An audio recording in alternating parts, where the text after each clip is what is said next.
Hello, beautiful people. How are all of you doing today?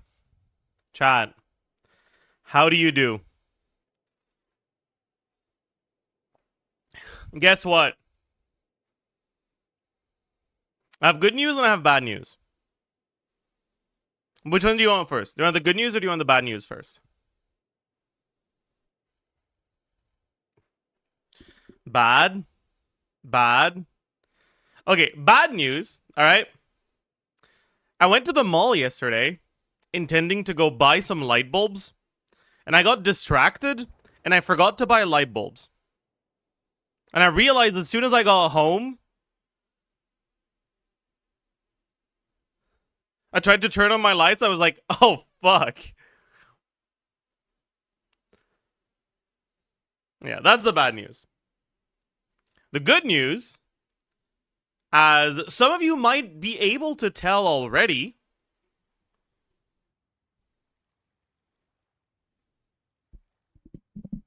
I got a boom arm for my mic.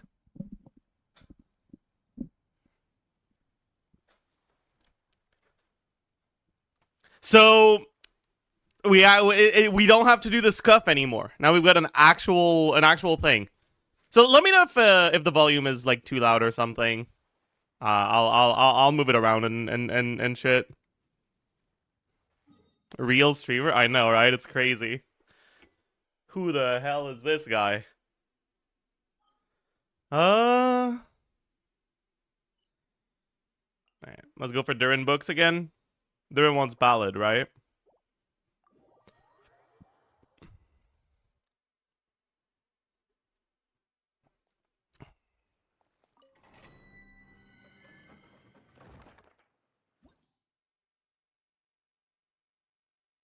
Your teapot has been capped for 3 days. Do something. Nope.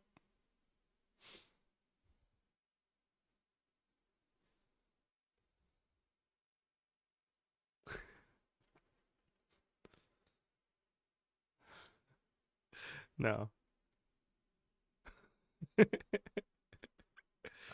No. I've no. Stop.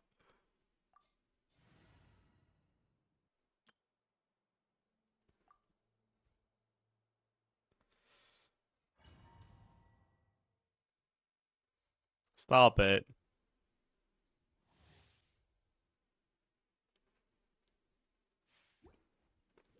Dude, also, why the fuck are boom arms so expensive? Right? What I thought was gonna be a fucking like $250 mic turned into like a $600 mic with the boom arm and the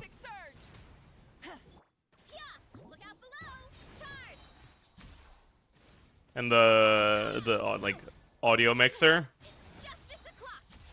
and it upsets me a little. Like, what the fuck, man?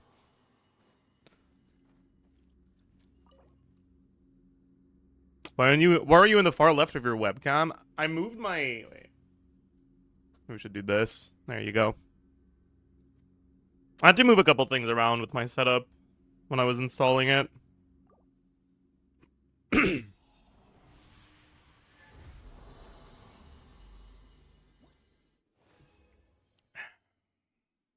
Yeah.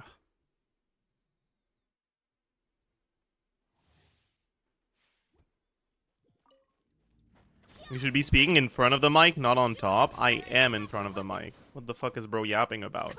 Streamer, you should be doing the thing you're clearly already doing from what is visible on screen, instead of like what?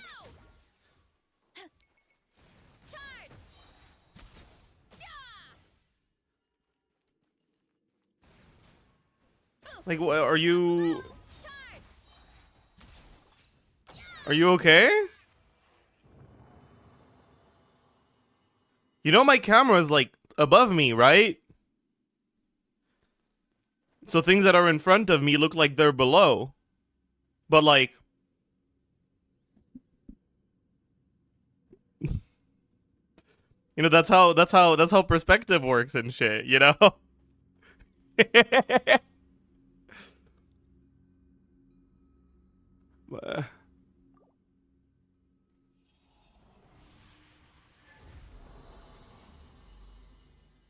OMG ASMR content. Should we do some ASMR content, chat? What do you think? I don't mind it personally. What do you want? Sorry. Oh, I missed. Rise with the sun, wrath from the skies. Charge! Yeah! Time to roll. Hero incoming. Yeah! Yeah! Charge!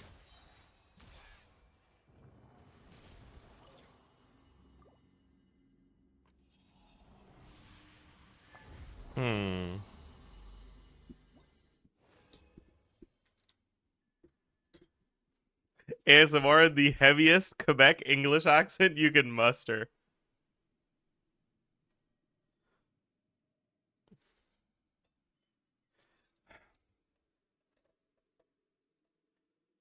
Alright, I guess we can do that if you want.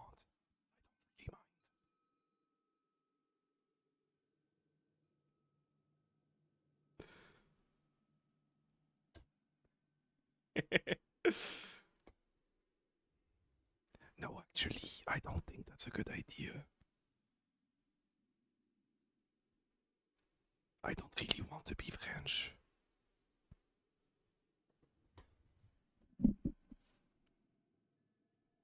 Alright. Alright. Was I too far? I was too far from the mic, right? Whatever.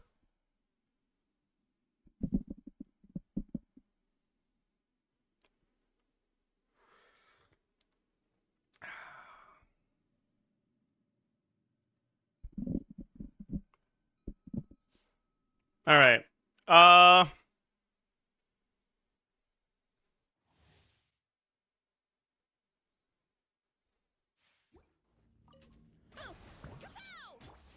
asked for it. Drop your weapon. Faster, stronger. Light it up. Light of the blazing sun. Hero incoming. Headbutt. No. Okay. Thank you, Mawika. It's justice o'clock. Please put that mic away. Okay. But is this better, chat? You like this more? 'Cause, I mean, we can do that. I don't mind. Sure. Why not? Fuck it. So much better farther? Okay, wait.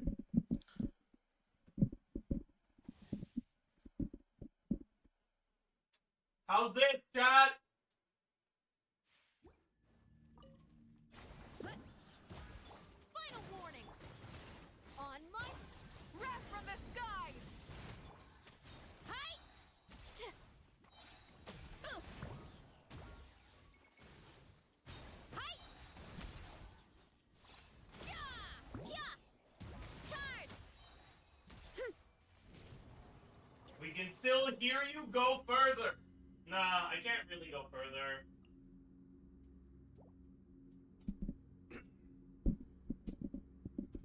Alright. Let's get it back properly.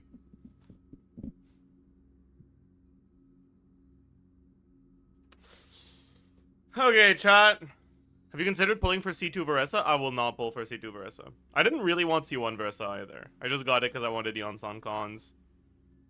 And I didn't mind getting it.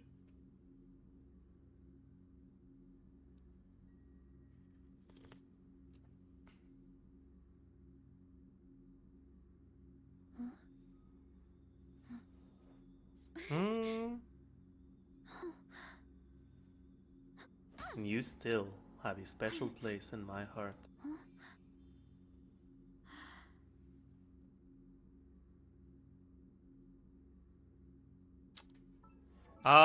Soon.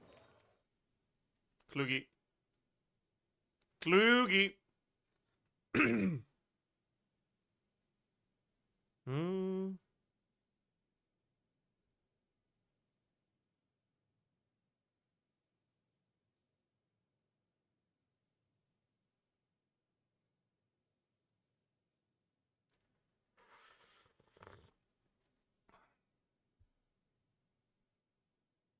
Hmm.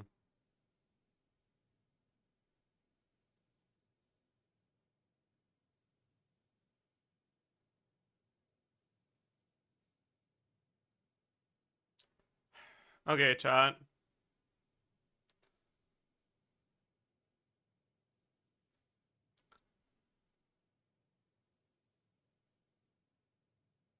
Mm,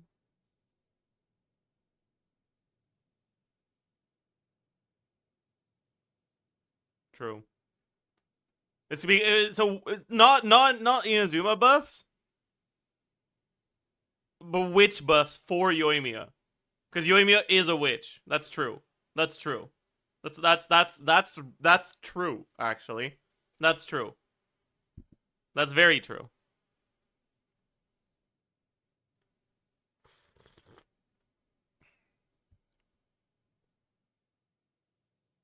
Yo. Yo. I heckin' love waiting for resin. Do you? My parents always say, no matter how busy life gets, you We love Yol? Well, I don't.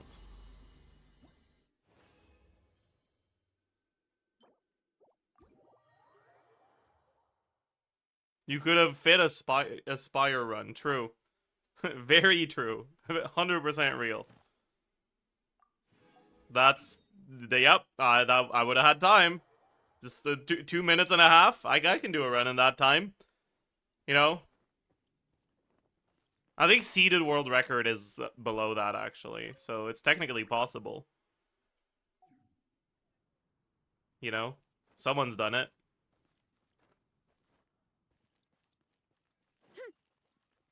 add Astra. Thank you for add Astra. Alright. Who are we witchcrafting today? I don't know. I don't know, chat. I am not certain. Hmm. Me. That's... That's... What?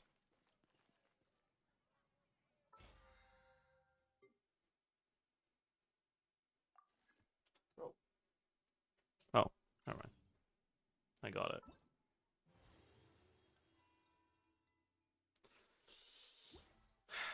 Alright, chat. I think also it's time for me to lock in Mona here.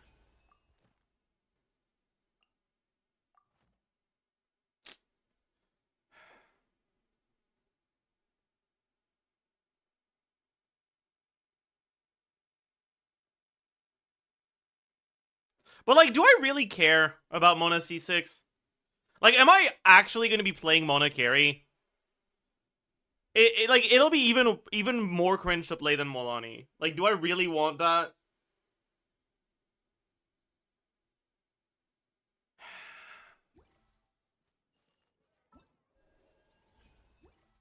Content? I guess it would be content. That's true.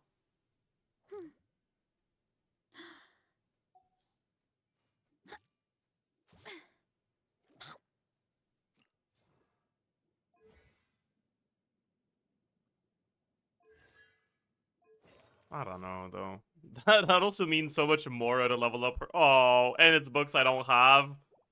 Oh, I don't wanna. Oh, no, no, no, no. No. No, thank you. No, thank you. Fuck that. But I don't know what else I'm gonna get. Maybe I just get the fucking Masterless Stella Fortuna. Oh, yeah. I can go claim a tree level from what Lud did.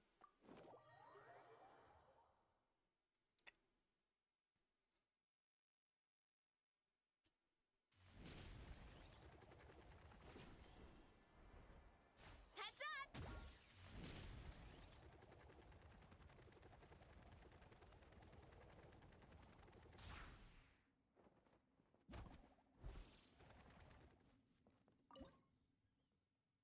Ooh. We get a bow.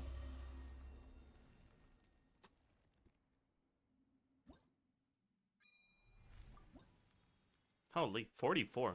I'm almost level 50. My goodness.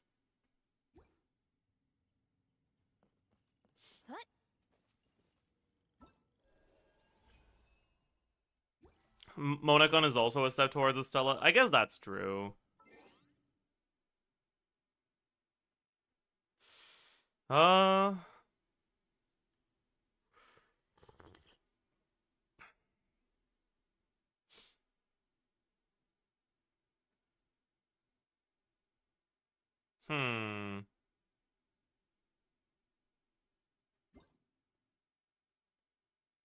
Hmm.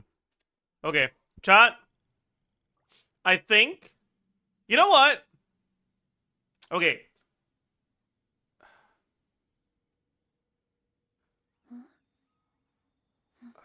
I... So Jello sent me a DM a few days ago asking me to like if I had any feedback on his tier list, and I don't know him because I'm a bad person. Um, but I haven't looked at his tier list yet. Should we look at that now?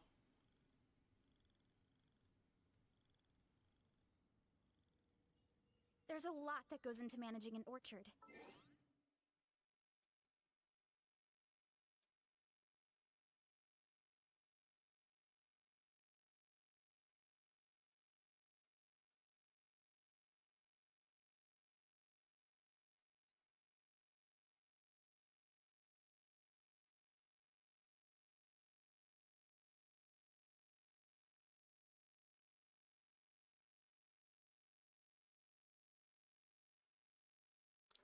Okay, this is something I noticed every single time I watch a Jello video. Why does he choose the worst songs in Genshin as his background music, man?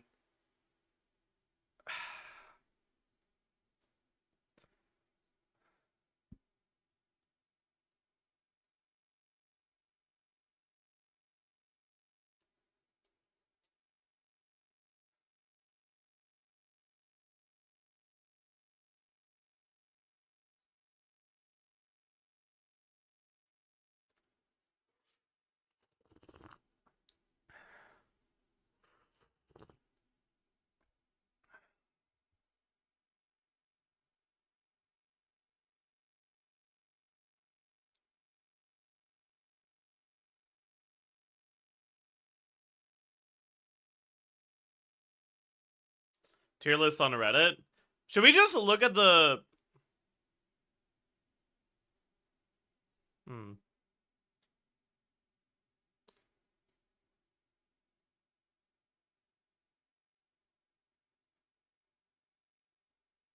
You should react to that one. Twitter top 10. What's that? You consider that your taste in music might be different from his? No, I haven't considered that. I think he's actually doing it to bother me personally. Probably. Anyways.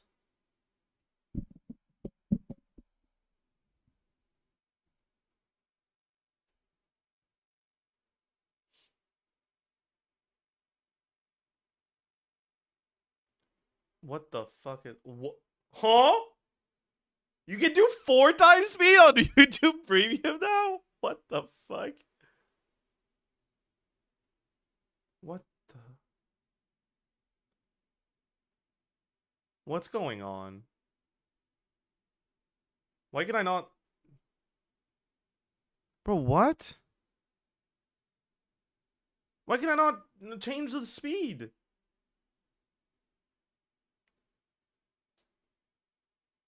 I'm clicking! I'm trying to drag it. It's not doing anything. It's a slider?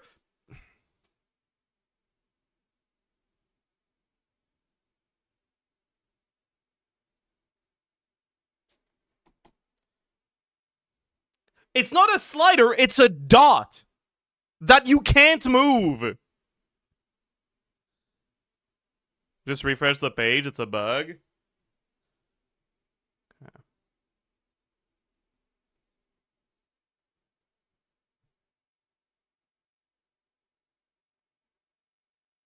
Yo, okay.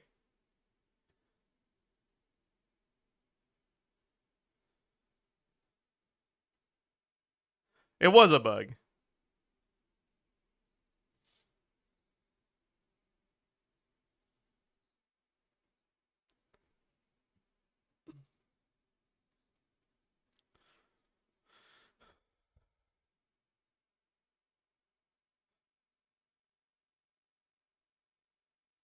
Oh, wait. Okay.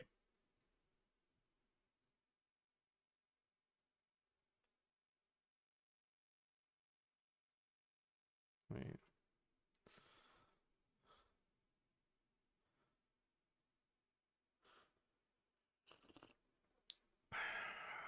Uh...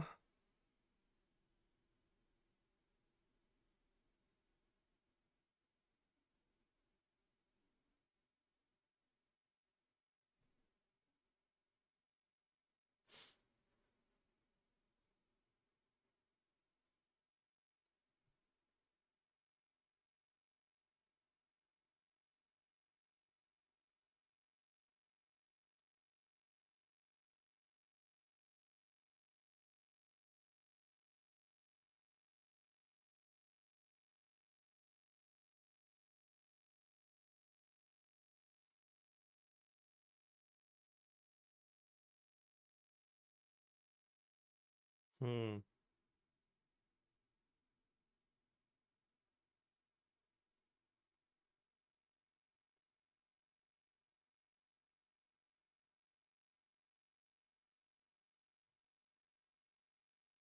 Okay, the first thing I noticed is Child should not be at 68k. I'm pretty sure Child wheelchair with Escoffier is like a decent amount higher than 68k.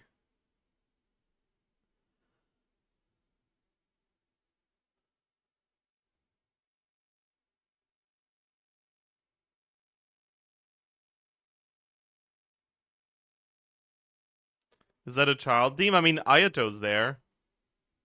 So like, and Ayato is using Escoffier. So I don't know.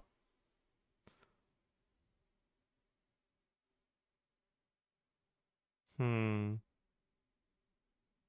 I love how Zajef Cam blends into that Shenhe figure. True. This is Shenhe's arm. It's not. Shenhe's arm is a microphone, actually.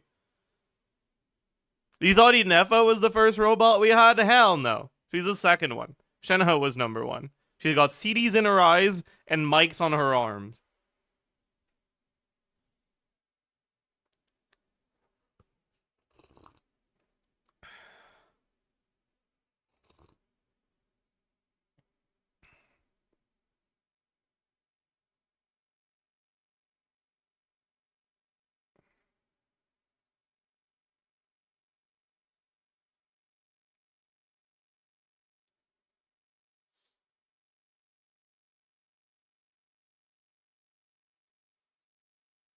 Okay, I mean, I think we understand how this works.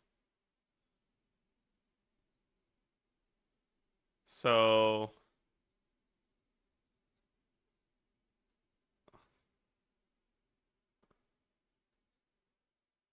let's take a look at the tiers 5 and 6.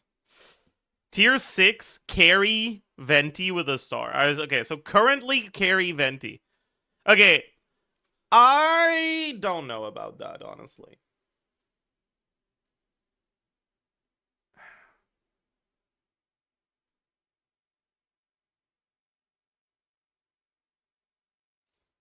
He didn't include the witch buffs? Yeah, I know.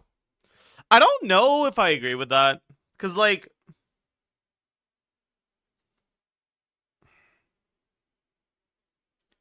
Alloy, Hydro MC, Shinyan, Amber are, like, really bad.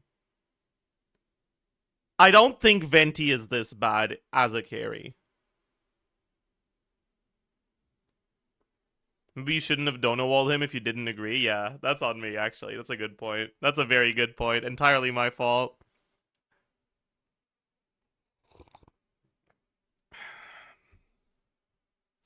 Also, don't know about how I feel, or don't know how I feel about Fremine being here, but Ella not being here.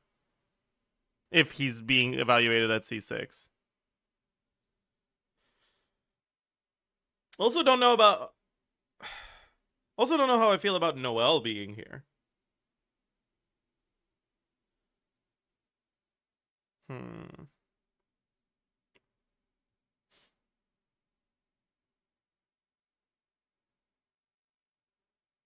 I think Erla got the Escoffier wheelchair. But why doesn't Fremine then? If anything, Fremine's kit is it has more synergy with the Escafie wheelchair.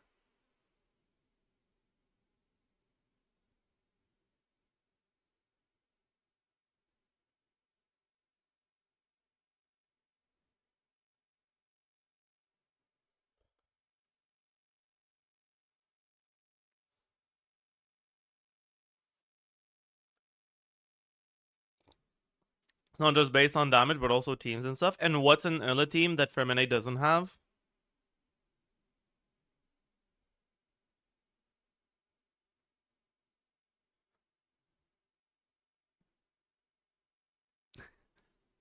Yeah. All women team, true.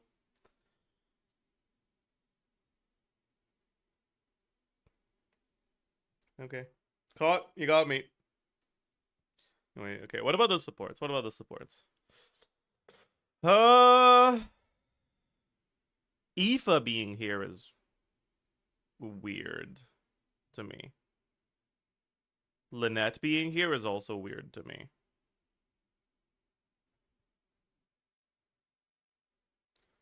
I guess the reason why he's putting them this low is because he's assuming that, like, if you want VV, you can just get VV on a good unit, and these units are bad units.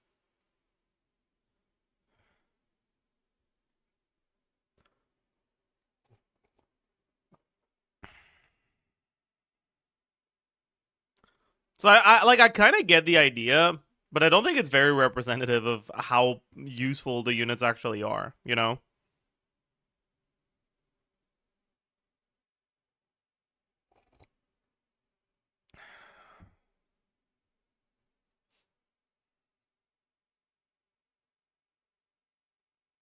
Why is Toma there?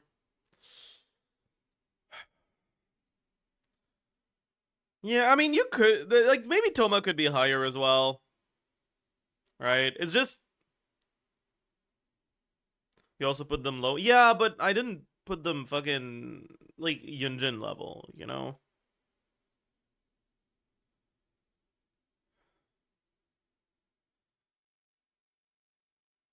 Like, there's low and there's Yunjin low, you know? Also, Yunjin being tier 5 instead of tier 6 is crazy, actually. Like, that I think is probably the biggest scope so far.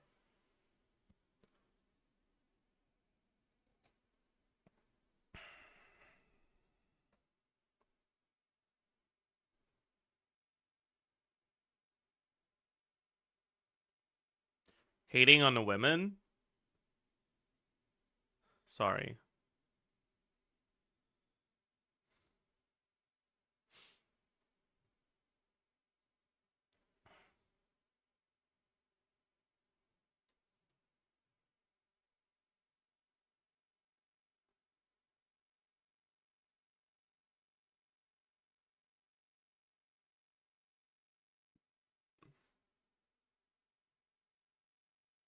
Okay, Goro offensive utility should not be higher than Mika.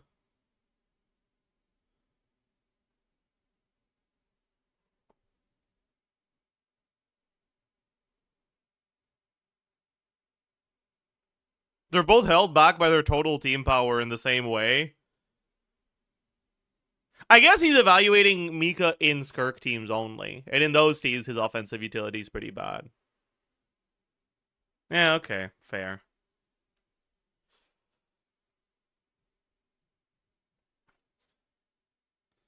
Alright. Klee? Why is there an S on her? Oh, it's for the witches that are gonna go higher. I see. Klee tier 4 right now. Yeah, I mean, when you look at like all the like bad carries, it's really hard to quantify how bad they are, right?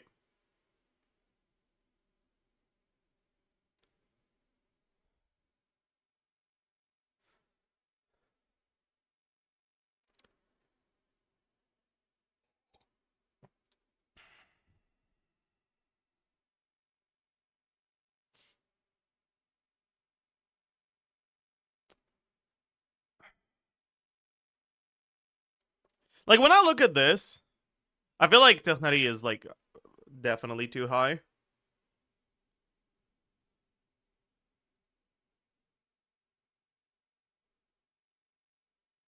Like, I used to be more positive about Technari, but then I looked at more calcs on him and I realized, like, yeah, no, this unit just fucking completely sucks ass. As is for skill expression, I see.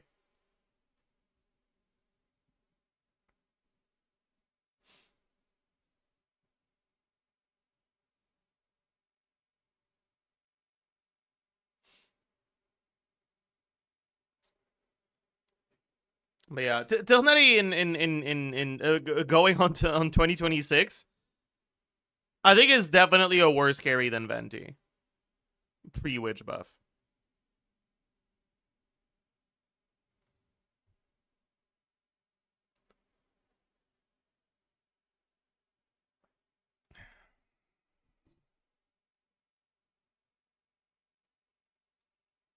He's worse than Child, worse than Fremine, worse than Razor, worse than Noel, worse than Ito.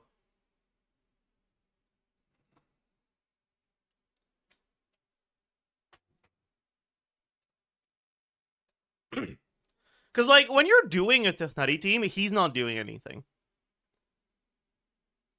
The only difference between Technari being wheelchaired in a Hyperbloom team and, like, Fremine being wheelchaired in a Hyperbloom team is that Technari's green, so you don't feel like you're doing something wrong.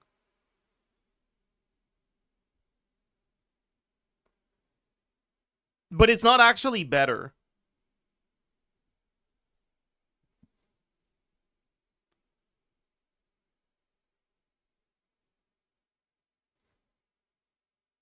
Like, he's really bad.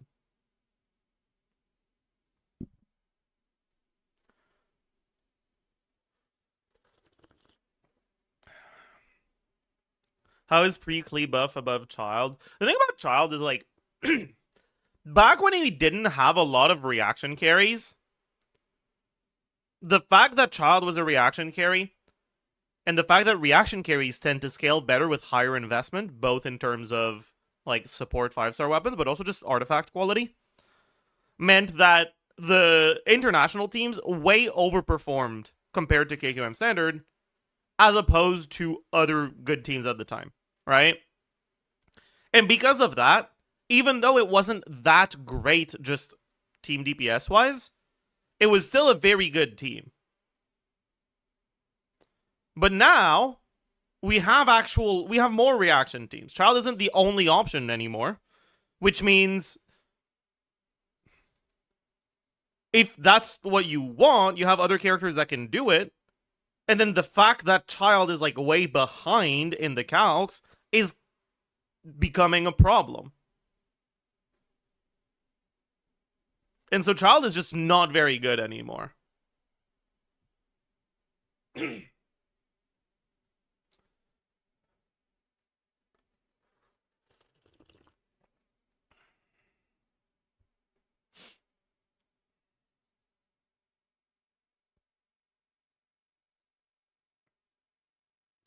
Is that actually Yoimiya's best team right now?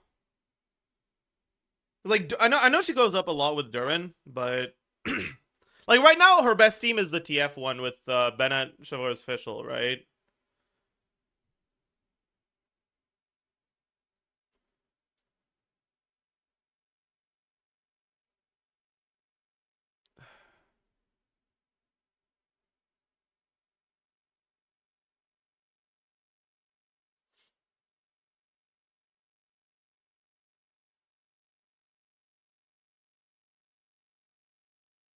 Durin is Yoimiya buff, bro. I'm gonna be honest with you. Durin is an everyone buff.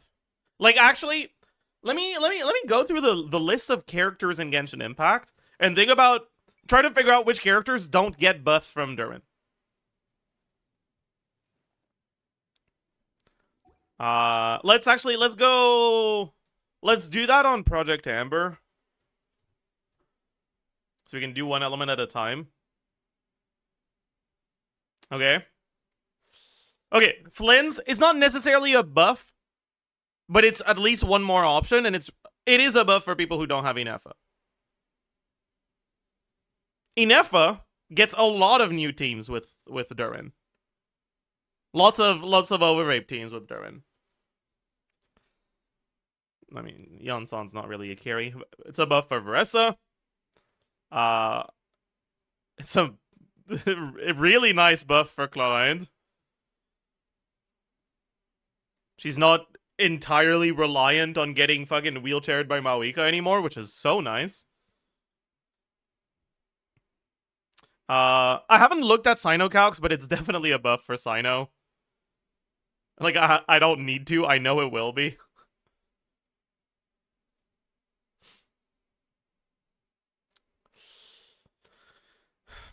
Same for Yai. I haven't looked at Yai calcs, but it's definitely a buff for Yai.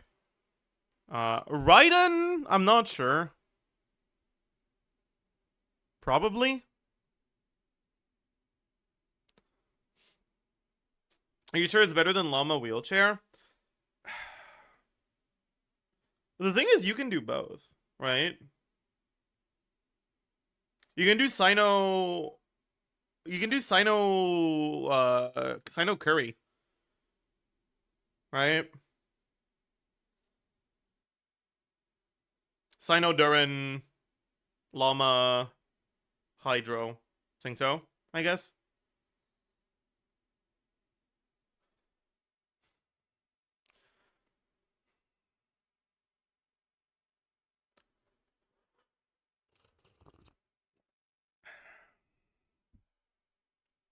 I guess you don't have a healer. That's fair.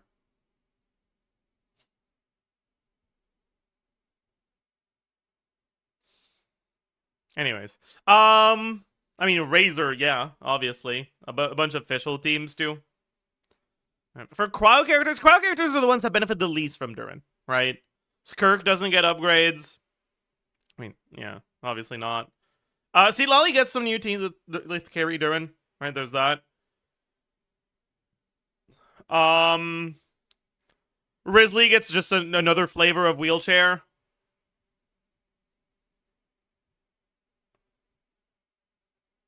I mean, same for all the bad carries, right?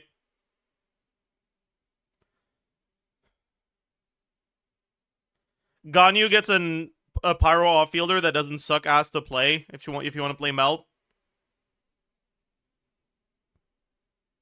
Yahoda gets new good teams. Well, she's new too, but like whatever, right? But she gets good teams with Durin. Chaska gets buffs from Durin. Wanderer gets buffs from Durin. Shao gets buffs from Durin. I mean, Venti, obviously. Hazo, if you play him for some reason. Molani. It's not just Durin, but Durin is part of one of her best teams. Neuvillette gets some Durin teams. Mona is now also going to get some Durin teams. Ayato gets some Durin teams. Kokomi gets some Durin teams. Durin gets some Durin teams. Mawika doesn't. Right? There are teams that will play Durin and Mawika, but they're not better than Mawika's current teams. Arlecchino gets some Durin teams. Lenny gets a really nice quality of life buff from Durin. It's going to feel so nice to play compared to what's currently out for him. Yoimiya gets buffs from Durin. Hutao gets more options, I guess. Klee.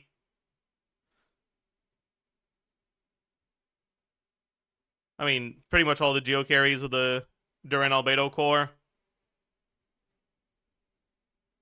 Then Nefer doesn't. Llama, Burgeon does. Kanich does. Alhaitham, I'm not sure yet. I haven't done any proper calcs on Burning Load Alhaitham, but I think it could be good.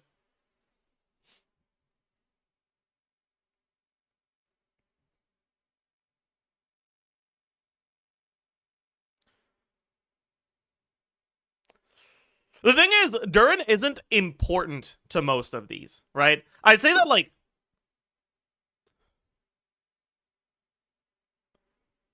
is there a single character for whom Durin is actually a major upgrade compared to your other options?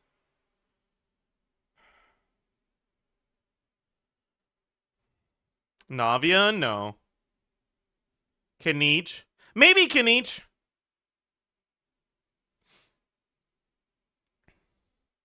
Is he Shilonen too? No. Actually think Neferdurin will work in allowing adaptation to cringe staging restrictions. Based on some testing I've done. Are you sure? Because when I was testing burning like pyro in Nefer teams, it felt fucking terrible. Because every time you burn, you need to have really fast hydro, right? So like you're forcing yourself into playing Singto, which forces yourself into 21-second rotations, which feels awful. Because like you need to have burst on Singto with that. Otherwise your dewdrop generation just stops because of the burning.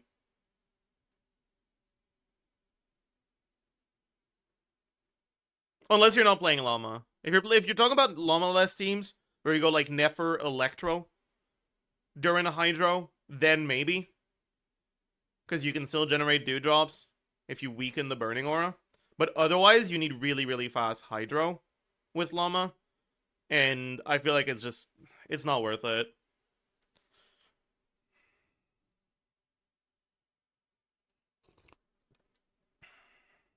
Yeah, and you also have to do normal attacks on Nefer if you do that. That's true. I fucking forgot about that. Whereas I gained a lot from him as well if you use Mawiko on one of your other teams. That's true. That's true.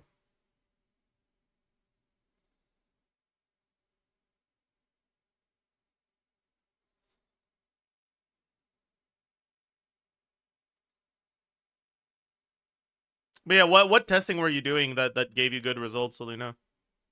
Also, hi, Selena. Someone drama baited yesterday, saying you hated me. I hope you don't hate me.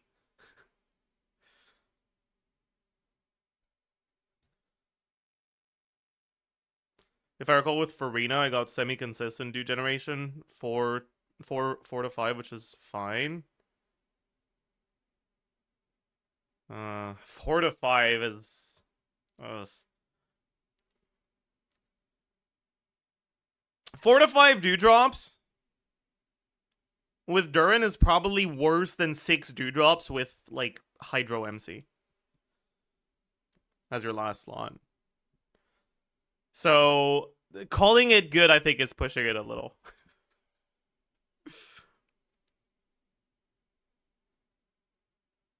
Like, when you're being compared unfavorably against Hydro MC, I think you need to reevaluate. Sometimes there'd be a pyro check. I think when there's a pyro check, you're better off bringing a pyro unit that doesn't apply off-field pyro. And that actually just does something. Like, just bring Bennett. Straight up. I guess sometimes you don't have Bennett available.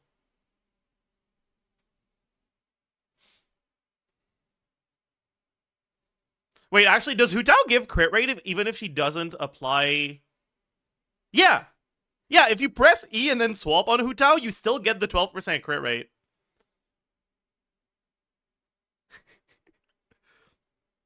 So just bring Hu Tao, actually. Because, like, when you need the pyro, you charge attack on her, and when you don't, you E and then swap out for 12 crit rate. You know, like, hey. Holy. Holy. 2025 Hu Tao meta, true.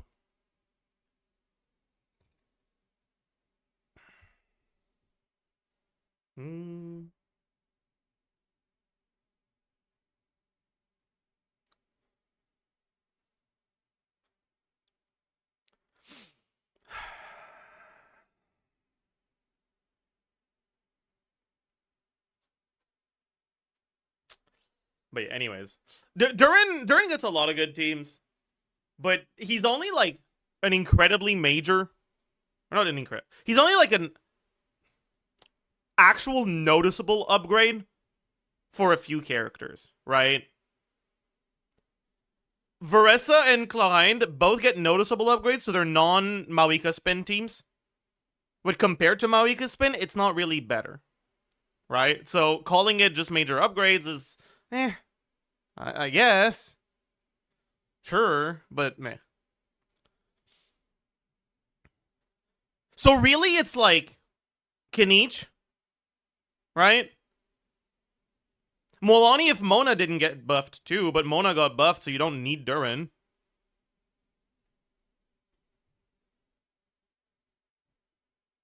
I mean, the Animo carries kinda, but like, it's not even that much. But it's there. Yeah, I know, Saluna. I could tell they were drama baiting.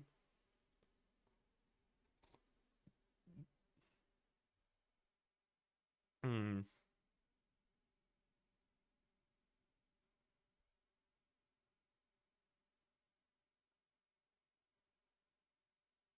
And like those sorts of disagreements, I think it's not just that like it's reasonable to disagree. I think it's good for the content ecosystem that both perspectives are out there.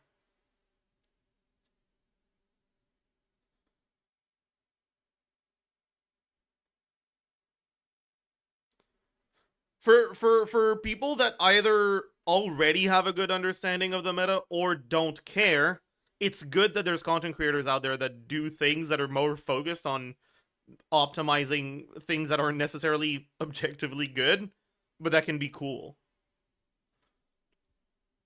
Like that sort of stuff should exist. It's good that it does. It's not the main thing I focus on, but I'm glad it exists. I'm glad you do it.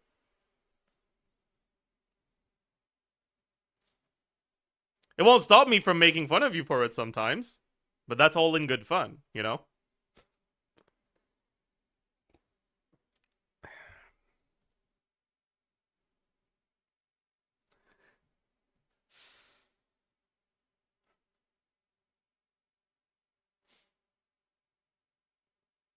Yeah, so like the animal carries kinda, but like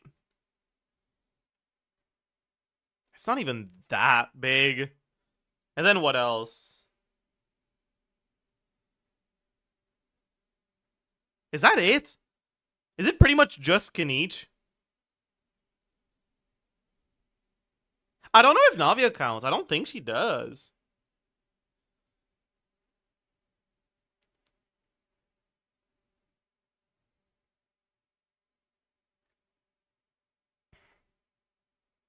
Linny. Okay, maybe Linny as well, actually. That's a good point.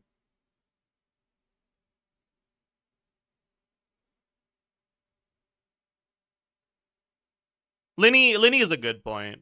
Like that's actually very reasonable.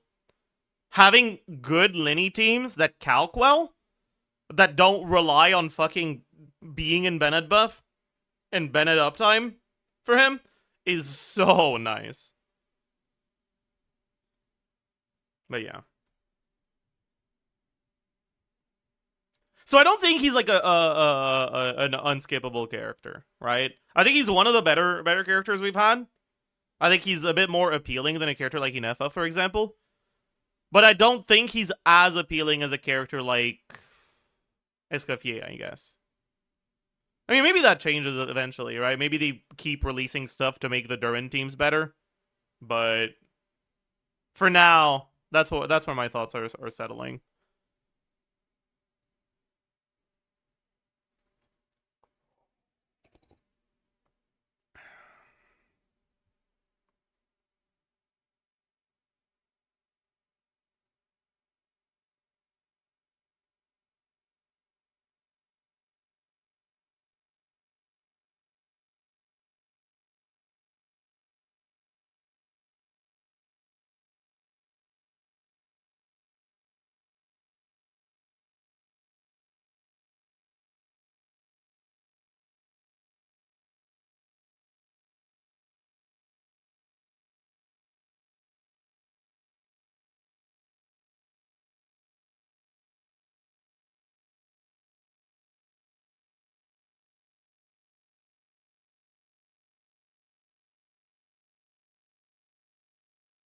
Yeah. That one's fair, I think. It's Kabe's is really hard to evaluate, right? Because like he's not really a like he's an on-fielder, but like he's not, right?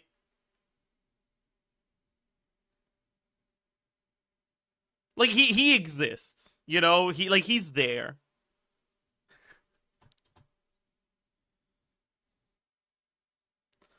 He's more of a healer than anything. Yeah, but he's still the on-fielder, right? Like the same way that Kokomi, when you're on-fielding her, is an on-fielder.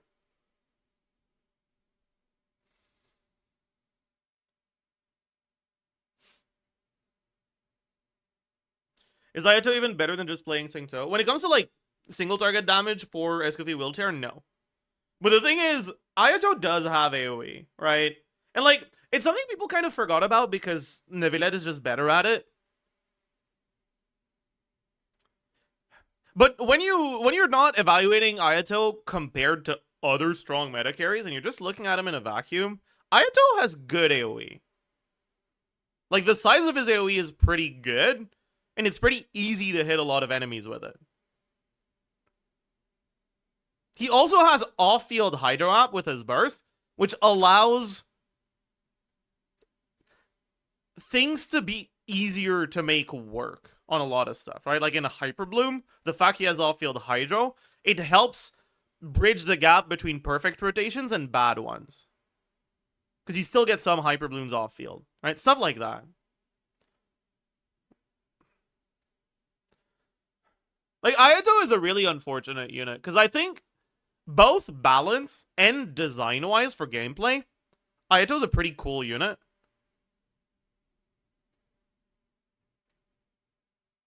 But he's one of the biggest victims of power creep. Because he got basically directly power crept by a unit that was the best carry for like a year and a half after they came out, right? So people just fucking forgot about him.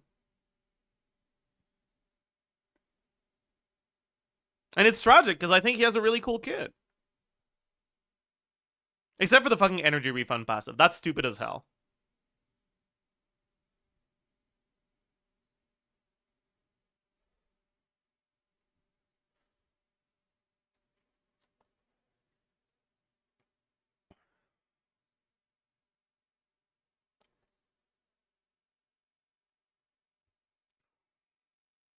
Okay, so this is for on-field stuff, right? Okay, if the S is supposed to be like an indicator of characters that go up with like better execution, with higher skill, I think Sethos definitely needs to have that too, right?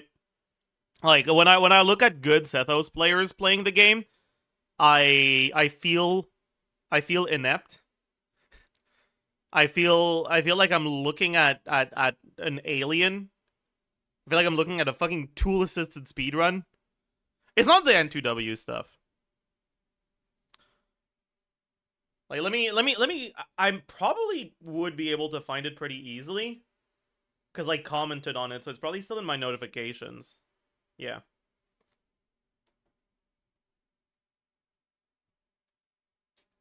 Wait, was it this one?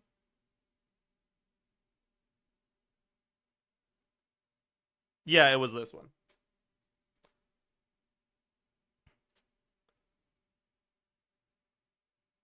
Uh yeah. Bro, look at the gameplay here. Okay?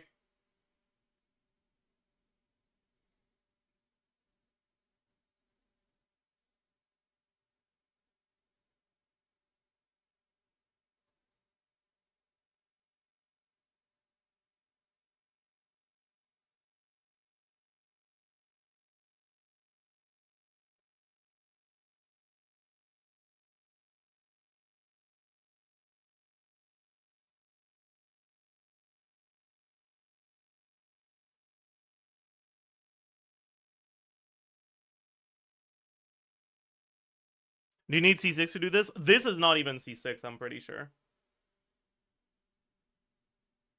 Sethos is C4 here. Yeah.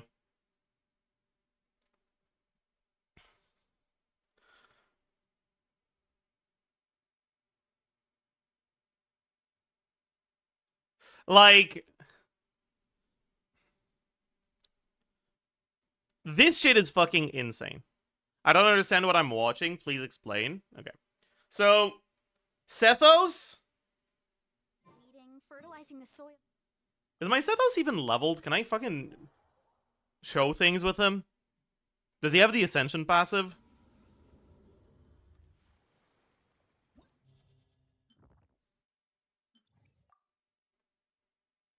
He is. Okay, bet.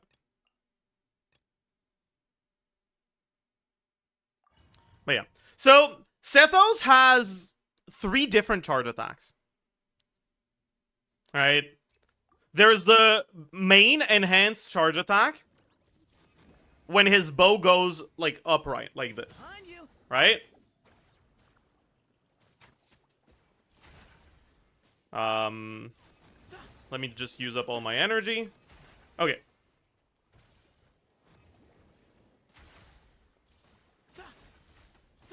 There's the normal charge attacks that any bow user has. Oh, we have a bit of energy here. Okay, there it is. Okay. Can you, like, make me lose my energy real quick? Okay.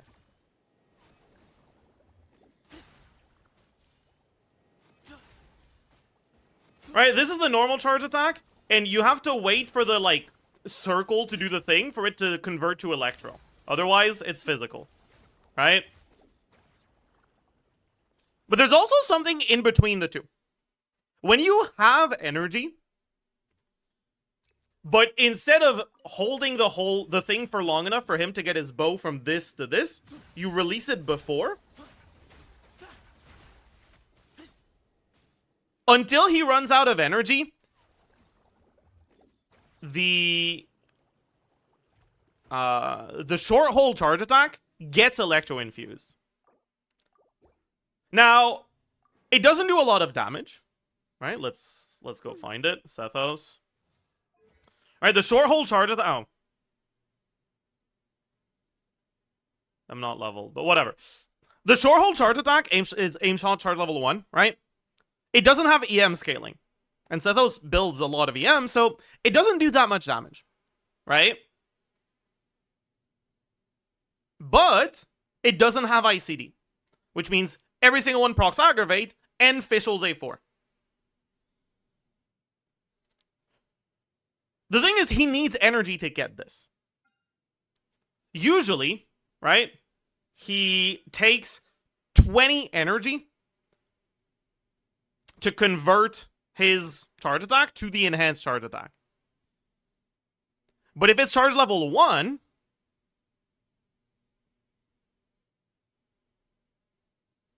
he only takes 10. But the thing is,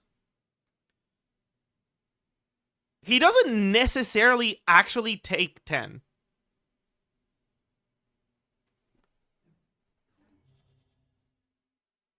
You just need to have enough energy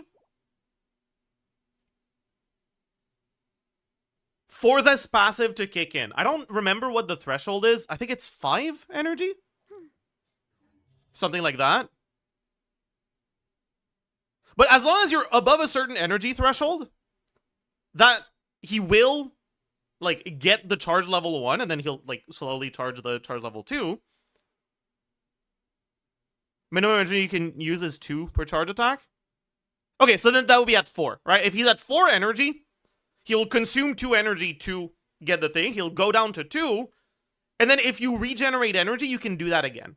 So when you have off-field energy generation, that's pretty good. 2 energy charge attacks is doable. Is it? Oh, okay. Then 2. Whatever. Yeah, so let me...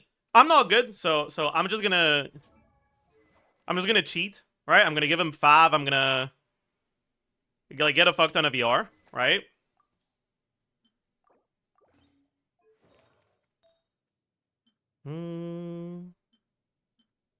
Should have an ER sense somewhere.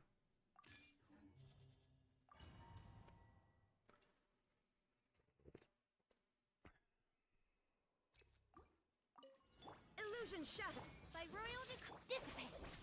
Way ahead of you. Behind you. Behind you. Oops. Give me some space.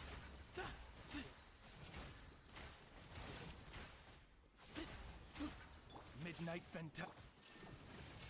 Our bond is strong. Oopsie. Bro. But yeah, and as you can see, right? As long as we still have energy, we still get these electro infusions. Here I ran out a little, but then... Anyways.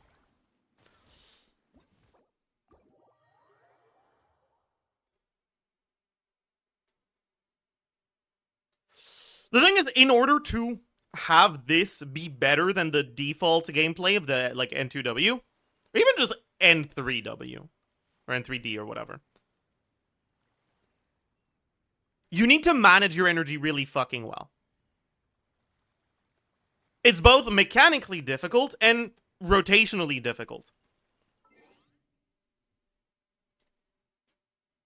This person does it in this clear because they outright don't have the DPS if they don't. But if I tried to do it with this, my results doing, like, attempting to do this would be noticeably slower, not just than them, but then just doing N2W. Because it is actually that hard.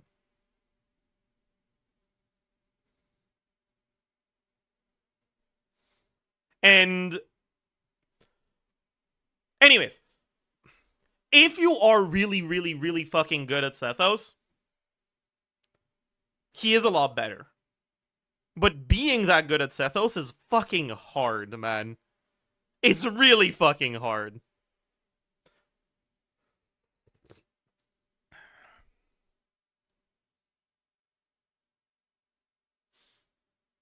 You know, I'm kind of curious how Sethos, Chevreuse, Shangling, Durin would do.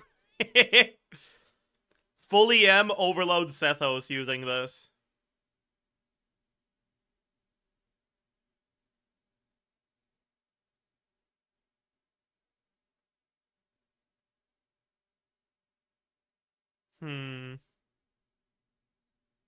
Actually, I guess you'd rather just do burning load, right?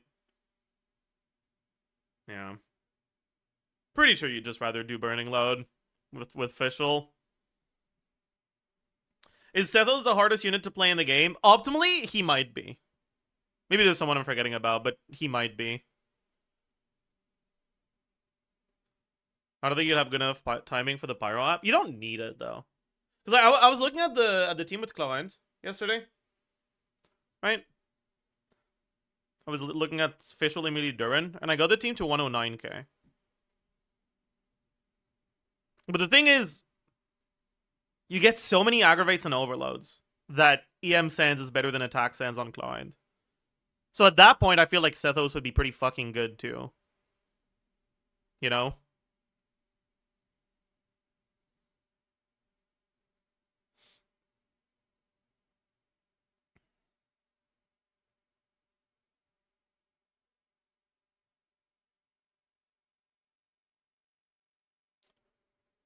Alright, Client gets 30 aggravates, 10 overloads.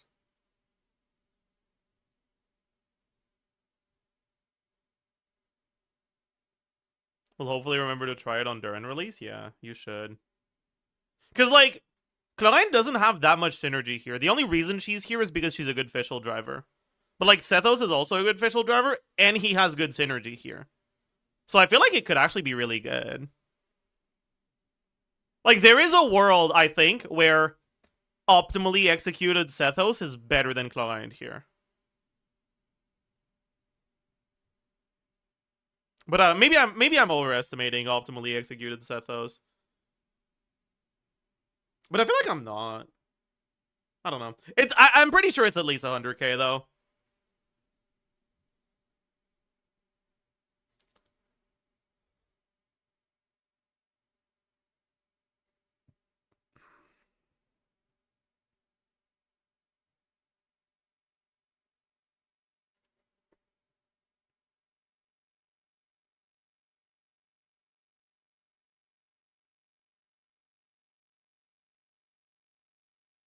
Anyways.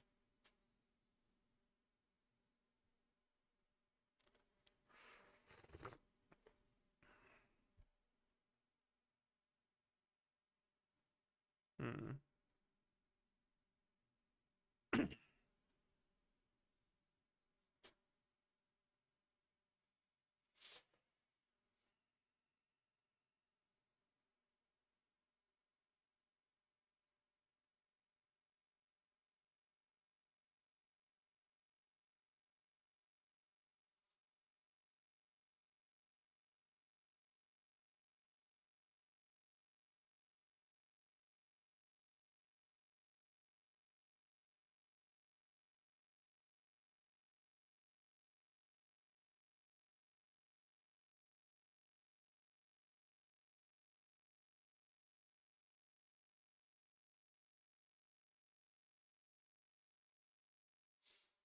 That's crazy.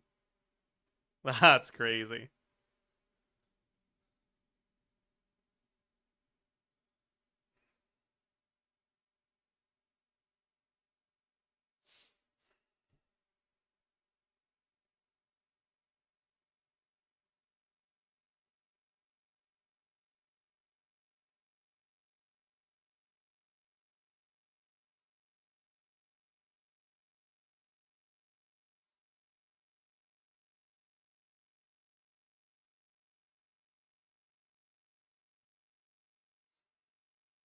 Mm. Mm.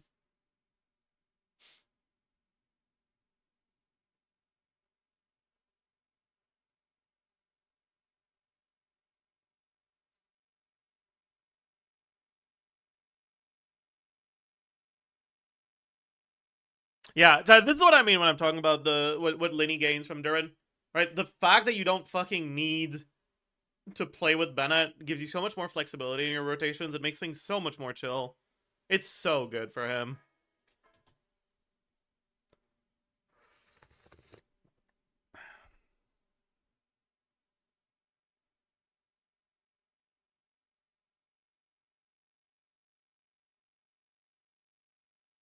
Hmm.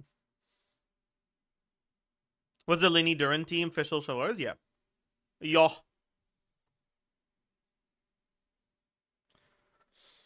Okay. Why the hell do we have Sijuin above Barbara now? What's going on here? Okay, actually, I don't know how much of a hot take this is, but I think that putting Shenhe above C6 Dahlia is delusional. And I don't even see Shenhe in this tier. Shenhe and C6 Dahlia are the same. They're the same. They are the same.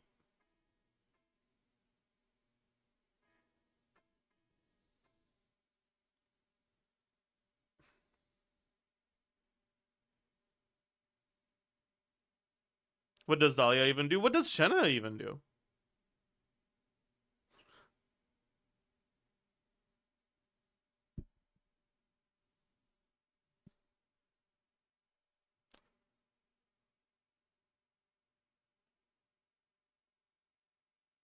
Wait, where is Dahlia here? Dahlia. Like, total team power 7? Are we being for real right now? Diana gets an 8? He gets a 7? What's going on here? Lila gets a 9?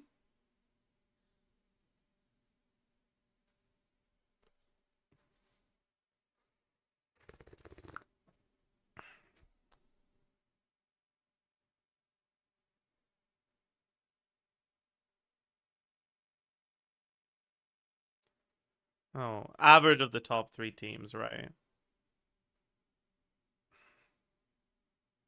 I mean, I guess.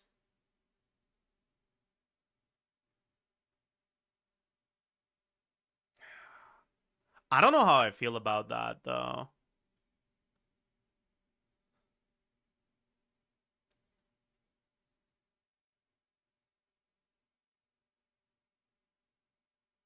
Oh, yeah, I can turn on the subtitles, sure.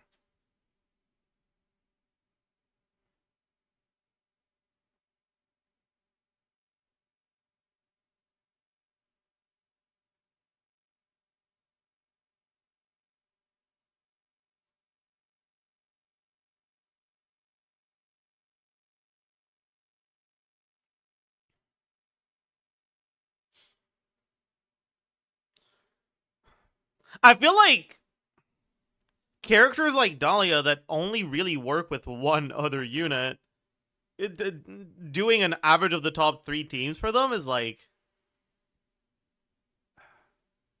I feel like it's a bit unreasonable. You know?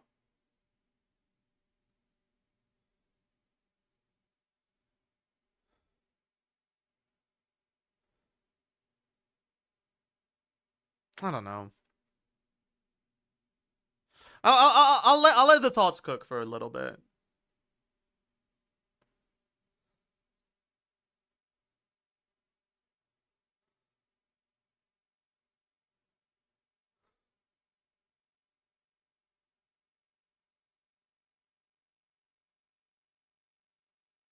Shanahan batteries Escoffier better and Escoffier is the go. Just put Fav on Escoffier anyways, man. You're playing Sage and Onslaught. You want Fav so you can get your fucking first burst. Just put the Fav in the bag and stop coping. Yeah, going to Shenhe, using her hold E, and then having to auto attack 5 times because she has like 35% crit rate, and she's not critting because her E isn't multi hit. Fucking love that, man. Love that.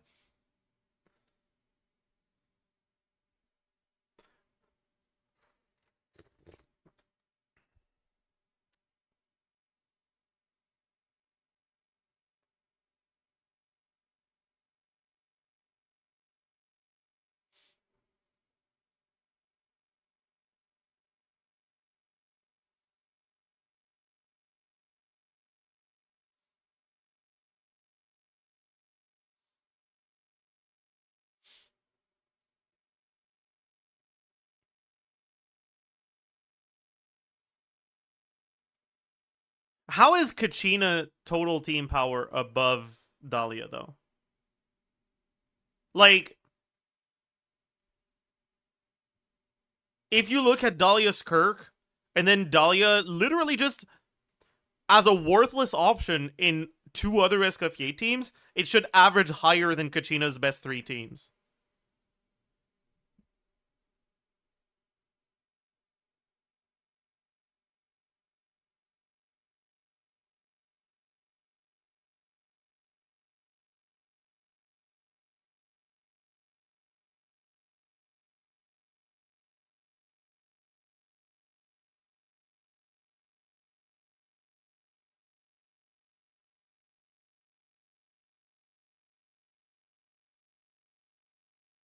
Kachina gets carried by Maoika, probably.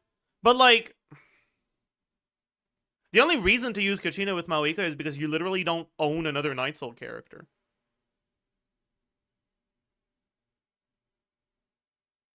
But, like, the best Kachina team with Maoika uses another Night Soul character. So if you're looking at the best 3 teams, that's what you're looking at. And at that point, you could also just use Dahlia there if you wanted to, and it would be the fucking same because Kachina ain't doing shit.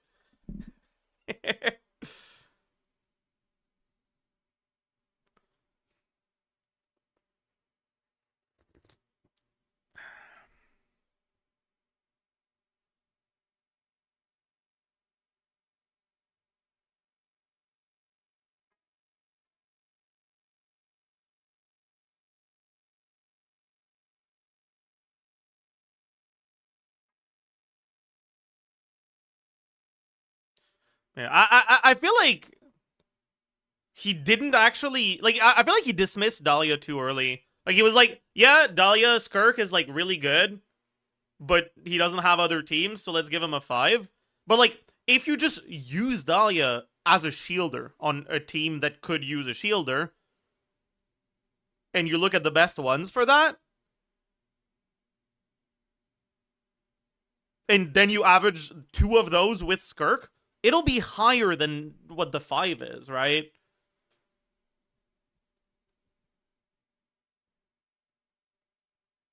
Hmm.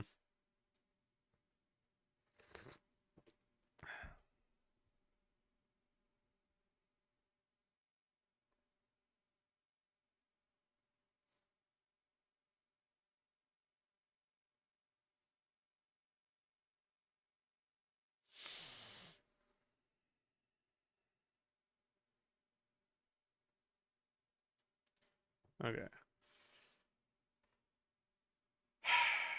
Let's think. Let's think. Let's think. I don't think Nilo belongs here.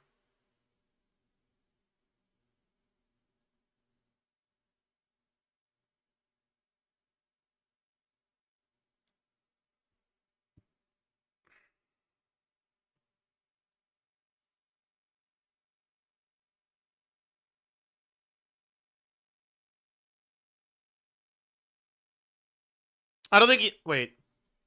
I just realized this video isn't going to the VOD. I'm sorry, VOD watchers. I'll turn it on now. My bad. My bad.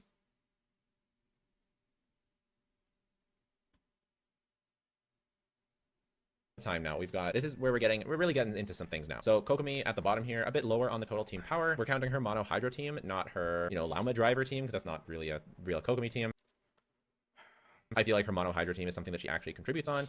Very little flexibility on that team to achieve DPS. You can, swap out Yelan for Saint Cho or something like that, and it's, not. It does lose a lot of damage though. So very little team building flexibility. But you can do both the Escoffier driver version or the mono hydro driving version. The Escoffier, when you actually build Escoffier for no ER, so just for damage. So and Kokomi being a healer allows you to do that. So it does give her some functionality on that Escoffier team. And then you have mono hydro as well, which is worse, but at least it's something. And then a good practicality, she's very easy. So overall, I feel like that this distance between these two tiers justifies a break in the placement. So yeah, that's Kokomi. Gaming was one of the hardest characters to score on the entire list, to be honest, because he has a very high... That's reasonable, by the way. Gaming is like the worst good character. The best bad... I don't know. Gaming just... yeah. Sheeted damage. So if you look at, Zajef's calcs or Flip's calcs, sometimes they're even higher than this, depending on who you're looking at. And so that gives them a very solid 8. That's by far the highest we've seen on the list so far. Very, very high DPS numbers. And team building is honestly not that bad either. Yeah, you kind of need Seat Lally. You kind of want Bennett, which does take away some points. So okay, I'll say though, I think 4 in practicality is optimistic and generous. Especially with Stygian Onslaught being the main content, 4 is, I think, probably more than he deserves. Only a 3, but the last slide is so flexible. Could be Sucrose, Shallonen, or Shan-Yun. But for practicalities, where he takes the biggest hit is 4. Now, I know there are some Gaming players that play him well, and if you think that if you can consistently play Gaming well, plug in your number and say, I can play Gaming well, and I think he's an 8 for practicality, then he shoots up into the next tier, or maybe more. We can even play around with that later, right? But I think he's a 4 for practicality, because he's very difficult. On the same level as Sethos Walk Cancel, on the same level as Klee. Yeah, so I think Gaming is pretty... Yeah, does Jello not know about the charge level 1 Sethos stuff? He might actually just not know about it. He doesn't. I'll talk to him about it. Actually, I'll shoot him a DM. Sorry for the dono wall. Looking at the vid right now. I'll send you some of my thoughts.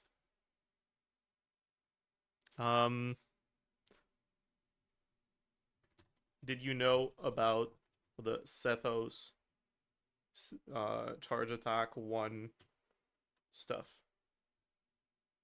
Okay, business.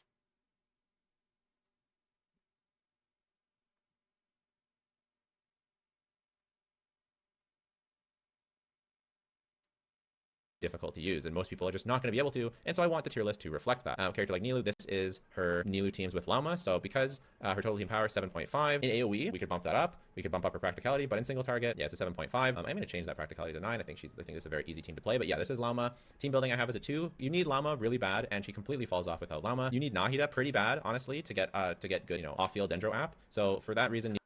I don't really agree with needing Nahida.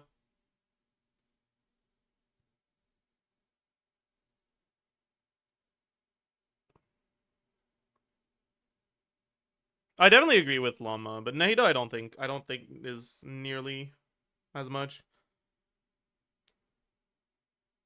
Because the EM buff from Nahida doesn't matter as much, and you have better off-field up from Llama than you do with a lot of the other Dendros. So it generally tends to be fine with most second Dendros.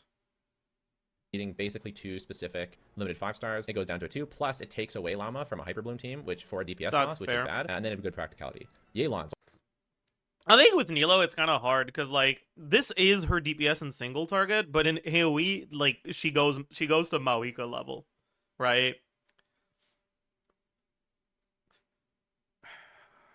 Assuming enemies are like in positions that are favorable for her. So she's the sort of character that like I feel like he didn't take that into account whatsoever in here. And I guess if you don't take that into account whatsoever, her placement in this tier makes sense. But I think you should take it into account, at least to some extent. He is ranking NG sticks, though.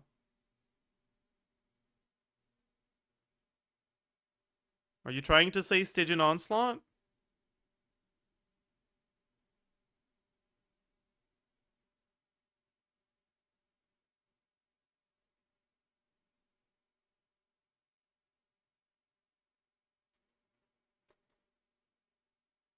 But like Stygian Onslaught is AoE, but or is single target, but it's also not necessarily. Like it'll be AoE when they want it to be.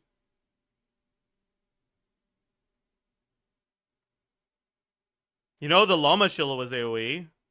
The Venti Shield is gonna be AoE, although I don't know if Nilo works well with that.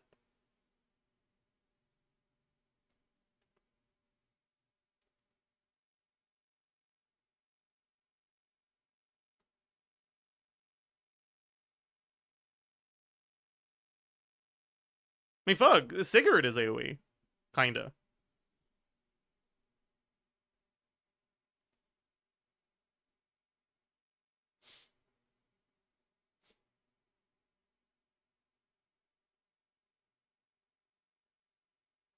They don't want to is the point, but like, what do you mean they don't want to? They have done it before. We know they're about to do it again. So what exactly about them having done it and them being about to do it indicates to you that they don't want to do it? Mawika also has AoE as big as Nilo. Yeah, but Mawika doesn't have more DPS in AoE. Mawika has the same DPS in AoE. Nilo has more DPS in AoE. I'm not saying Nilo's better than Mawika. I'm saying in AoE, Nilo's DPS is much higher than 95k per enemy. And it is fairly competitive with Mawika. So evaluating her off of her single target performance exclusively, I think kind of sells her short a little bit.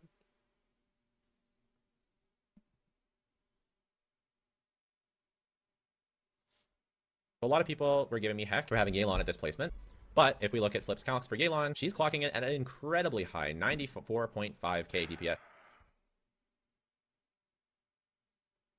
So I could actually I rounded down to 94k. I could actually probably bump that up to 95, but I rounded it down. She's doing also by far the most damage on the team. This is Yelan, Farina, Escoffier, Lali. So a very, very impressive showing. If you look on GC Sim, she's at 95.6. I do think this rotation's a bit unrealistic. That's the thing with GC Sim. But yeah, very, very impressive. So we gave her at 7 for team power, and then team building at 2.5 and a practicality of 9. Very easy to play, just normal attacking. She has some team building because it's not just Escoffier locked because of the double Hydro variants. Double Hydro variants will hurt her DPS, but that's one of the reasons why I'm kind of okay letting her rounding down to 94 instead of 95, as this does allow her to consider, for the purposes of this tier list, the mono Hydro variants and not just the Escoffier carry variants. Otherwise, we'd put our team building lower if we're looking at one specific exact team.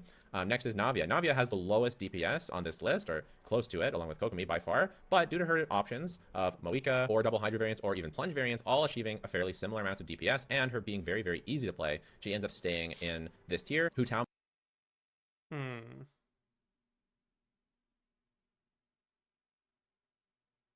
Even in the AoE content in SO isn't even real AoE. It doesn't need to be real AoE. You just need to have multiple targets to bloom off of. As long as there are 2 targets you can bloom, Nilo's single target DPS on either target is at like 130k. If not more. It's not about needing to hit 2 enemies. It's about the fact that her just straight up DPS goes up when there's more than 1 enemy. Right? Because all of the blooms that you're triggering in a Nilo team at 95k in single target, in AoE, you'll trigger 2 of them instead of 1 every time you trigger bloom. So it just gets doubled. So whatever portion of your team DPS is coming from blooms is doubled. Outright.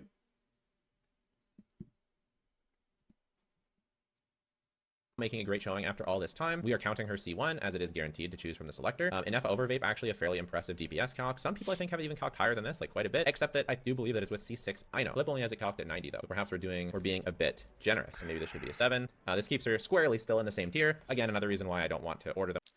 Oh. Okay.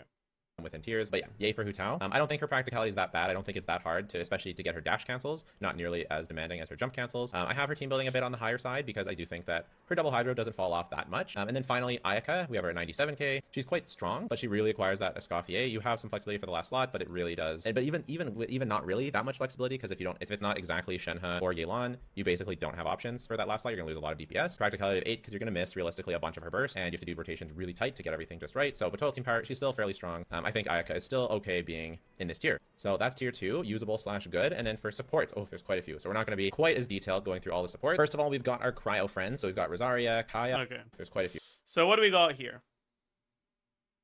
Shenhe above Dahlia Cope. That's okay. Alright.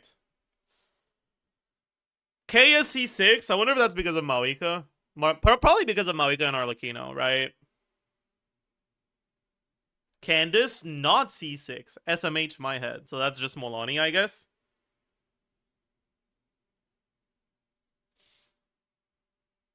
I wonder what he means with Raiden here. Is he talking about like TOM Raiden and Overload teams, or is he talking about Hyperbloom Raiden? Because I think if it's like Hyperbloom Raiden, it should definitely be above. And if it's TOM Raiden, it should probably be below. Carry not even mentioned. This is not the carry. This is off-field / support. Obviously, we're not talking about carry.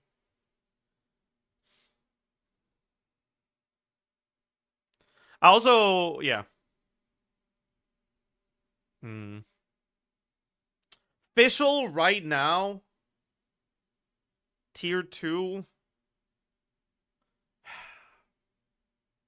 I don't know. I don't know if I agree with that.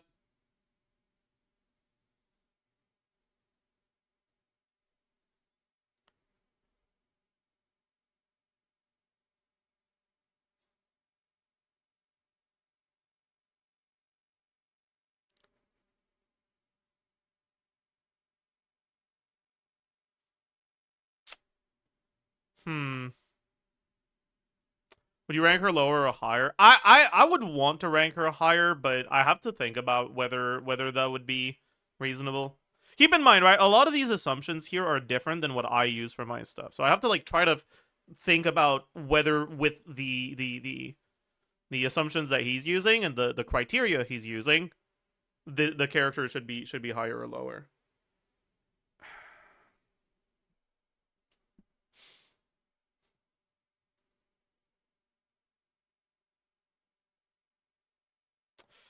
Because, like, official right now is very usable in Arlecchino Overload teams and is pretty popular in Arlecchino Overload teams. But other than that, she doesn't tend to be that popular. But the thing is, if you're just looking at the best 3 teams, you should include Overload Mawika too, right? I would never really recommend just outright Overload Mawika. But if that's going to be your criteria, then you need to include it, right? And Fischl is good in Overload Mawika. What would be the 3rd team that you want to use Fischl for? Would Oron be better? Not really. It'd be really similar.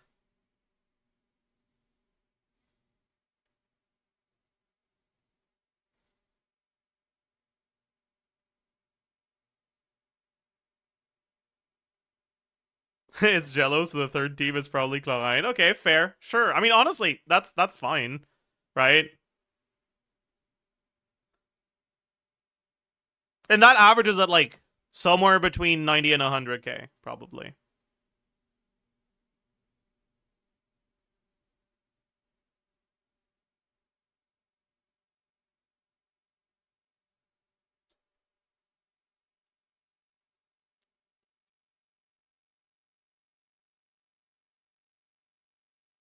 You compare that to like Mona, right? Mona has Skirk and then what?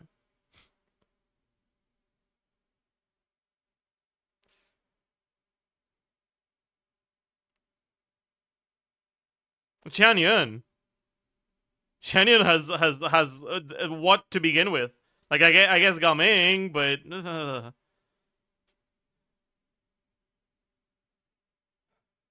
Emily. Like how are you putting Emily above Fischl? Period. You know? I don't know.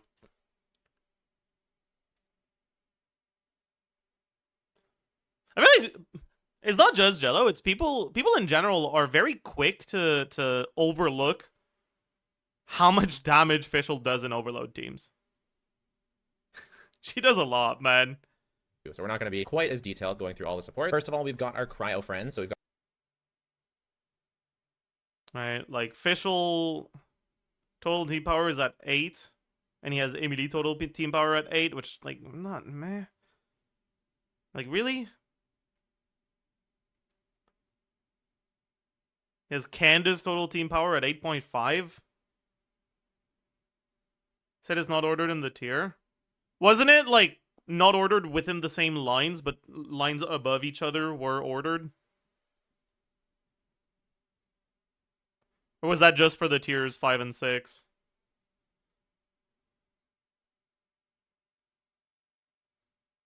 Rosaria, Kaya. The reason why these characters are considered pretty high on this list is because their combined average of being an okay support for Skirk in a pinch, if you have nothing else, you need cryo application stuff, as well as being like an actual option for Melt Moika as a free-to-play option, make them pretty good. They're only best in slot for flexibility. Their personal damage is pretty low. Offensive utility is sort of medium. Mostly they're in Melt enablers realistically for Moika. And then practicality, Kaya not being circle impact is just a little bit better. Of course, we have to rank the infamous support Mualani, basically just used for that Skirk team, but her average ends up still being pretty high because she ends up being the DPS, the ceiling theoretically for Skirk. Not that you'd ever really use her for this, but hey, it's a thing that you can do. Her flexibility, offensive utility, you know, Scroll and Thrilling Tales are quite powerful, and then overall practicality pretty good. They may be a little bit less just because of inconsistency with always proccing Scroll, but overall it leaves her in the same place. Ayaka, similar sort of thing. She can be a burst support for Skirk, as well as a melt support for Ayaka, or for Moika. And in this last DG onslaught, she actually had her time to shine with that cryo application, just absolutely obliterating the first phase of the Hara. But this is more just looking at things in general, not just this specific Abyss. I know we threw Jean a bone for that one. We probably shouldn't, but you know, she needs it. But as we get into the higher tiers, we're being a little bit more rigorous. But she has a 5 for personal damage. That's mostly looking at the Skirk thing, a 3 for offensive utility, mostly looking at the melt thing, and then overall practicality is not so bad. You just build energy. Might be being a little bit generous having the 5 and both the 5 and 3 when they're both for 2 different teams. You're not really going to get them at the same time, but it is what it is. Mona, mostly again a Skirk bot, but can also be, you know, Mualani support, Moika support. So overall, that's pretty good. Her offensive utility is pretty high. A bit of a lower practicality with your ER need, low uptime. Mona as a Moika support is fucking pushing it. I don't know about that one, Chief. On Omen, of course, the low uptime is counted for in the DPS, but if you're delayed I don't know about that one, Chief. in getting your DPS out early for whatever reason, then you're just going to fall off. So that's why that's kind of a practicality thing. Nahida can be a burn support, Llama support, mostly realistically a Llama support, but she does some other stuff, you know, aggravate, and it kind of averages out to being around here. Candace weirdly has like quite a few options that actually make her team power quite high because she's not too much of a loss on Skirk. She's actually very competitive for both Arlecchino and for Mualani. So overall, her total team power ends up being reasonably high. Still a DPS loss to free units a lot of the time, so low flexibility. Again, I know that's weird, but that's just how this works. Pretty good buffing, pretty good practicality. Who else might people disagree with? Raiden. People might think that Hyperbloom Raiden should be higher or lower. I feel like it's fairly valuable what she does. She can be a Hyperbloom trigger for Llama teams or Novelette Llama teams. Tenacity support for overload stuff, kind of cope, but it does work. I did take a I mean, if you're trying to be objective about total team power, you look at the Hyperbloom teams you can do with Raiden, and it should be higher than an 8, right? Like, sure, you can argue for these numbers, but this 8, I think, is not it.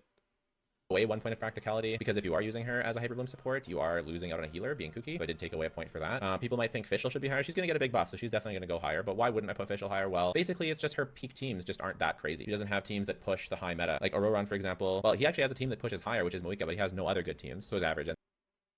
But, like, you can also use Fischl in that team, and it's very similar, right? Because Auroron is literally the only thing Auroron does is he gives 10 fighting spirit more than Fischl.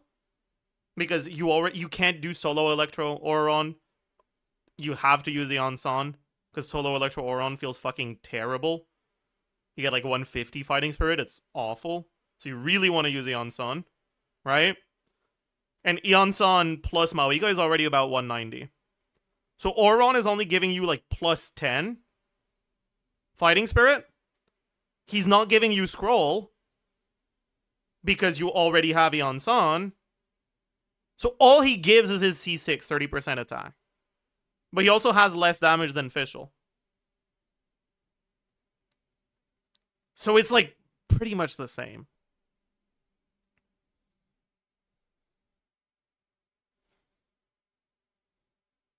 Up being lower because he doesn't have very many good teams. He is best in slot for Moika. But anyways, Fischl, she does pretty good damage. Doesn't have much offensive utility, no defensive utility. Pretty good practicality. Part of me wants to lower this a little bit because the ER stuff in CG Onslaught actually can be annoying sometimes, but it's okay. Mostly it's just that for a row run, like why is an ER? It's because he only really has one good team, being Moika, and then a lot of the other teams that he would be used on, it's just like really cope. And then Fischl, she has a bunch of teams, but none of them are super high power. Post buff Fischl is just better in Mawika Overload? Yeah.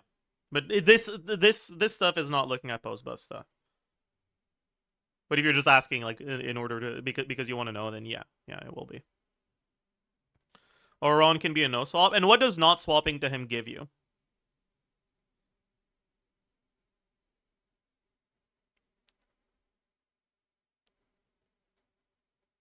Unless you have C1 Mawika, you don't have enough Night Soul on Mawika to care about being able to spend more time on her. You're already using up all of your Night Soul in your rotation.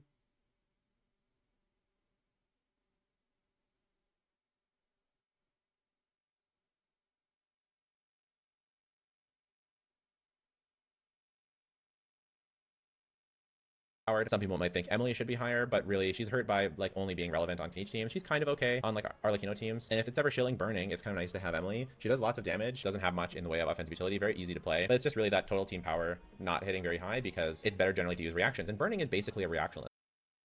Wait, also, what do you mean immediate personal damage is 9 and Fischl is 7? What the fuck are we yapping about here?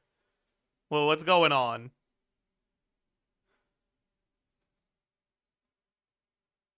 Raiden personal damage 5? In Hyperbloom? What?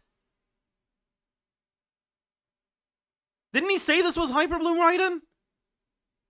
Wait, what?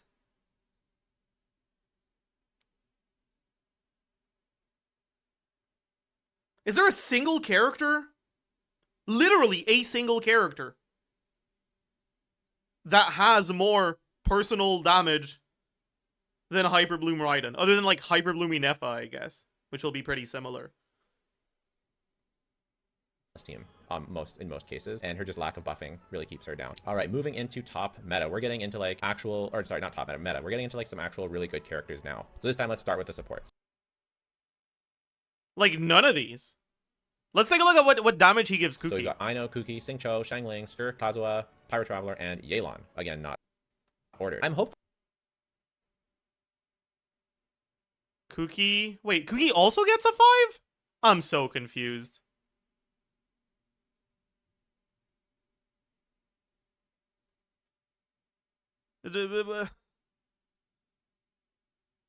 Huh?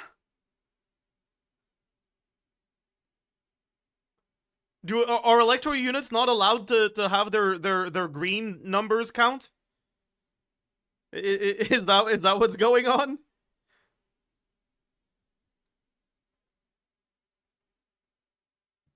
Hey, like I don't know. I feel like yeah.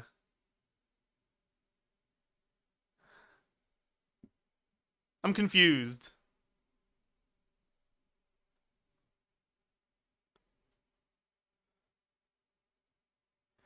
Emily stole them. Yeah, true.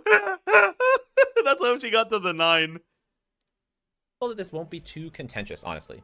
Hanging on at the bottom is Kazuha. You know, He's all right. He's basically a downgrade to Sucrose most of the time. You can still get away with using him on a bunch of teams, so I think it's mostly like Novalet Hyper that people still use him on. But it's pretty funny. If you look at Flip's Calyx, Kazuha isn't used on any of them because he's not best in slot, basically on any teams anymore. That makes me feel like he shouldn't be in the meta. Give him an 8 for power, 90 to 100k. Harlequin Novalet. I think although he can hit those, I think he's just too much of a downgrade to Sucrose all the time. So I'm actually gonna only give him a 1 for flexibility. I think he's just too much of a downgrade to Sucrose. I think he has to move down. I feel like if I put a character in meta, you have to think to yourself, this is an okay character to wish for, especially a support. You know, I say this is a meta support, and I feel like he doesn't belong with the other characters. Like, sure, you know, Yelan might be top meta, might not be top meta. Shangling might not be top meta. Power Chop. Okay, so here, by the way, chat, here you see how, like, so very often, and by the way, I do this too, right? I want to make this clear. This isn't a criticism. This is something I want to point out.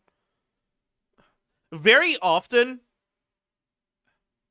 you subconsciously incorporate the ease of access of something into your overall evaluation of their power, right? Because what he just said, right? This has to be a character that you would like want to wish for.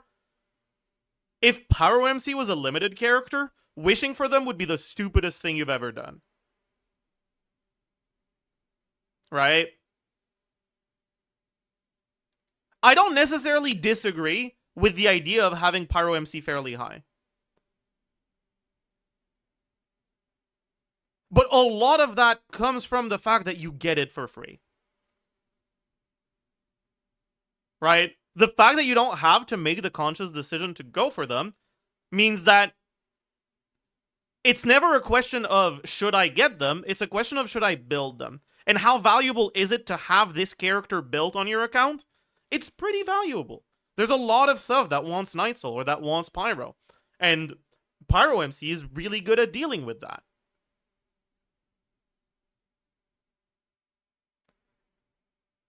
So I think having him fairly high is reasonable.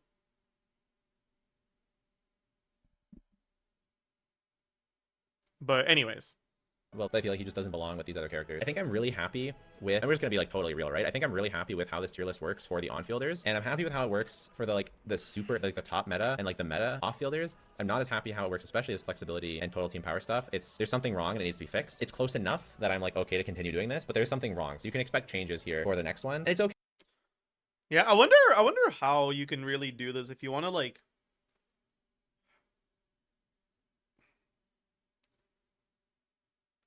set like subjective criteria and give objective evaluations based on those criteria. I wonder what sort of criteria would help convey that Kazuha isn't that good. Right? Because, like, he doesn't have low flexibility. He has fairly high flexibility. But, like, I understand what he's saying, right? You don't actively want to use him in a lot of teams.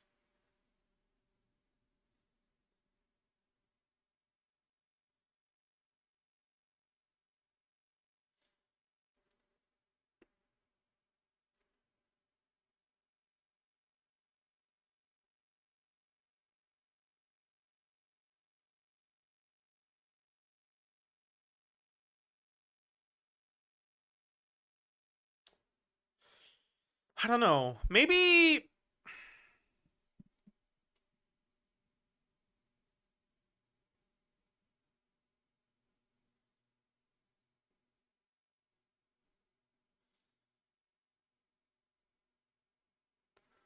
Like, it's just number of teams where he's a premium choice? No, because then, like, you end up with like, a character like... I don't know, Goro? Getting a like an insane boost because he's like the quote-unquote premium choice for a lot of geo carries, but none of those teams are good, right?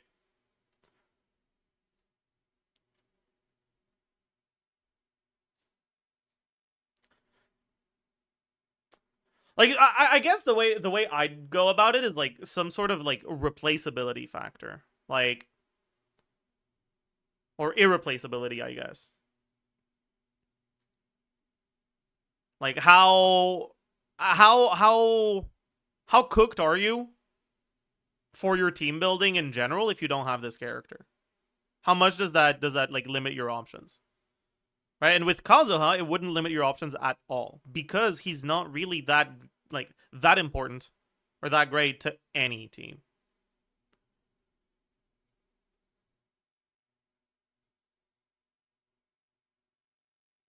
Like he'd get a fucking 0 in that category, right?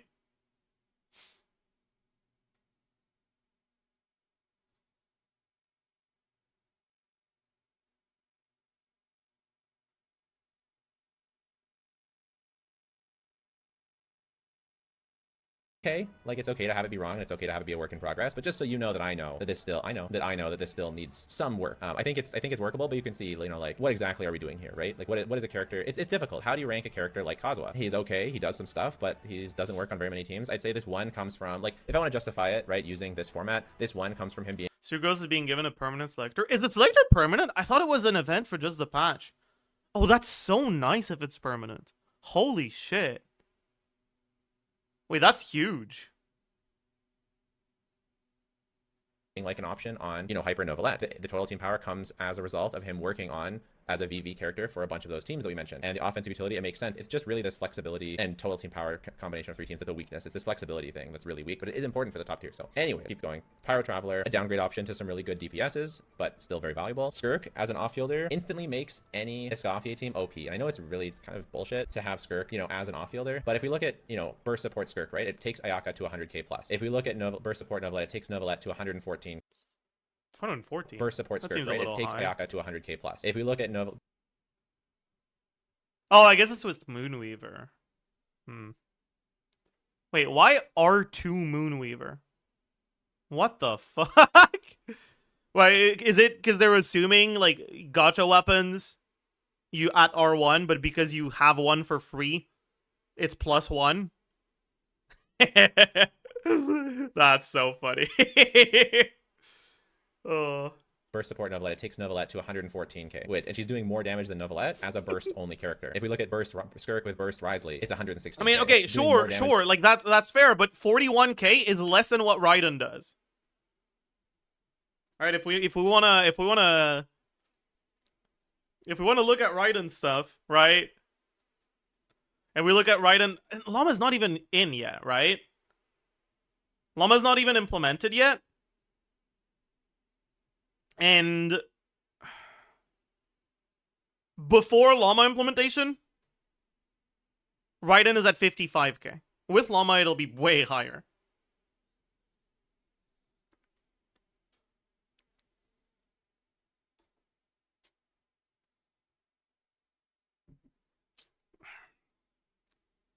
The Novelette as a burst only character. If we look at burst Skirk with burst Risley, it's 116k. Oh wait, this isn't burst, right? This isn't burst Skirk.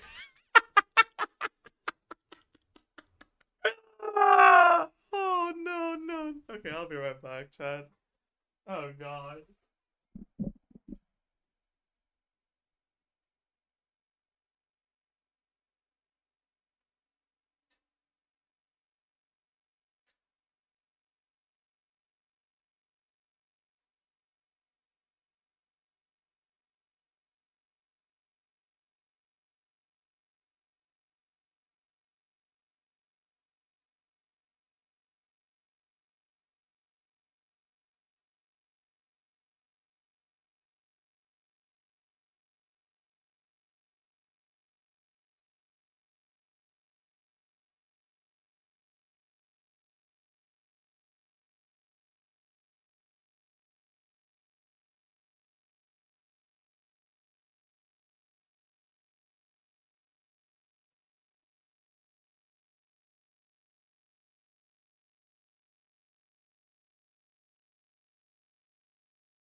I'm back.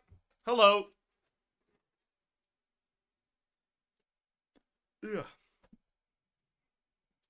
This is Risley as a Thrilling Tales support. I have to send this to my friend.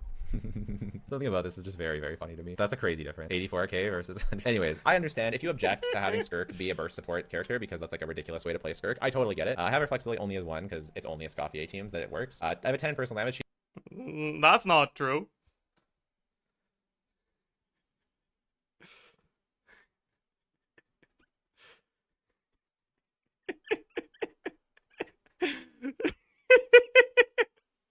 Behold, Arlecchino's best team as he's hero.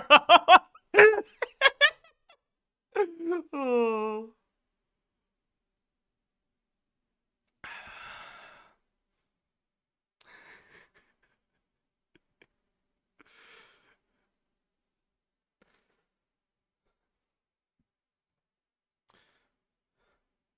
Right? Because, like, right, this is C2, C1 R1, C0 R1. Oh! This one's slightly above. Holy shit, chat. Holy shit.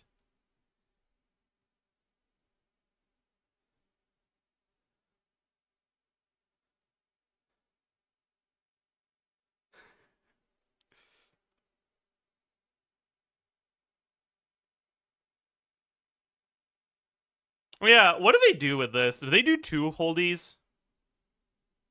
Wait. No, it's this one. Okay. Do they do 2 holdies or not? Config? Yeah, they do. Wait, why do they start with a dash? Huh? That's weird.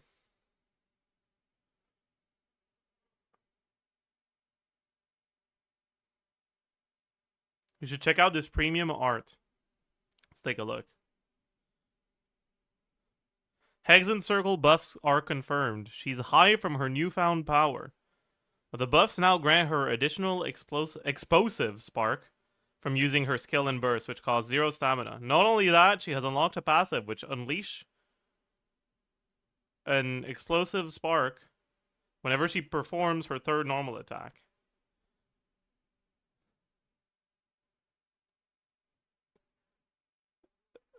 That's too much reading, man. That's too much reading for me. I can't, dude, I can't fucking read. Ultimate technique, animation cancel. Within 1 day. Okay. Okay. You know what? Yeah, that's pretty good. It's just, I don't know. My god. Oh, that's really good, though. Bro, you read Isekai? Yeah, but, like...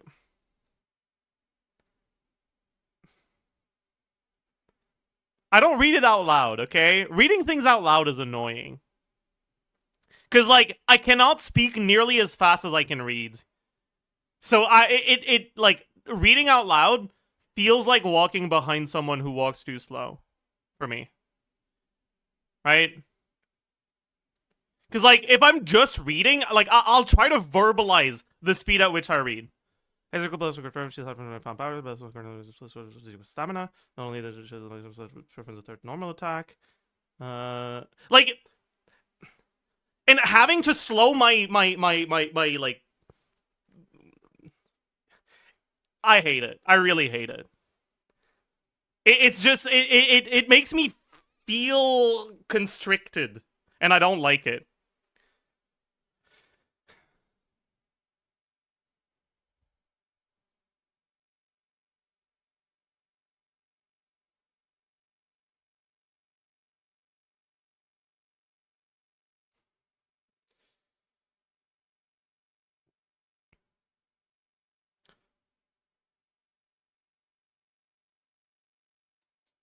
Anyways, good art, Pog.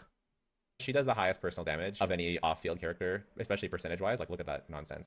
Bro wouldn't survive a day as a kindergarten teacher. Well, it's different when you're, like, reading for the sake of conveying information, and when you're reading out loud something that's supposed to be entertainment for you. and you're saying it out loud as you're reading it for the first time, right? Like those are different. 115k when all she does is burst. That's crazy. And then it's very obviously easy to play her. Doesn't need energy. You know, just needs the freeze team. So I think it's you know, it makes sense to have it here. But if you think it's bull, then I totally get it. I know C1. She works really well on a bunch of teams. Doesn't do damage. Has some decent buffing. And I hate her circle impact, so she really gets punished on practicality for that. Kuki, she is still the premier option for Hyperbloom teams. Realistically, most people are not getting away without a healer. So she's just an integral part of Hyperbloom teams, and it shows. We're counting her personal damage partially with the Hyperblooms, I guess. Some offensive utility, defensive utility. Why partially? We need to figure this out. Xingqiu's still with the Hyperblooms, I guess. Some offensive utility, defensive utility, practicality. This is a bit scuffed too. We need to figure this out. Yeah, at least he knows it's scuffed, because like that's really scuffed. Xingqiu's still a valuable support. It's kind of crazy that Xingqiu, I had him knocked down, and then he's come sort of back up again with the advent of Hyperbloom, with the advent of elemental checks being quite valuable. Some interesting stuff there. Xiangling, still hard to get rid of Xiangling, and then Yelan. Still able to do some strong Vape stuff, Escoffier stuff, and of course Hyperbloom stuff. So still some really strong options for Yelan. Looking at the meta DPSs. Now, I mean, the question is if Zaj would have the patience to deal with kids or not. I'm really good with kids. Like I used to be a counselor at summer camps, and I was very good at my job.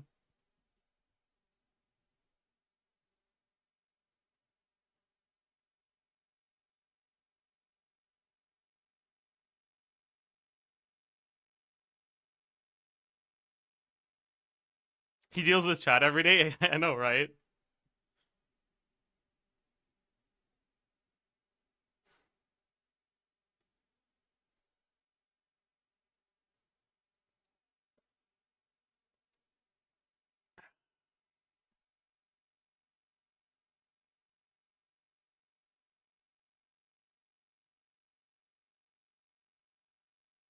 Did anyone else agree? Okay, buddy. Yeah. I did a lot of summer camp work. I did music camps a lot. Okay, I will say though, for music camps, I was a fraud one summer. Cause like my music teacher at the time owned a like company that did music summer camps. And she was like, yo, Zajef, can you do me a favor real quick? I don't have a teacher or like I don't have a like, yeah, I guess it's a teacher, whatever. For the fucking like,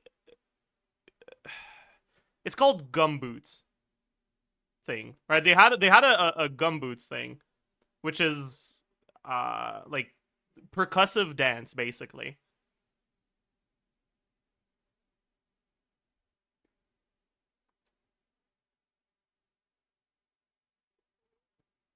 And bro, dude, I bullshitted my way through that summer. Dude, I did not know what I was talking about at all. Like, at all. Like, whatsoever.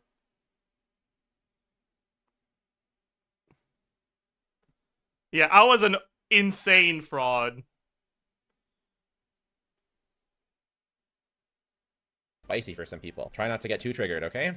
So starting at the bottom with Chlorand. Chlorand hits over 110k with overloaded teams. Over 100, I don't know if I said 110. Over 100k with overloaded teams. Still a good character. Yes. Worse than Verisa. Should you get her? Never. Does she hit over 100k? Yes. She works with Eonsan, which is great. Eonsan, Chevrus, and Moika being the team that hits over 100k, but still hits pretty close to that. You know, you still have some options without Moika. How is that different from your streams? Shut the fuck up. And even without Eonsan, it's not too big of a loss. But she does get punished pretty heavily on team building for requiring those. You won't be able to rage bait kids?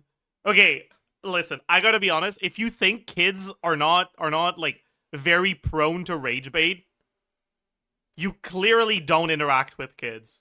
Kids are so easy to rage bait. And also, it's really fun.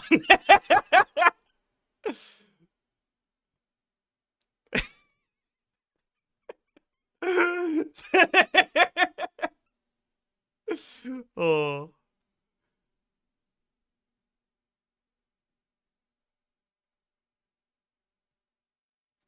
Especially young boys. I mean, boys and girls.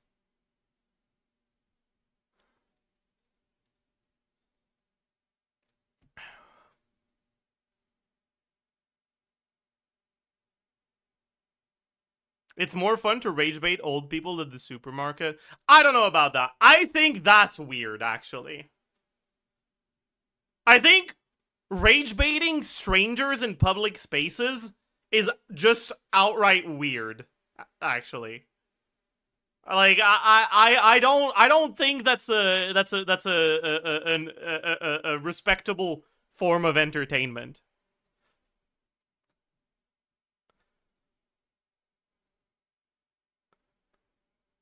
Like yeah, I don't know about that one.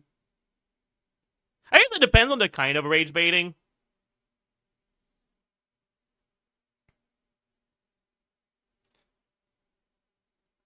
Like there's lighthearted like rage baiting, and there's like rage baiting, and I don't know.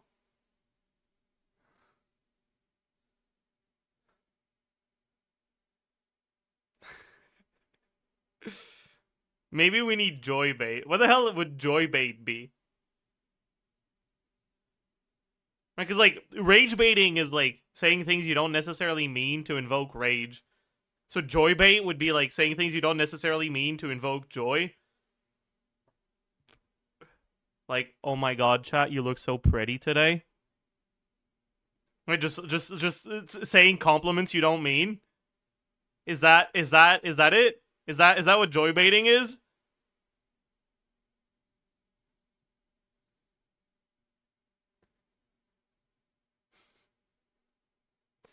So you think we're ugly? I don't have thoughts on your physical appearance. I don't know what you look like.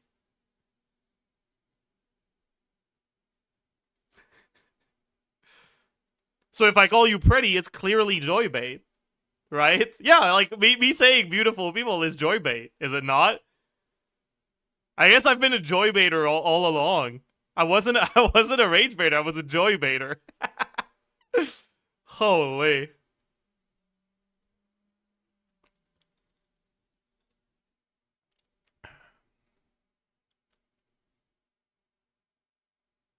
Very specific, you know, requirements, and Chevreuse and Yansan needing high constellation. Although they are 4 stars that Wait, give me a second.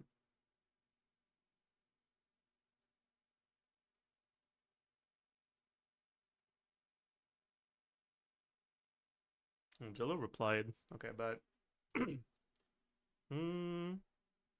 wait, let me actually send him. Hello. Send him this video.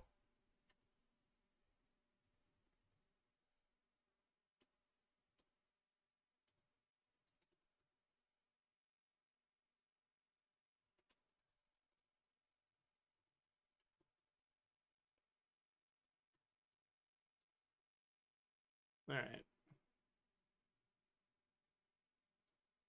that have been on compatible banners. This is Joybait. What is that? Arlecchino love posting. No whimsy? Glad is okay too. She's just that easy to build with white tassel. Give me minimal investment. Gave me Bale Moon Bloodfire. Give me literally any team and I will never retire. Losing infusion after switching? I don't know her. Good to go. Why did you Photoshop this 9? Why is this 9 Photoshopped? Why? What talent level is it behind this 9?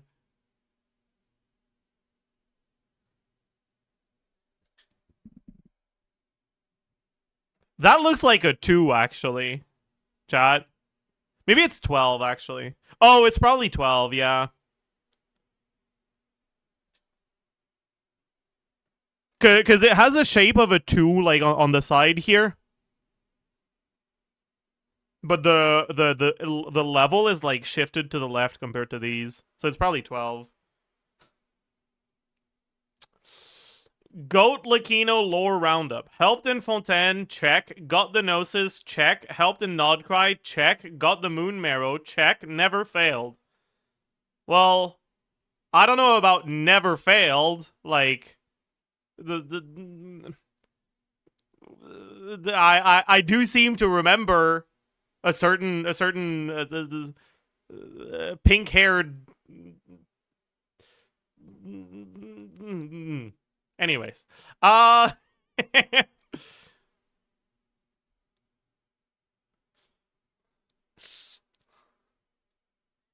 guess that wasn't Arlecchino though. That was Peruer. And she denounced. She's not Peruer no more. 0 Abyss, not 36 stars. 0 Fearless Sigil Onslaught, not cleared. 7+ fun archetypes.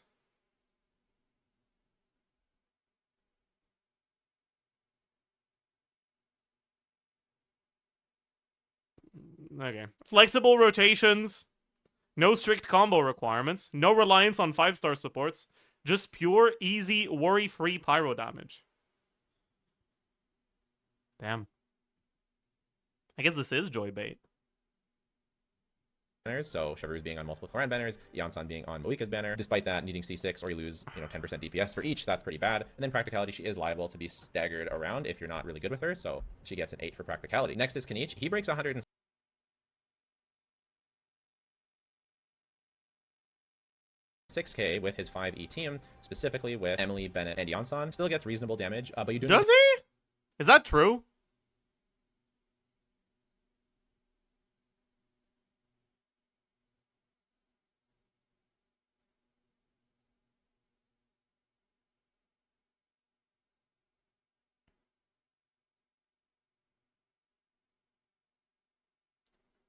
Because that sounds wrong.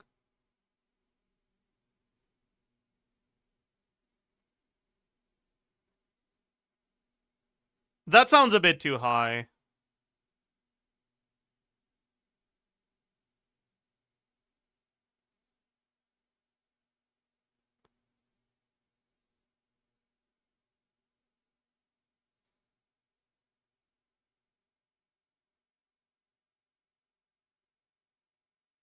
To do the 5E, and it is quite difficult. So he's punished pretty heavily for the 5E. He also has pretty annoying team building, so only. Okay, 6 doesn't seem to be heavily punished, to be fair. Like that, I think he's kind of frauding his way through here a little bit. Yeah, 3, but pretty high overall team power. Chaska. Chaska is a very difficult one. I'm going to get a lot of hate for what I've done with Chaska here because I've given her Moika Melt team. So I've punished her team building. I know you can swap out for Farina and whatever, but I've punished her team building and I've given her a higher team power. I do think she is a really good option for Melt Moika, even especially when elemental application is important, when Night Soul is important, when multiple damage types are important. There is an argument for Chaska, and there have been multiple Stygians where she's been competitive to other forms of Moika teams. So I've given her Melt Moika. If you want, you can really lower her damage to give her more flexibility. But the thing is, like, if you give Chaska more flexibility and you start using her more cope team options, pretty quickly you're going below 100k, you're going below 90k, and she's really taking a massive damage hit, and I'm sorry. So but this is on-field Chaska. This is Chaska doing the most damage on the team. This is not VV Chaska, this is real DPS Chaska. So I think it's okay. We've just punished her team building for it, and she will get a new option with Durin, which will help this for sure. One way or the other, she will be getting some kind of buff from Durin. Next we have Lauma. So this is on-fielder Lauma, and I have used her numbers from Kuki. If you were able to use Raiden, and no healer, you could actually raise this power, but I think it's too impractical. So we've given her a total team. Okay, I don't know about calling these teams impractical. I feel like enemies just don't fucking do any damage, man.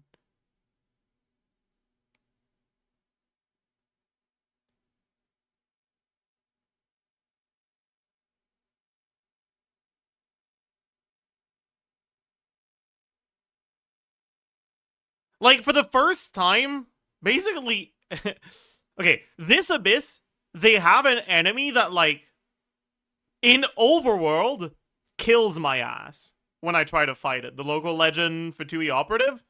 I've died to it a couple times, right? In Sigil Onslaught, it does, like, 2 damage per hit.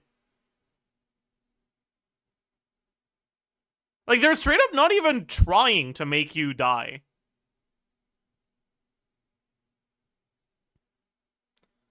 Lightkeeper kills easily, but he only really has 1 attack that deals damage.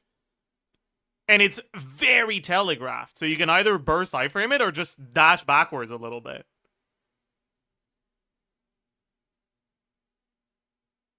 And like, with Syncto damage reduction,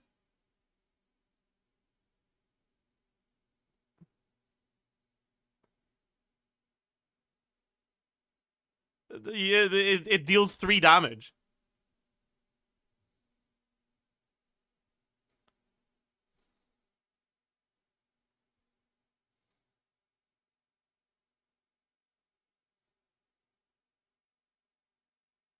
I don't think it's that hard to play without healers.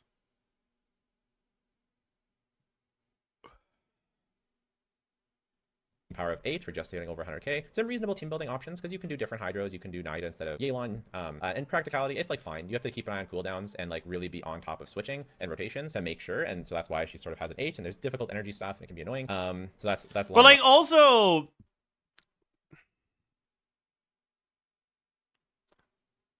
I feel like it should be very acceptable to consider Inefa Hyperbloom here, right? Like if you want a defensive option that isn't kooky, you can use Inefa. And Inefa's pretty good here.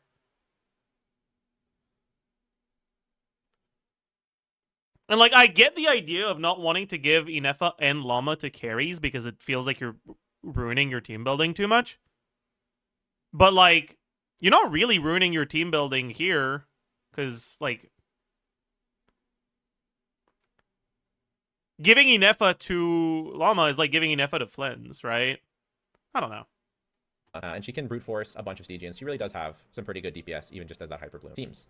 Next is Novelet. Novelet. I know a lot of people, there's going to be some people that really think Novelet deserves to be in tier 0.5, and I know that there's going to be a lot of comments. I just think that I can't quite do it for one reason. It's that his teams that hit over 105k are Inefa plus Lauma teams, and I just can't justify actually imagining the scenario where someone uses both Inefa and Lauma reasonably. Like, sure, if you have Inefa and Lauma free on your account, and it's not griefing your other teams to build that team, honestly, you can move him up to tier 0.5. I don't have a problem with that. That's okay. But I think most people are not in that situation, and so it's disingenuous to count this team. He can take either Inefa or Lauma, but not both. And if he takes one or the other, it's just over 100k. And yeah, Escoffier stuff is below.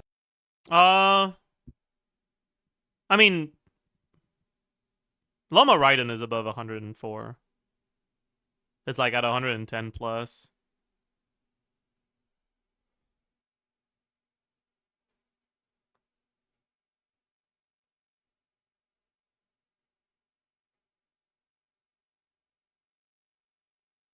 Inefa is a fraud in that team.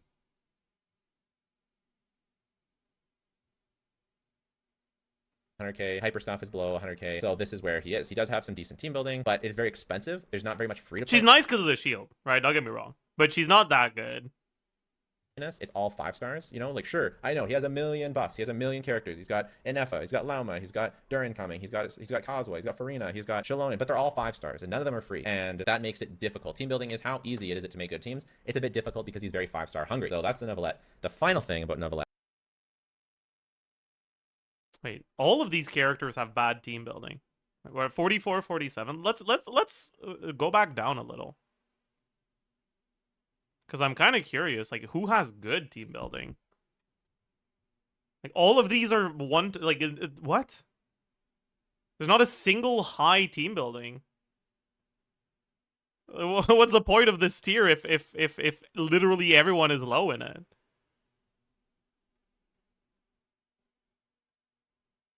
It's out of 5? Oh, is it? I see. Why? Why? Why make it out of 5?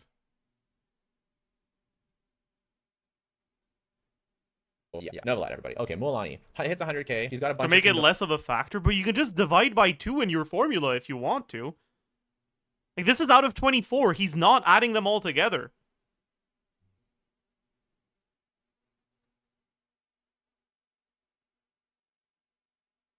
There's a 0.1 here. Like, there's a formula involved. It's not just adding them. So it being out of 5, I feel like it's just confusing for no reason. options. His video, his rules. Fair. My bad. You're right. Play friendly. You're right. Listen, Zajef, if you're gonna fucking complain about it that much, why don't you make your own, huh? Idiot. Sorry. Not many of her calcs actually hit 100k, but the way that GC Sim works, but the way that most people's standards for calculating works, not GC Sim, but just Kitching main standards, most theorycrafters, the way that they work is that they take a certain amount of substats and allow people to have those, but Mualani has more useful substats available, so it's easier to get a better build with Mualani. So on average, she'll be... With Milani, it's not about having more useful substats. Because, like, you look at Milani and you look at Arlecchino in, like, a melt team, and they have the same amount of useful substats. The reason why Milani benefits more from higher investment isn't because she has more useful substats. It's because her useful substats that are not crit are much higher value than Arlecchino's. Right? Arlecchino is really saturated on attack. You often play her with Bennett. You get Pyro Resonance. You get attack buffs from the rest of your team. And she only reacts a third of her motion value. So both attack and EM are just not that insane compared to crit, right? They do a lot less than crit. You need like 2 to 3 attack rolls to get the value from a crit roll. Same for EM. In Milani's case, you don't really have external attack or external HP buffs other than maybe Hydro Resonance. A lot of her a lot of the time people use her on Witzith, which doesn't give any HP, so none from your weapon, none from the rest of your team. The only HP you get is from your artifact. So you're not saturated at all, and an HP roll is often about as good as a crit roll. That's why you can use HP Circlet on Milani. But also, she reacts all of her damage, which means an EM roll is also about as good as a crit roll. In other words, right, if you give Arlecchino 30 rolls, right, the best possible way you can distribute that for Arlecchino is 30 crit rolls. You're not going to get that at 30 rolls, so generally, you'll be at, like, 25 crit rolls, no, like 22 crit rolls, 5 attack rolls, 3 EM rolls, or something like that, right? With Milani, you could get the same with HP instead of attack, right? But it's very possible that you have a different artifact that gives you 2 more rolls of EM and 1 less roll of crit, and on Arlecchino, that artifact would not be better. But on Milani, it will be. Which means that the actual overall stat quality for Milani at higher investment gets inflated, right? It gets better. It's not about the number of stats, it's about the value provided by each roll. Doing more damage. So I have given her a bit of leeway and given her been a bit more flexible with, more teams will hit 100k in practice than the sheets will say. Doesn't make that much of a difference. It basically allows me to say she's more flexible for team building than she is. But even if we change this to a 3, she's still going to be like in this tier, right? She's going to be 17.9, but 3 is unreasonable. But even if we made it a 4, it's still like in this tier, right? Or 3.5, she's still in this tier. But I do think she's like that. We did give her a bit of a hit for practicality because of the reset thing. But I think to hit the DPS thresholds needed for most Stygians that you want to use her, it's not too bad. I think that's cope. That's fucking cope. Jesus Christ, that's cope. Milani practicality 7. That's Linny's at 4.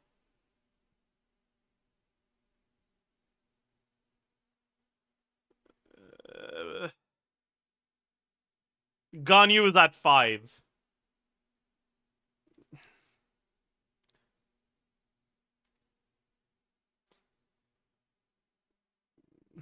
Gumming is at 4. I mean, I think it's fine to have Gumming lower because of Stygian. Because you start with no energy, so he feels really awful in Stygian.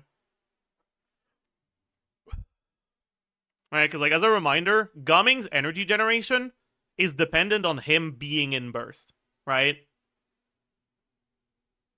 Because his skill cooldown is lower in burst, so he generates more energy in burst. Which means getting the first burst without burst takes longer than getting the second one.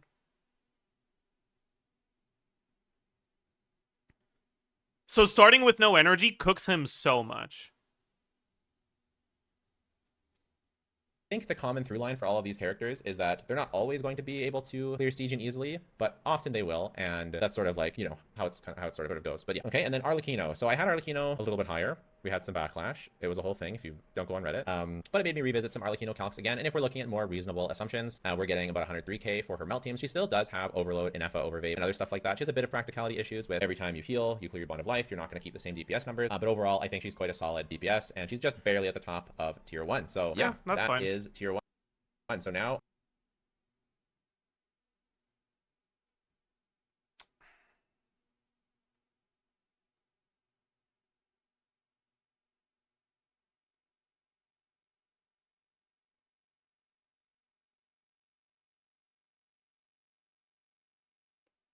If anything, I feel like you could make an argument for Arlecchino practicality being even higher. Because I don't think the healing is much of a problem. And her practical upsides because of the Bond of Life carryover stuff is really, really nice.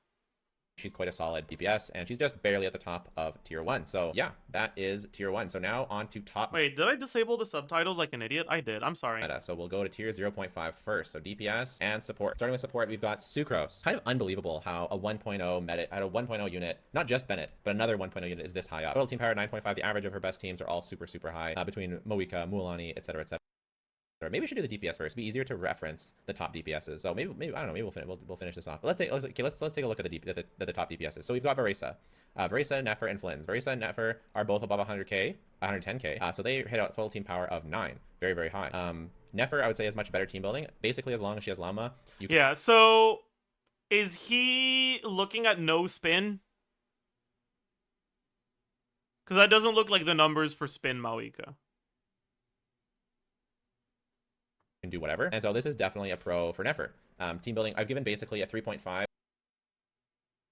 If you're locked to one other character, I give you a 3.5, basically, is how the team building ended up working out relatively. But I do have a practicality a little bit lower because the do generation can be an issue, the survivability can be an issue. She's just lacking properly good teammates. So overall, that's where she lands. Varesa in a very different boat, reaching around the same DPS, but has the same problem we talked about with Clorand, is if you don't have C6 Chev, you lose 10%. If you don't have C6 Yansan, you lose 10%. If you don't have Muika, you lose 7%. So team building, I feel like 4 stars are so hard to get, and if she runs again...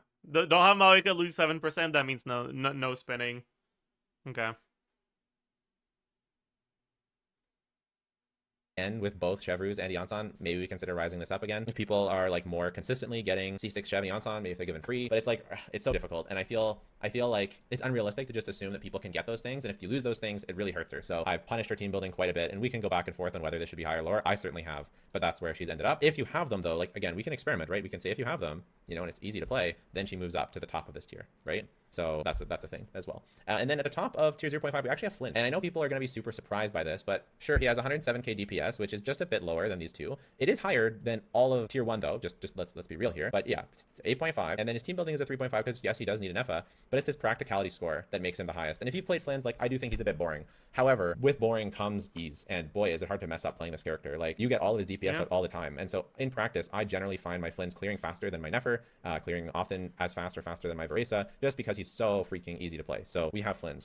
But again, I will repeat, tier 0.5 is not ordered. So if you think that Varesa is higher, you think Flynn's is higher, if you think Nefer is higher, totally fine with me. I don't care. I think they all have different pros and cons, and they all fall within this range, I think. And they're all that's reasonable, right? Like I think Varesa is higher than them, but not by that much pre-Durin. So like that's fair. Clearly within the same range looking at the numbers. So okay, number 2 DPS is of course Skirk, and I think this is pretty obvious. Anyone could have seen this coming. She has crazy DPS, and I put 122k here, but this is with a fairly basic combo that most people should pretty easily be able to get with just a teensy bit of dash canceling. It's really not hard. And then more, but it's by far not the sweatiest combo possible. You can get way more DPS. Like even flip calc at 128k, which is a lot higher than what I'm using, and that's a pretty easy combo as well. Like this is actually a dash canceling combo. This is actually a dash canceling combo that you mess up a little bit, right? I'll even lower her DPS a little bit. And that's because I wanted to keep the practicality score, because I think most people just mash, right? So I don't want to like put something that people aren't actually doing on here. I think that Nefer's dash cancel is very easy. It's mostly the survivability and the do generation that's annoying here, and like the rotations and things like that are like annoying. But yeah, Skirk, very easy. And if we look at GC Sim, if we look at some crazy combos that people do, she can hit over 150k or 140k, 138k, right? She can hit a lot higher. And the same is absolutely true for Moika. So, but another reason why I did this is because for her team building, I made it a 3.5 because she relies on Escoffier to hit this type of DPS, but you can also get this type of DPS without needing both Escoffier and Farina, right? So if we're looking at Yelan, she's still getting 100.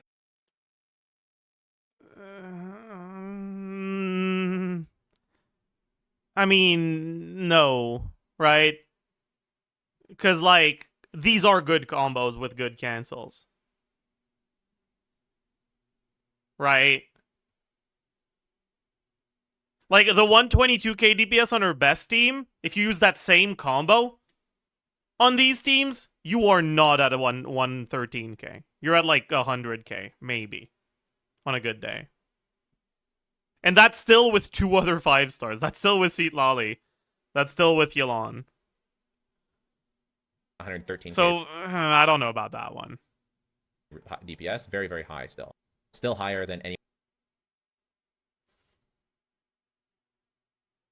else on this list. You know, maybe we even make it a 3 because she kind of wants Farina as well. Maybe people will feel better about that. And her last slot's completely flexible. It can literally be anything. I don't even know if I don't know if 3 or 3.5 is fair. I don't really know. I don't think it's much harder to build a Flynn's team, a Skirk team, as it is a Flynn's team. I mean, you kind of want Farina, I guess, right? But even then, you kind of don't really need it. I don't know. I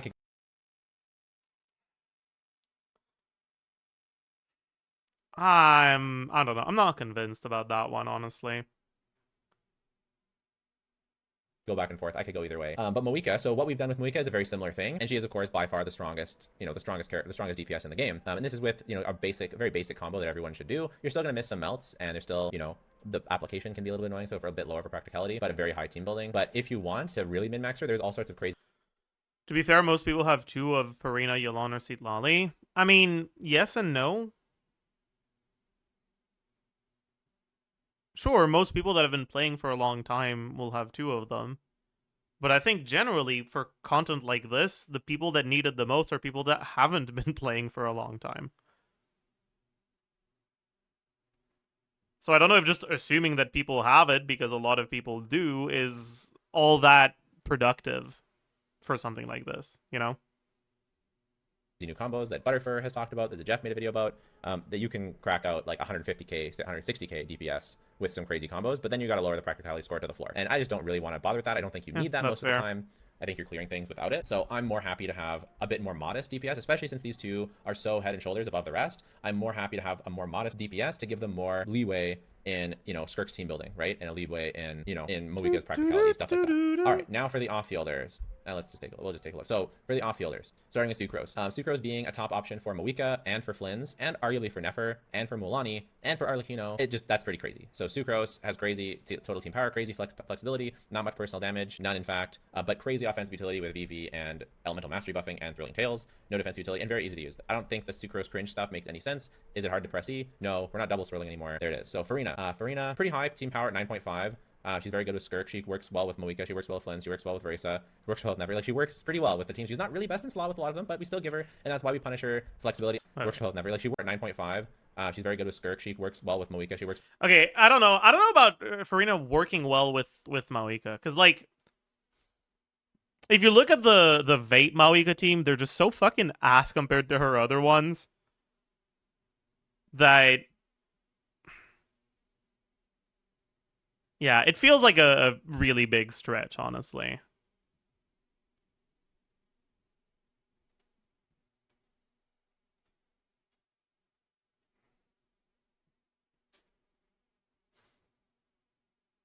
Well, Flynn. She works well with Verisa.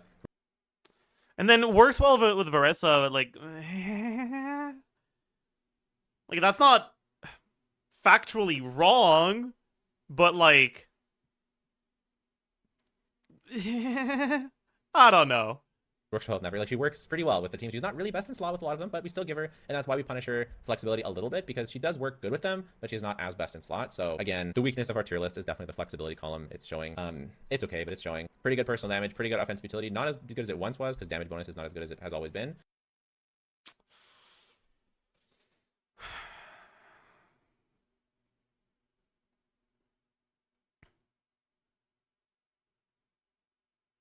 Yeah, I guess.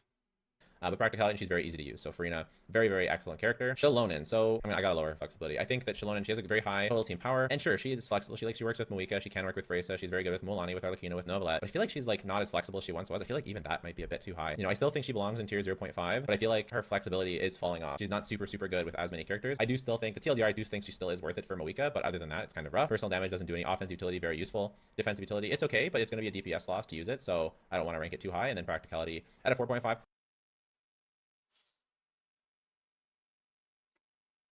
Chat, I feel like when you look at the teams where you actually use Xilonen, right?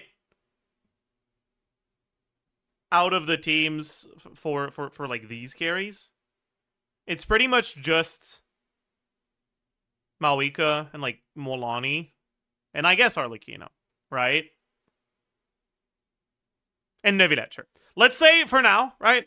Malika, Molani, Arlecchino, Nevidette. Okay.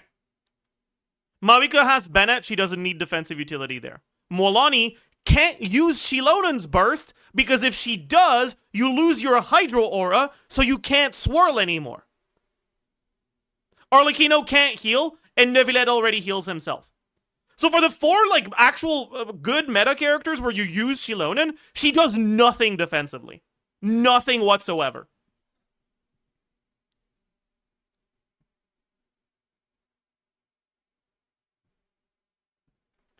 So I actually think that having her defensive utility high is kind of cope, actually. Defensive utility, it's okay, but it's going to be a DPS loss to use it, so I don't want to rank it too high. And then practicality at a 4.5. Sometimes you can't activate scroll properly, and that really messes it up. Certain Stygian bosses with shields and stuff can make it really weird. And then if you have to use Archaic Petra, and if you have to heal, and there's some problems. But like you just look at the top, the top teams and realize that most of them don't use Shilonen. So it's like she's not a must-pull like she used to be anymore. I still think she's good. I still think she belongs in this tier, but yeah. And then Inefa and Lauma. So they actually have a little bit lower of a total team power because they don't work with Moika and Skirk, and Moika and Skirk sort of carry the other 3 characters. But to compensate for that, they kind of do a lot more. Like they're the ones sort of carrying their team a bit more. So Lauma doing some personal damage, doing a lot of work in the offensive utility department, and then very easy to play. She essentially Defensive utility for Freyna should be in minus. You could say that, but like, sure. Did he forget Seatlali? We're not at the top yet. I assume Seatlali is going to be at the top.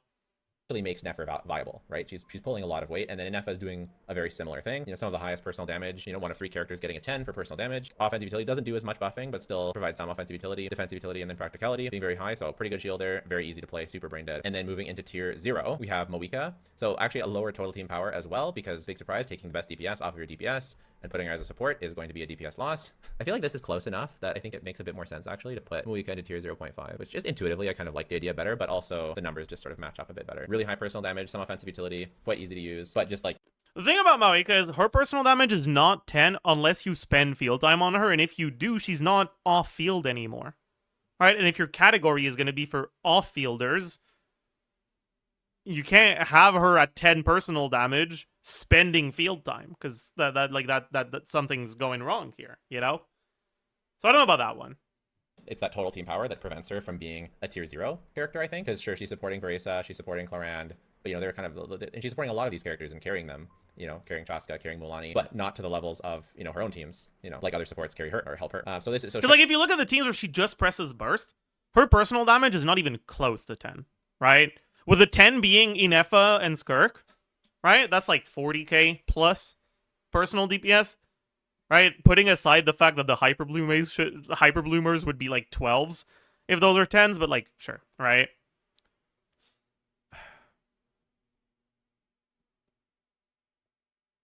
Burst only Moika in teams where you somehow manage to melt it will be at like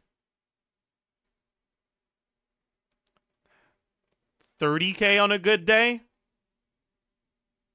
Most teams is going to be like 10 to 20. Unless you're spending field time on her.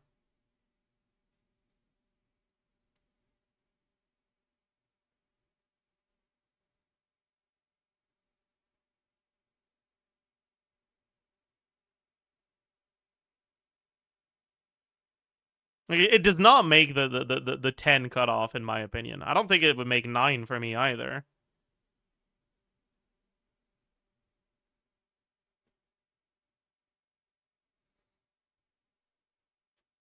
Chevreuse is next. I saw some people think that Chevreuse is the best character in the game. I do not agree with that, or the best support in the game. I don't agree with that, but I do think she is incredibly strong. Her total team power is what holds her being back from like being the best character. It's just Veresa, and Overload Moika. Yeah, they're very good, but it's not Melt Moika. It's not Skirk. Yeah, pretty good flexibility. Works with a lot of carries. Doesn't really do damage, but very crazy buffing, some good healing, and then very easy to use. Definitely belongs in tier 0. We have Yonsan in tier 0 as well. Keep in mind both of these are tier 6. I have added, you can do -2 to the team power if it's not. So if we give Chevreuse a 7 instead, that pushes her down into the tier tier 0.5, which is what I agree with. And then same with Eonsan, if we put an 8, that pushes her down to tier 0.5. So this is including C6, but yeah, so they basically just go down a tier. If not, Eonsan a little bit worse flexibility than someone like Chevreuse, but still works with a lot of characters, works with Muika, Avaresa, Arlecchino, arguably, Kanich, Clorant, Chaska, still very, very prevalent among the top meta units. Probably, I could see Eonsan going down over in the future as less characters use her, but there you go, personal damage. She does at least some insane offensive utility between the huge attack buff and scroll, and then damage bonus as well. Defensive utility, have it as a 3. I feel like that might be a bit generous. I feel like Yeah, maybe 2 that's a makes little more sense. generous. And then practicality, a little bit ER issues here and there, but it's not too bad really. Next we have Seatlali. I think some people are going to think Seatlali's a bit of a sneak, but the fact is she's the best in slot support for the best DPS in the game by a mile. She's also sometimes like half the time or a third of the time best in slot support for Skirk as well. So she has some flexibility. She does a little bit of personal damage. I don't know how much that really is, but even if we lower it, it doesn't really change all that much here. Offensive utility, she provides Thrilling Tales as well as Scroll as well as Shred. Seems pretty strong to me. And then defensive utility, you have a 5, and then practicality. Yeah, the thing about Seatlali is that it's not that her like the stat buffs she provides are that big compared to other dedicated supports. The amount of stats provided by Seatlali is actually pretty low. The thing is, she's not just providing stats, she's also providing the application that you need, right? So she has role overlap in her kit. That's why she's really good.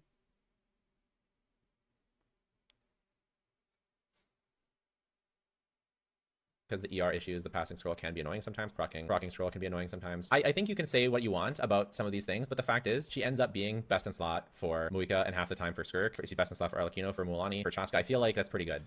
Okay, Seatlali best in slot for Arlecchino, for Mualani is a fucking GC Sim bad chest or a fucking calc bad chest if I've ever seen one. Because you are not playing that shit, man. Jesus Christ.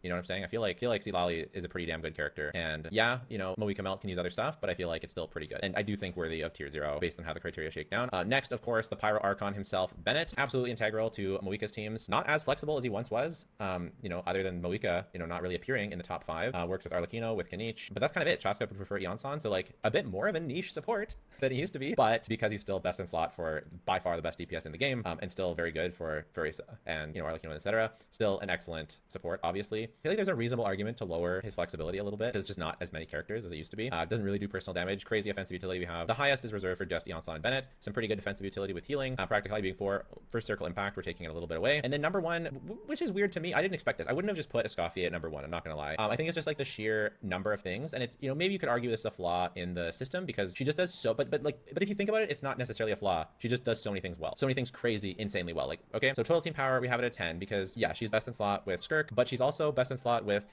Moika Melt and Arlecchino Melt. I know it's a bit weird to grief your freeze team by using double cryo with Escoffier, but she's also the best non-Escoffier option for Moika Melt, for Arlecchino Melt, because she follows you around. She's got a bit more consistent cryo application because her summon follows you around, unlike Rosaria's. So, and then of course, yeah, so I don't know, I think it's still kind of justified to have her there. I have lowered her flexibility a little bit, you know, because there's not just a crazy amount of characters, so she is like the lowest flexibility of most of these characters, but it's still pretty high. She does pretty good damage. If you look at the damage distribution, it's a pretty good amount of damage. Not as crazy as some of the characters, but it's still quite good. So pretty high offensive utility. You know, I'm actually kind of curious. When you what's the non-melt off-field Maoika team that doesn't spend field time on her that has the highest personal DPS coming from her?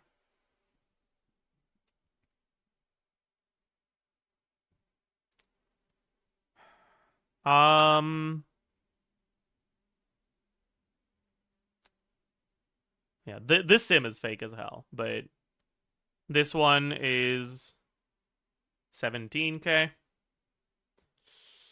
And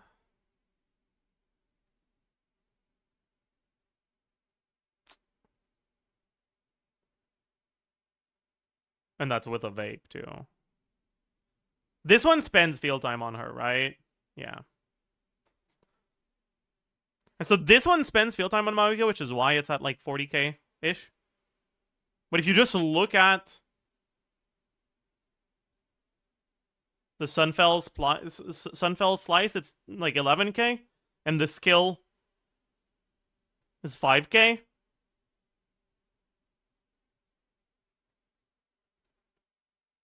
So we're below 20k for the like damage you would get just if you didn't spin.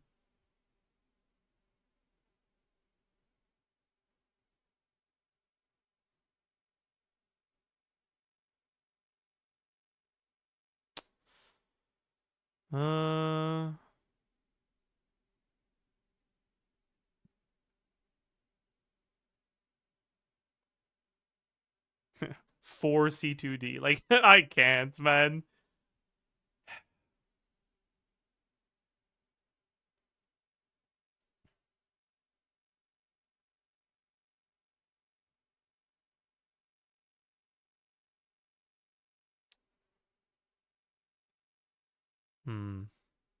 Hey, chat. I'm right back, actually.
I'm back.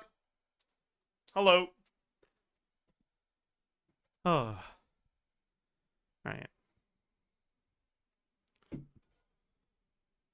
I need to find one. Oh, this might be... No spin. Because she's on Cinder City. Yeah, this is no spin Maoika, 14k. Right? So that's what I'm talking about, right? Maoika personal damage being a 10 is only if you spend a good amount of field time on her. And at that point, is it reasonable to talk about her being off field? If her field time is as much as your Gary, she's not off field. You know?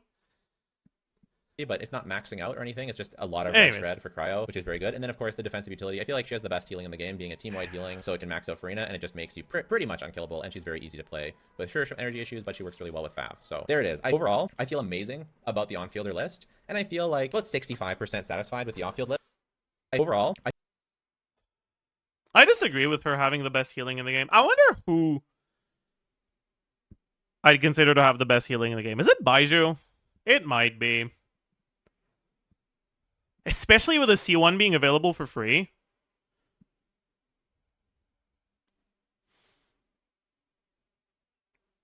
Chlorine, true. No, but like actual healing in practicality, I think it's Baiju. Yeah. The thing is, like, it's not just about the amount of healing, it's also about what you need to do to access it. With Baiju, you press your E button once and your team is back to full HP.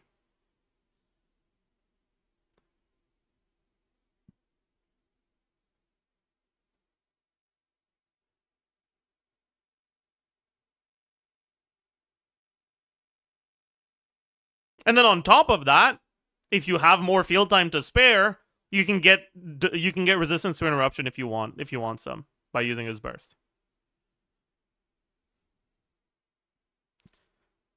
Jean. The problem with Jean is, one, animation time way longer than just pressing E on Baiju. And two, you need ER. Sometimes energy goes wrong for whatever reason.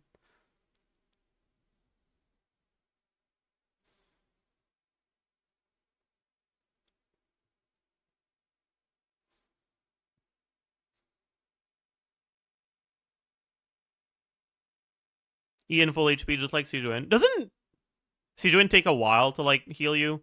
Doesn't she get her healing like on each bounce of her bubble? Dude, I don't even know how Sijuin works, man.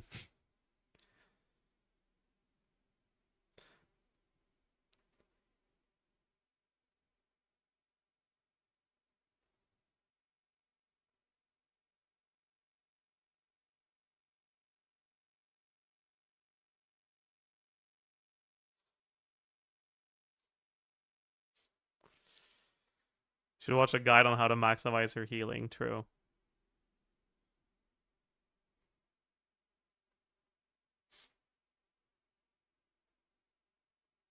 Not the continued Yehuda healing misinfo. What?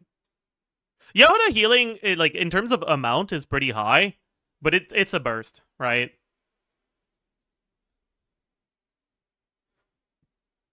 It's a burst on a character. Well, okay, it's a burst. It's not to the full team. It's only to 2 characters at once. Technically, it's to the whole team eventually, but like, yeah. And it's also a burst on a character that has the longest fucking skill animation in the game. Unless you just don't, like, fill up her bottle. And I guess sometimes you don't, but, like, I don't know. I remember seeing this ranking of heal. The thing is, it's not just, like I said, right? It's not just the amount of healing. Because you only need to heal up to full HP. You don't need to heal more than that. So, like, who's the character that gets you to heal to full HP with the least amount of effort? And I think that's Baiju.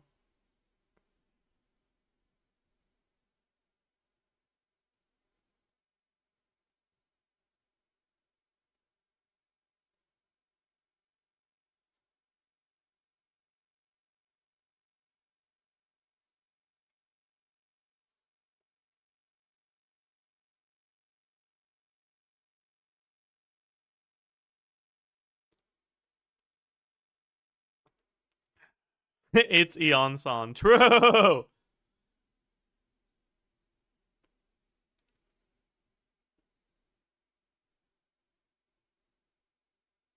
Charlotte, you keep naming characters that heal on bursts, chat.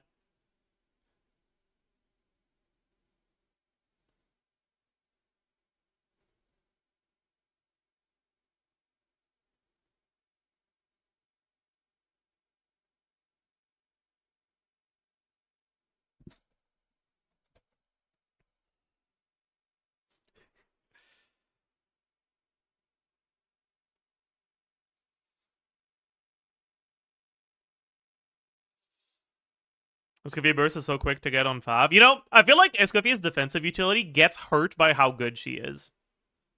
Right? Escoffier's personal damage is high enough that you don't want to sacrifice stats for ER.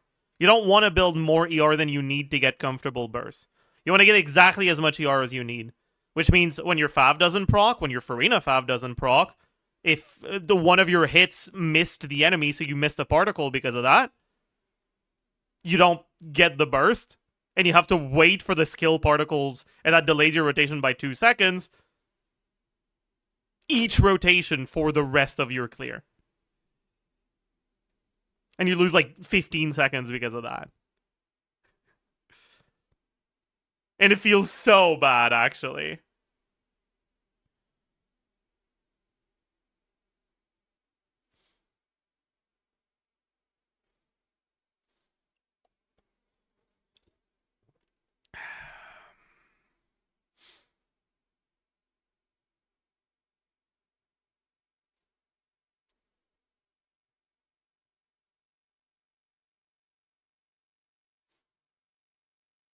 Yeah, it's just it's a really like unfortunate situation, right?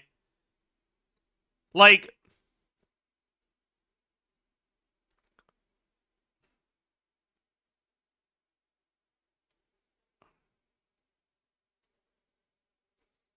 it's kind of similar to the reason why Eon-san's practicality Jello had at a 4, right? Because it can be annoying to get her burst, but the reason why it's annoying to get her burst is because you don't want to just build her with Infinity R. If you were to build her with Infinity R, getting her burst wouldn't be a problem. But you want to get enough crit for Fav, but also enough attack to maximize her passive. Which leaves you in a situation where juggling all those stats at once can be harsh, and that's why she loses a point in practicality. It's the same idea for me for Escoffier, where in order to get this 8 on personal damage, you have to sacrifice practicality. And it feels annoying.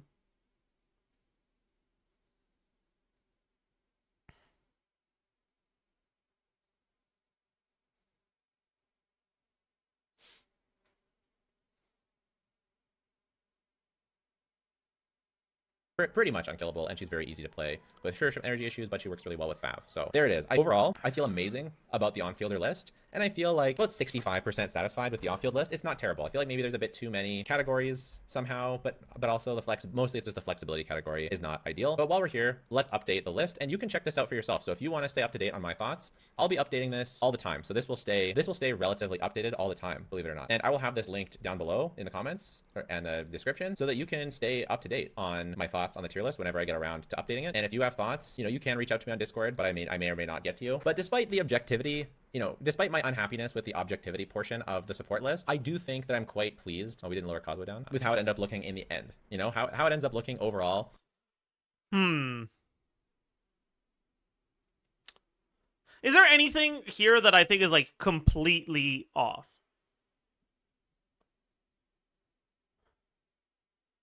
There's not that much, right? Like, as much as I've had minor disagreements, I don't think this is unreasonable as a whole. I do think Raiden is too low. I think Fischl is too low. But I don't think either of them would be 2 tiers up, right? Like, I would have them 1 tier up. And at that point, it's not that big of a deal, right?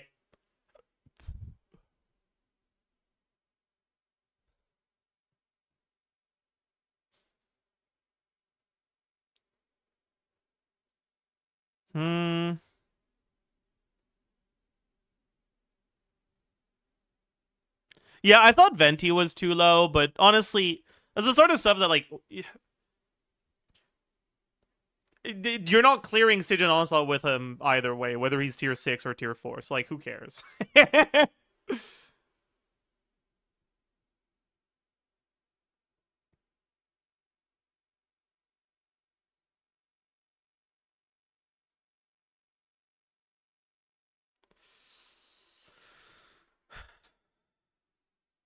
I talked about Sethos already, right?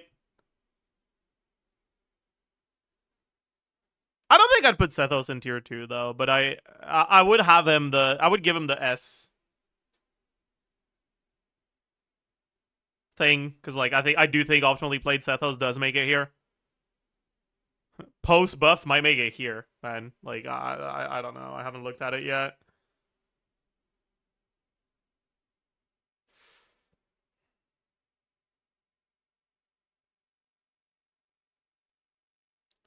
I kind of want to ask an actual Sethos player what sort of rotations they do with Durin and Melee Fischl.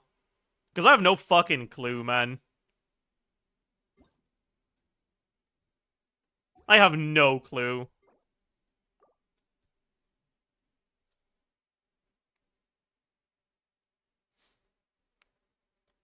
Or like you'd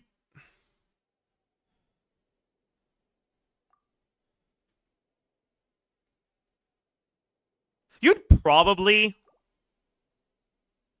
just do the short hold stuff, right?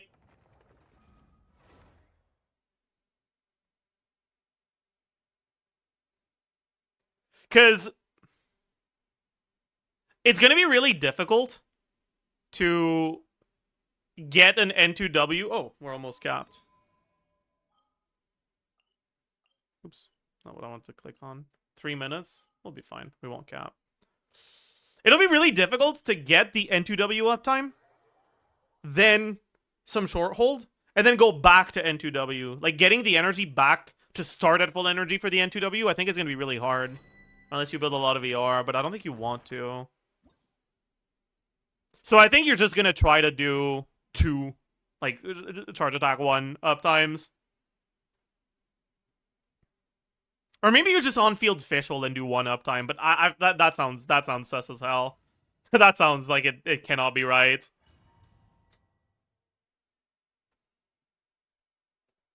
Soluna's still in chat. Maybe ask him. What would you do, Soluna? Because I don't fucking know.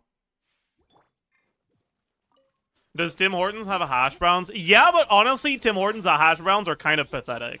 Close your eyes. Night falls. If you tax evade 1 charge attack, you can do charge attack and 2W, then 3 charge attacks for the second half. Yeah, but the thing is, after those 3 charge attacks for the second half, you'll be basically 0 energy, and then you need to fill that back up for the next burst. That sounds difficult.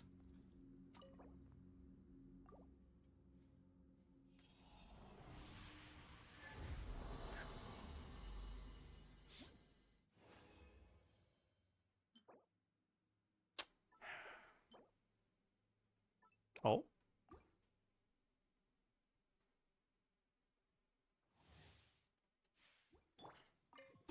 Y'all can't make your own hash browns? I mean, Animal test 63.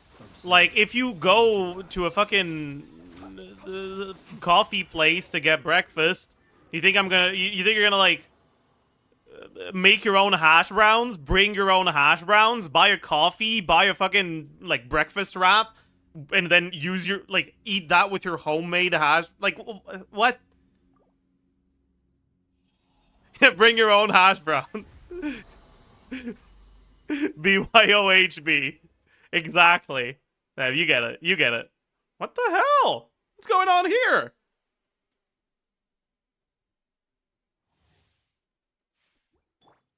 Insulation chamber deployed. Absorption test. Be silent.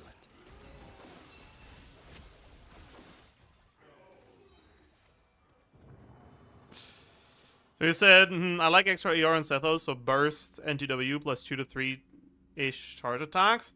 But 2 to 3-ish charge attacks won't work. Like, you want to do a 2 uptime thing. Right? Because otherwise you get bad Fischl uptime.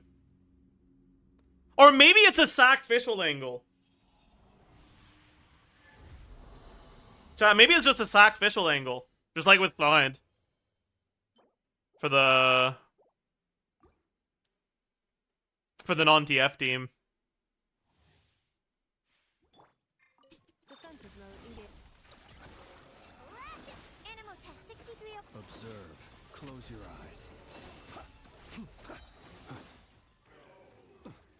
eyes. Sack Fischl is making my ears cry. I'm sorry. I'm really sorry.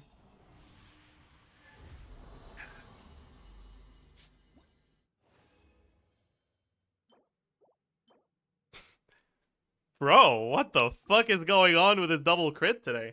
Holy shit.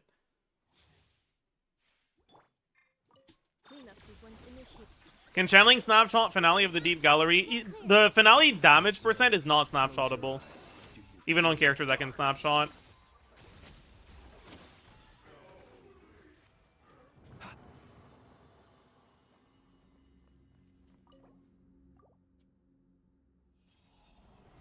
So no one can snapshot it.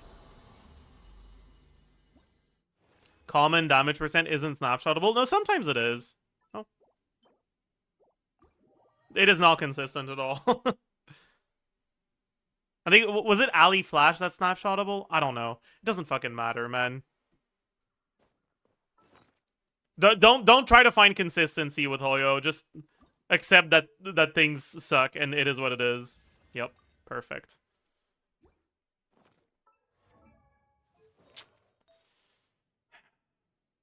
This is my best one right now. 1, 2, 3, 4, 5, 6, 7. I'll keep leveling it, I guess, but if it rolls defense one more time, it's worthless. Okay, classic.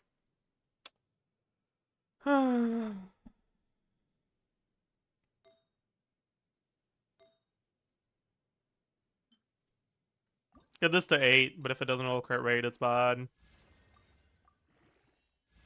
Yeah. Alright. Then I guess this one could be an upgrade. Just get the flat defense so I don't have to spend too much more.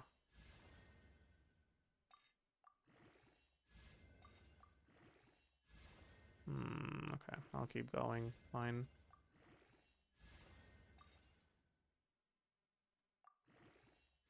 Fuck. That's the bad outcome. Getting flat defense on the last roll, so we had to spend all the Mora to level it to 20, and it's not an upgrade. Fuck. I'm poor now.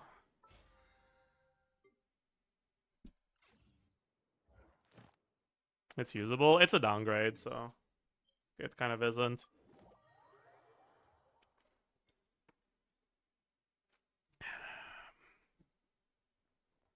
Add as. Thank you for add as. Can you please enter your teapot? Fine. Fine, I'll enter my teapot. Is the title a lie? The title is always a lie. But maybe. I don't know. I might do it. Wait, why the fuck am I inside? It's fine. I can do this now, right? No, I can't. Can you not claim your stuff from inside? Well, that's cringe.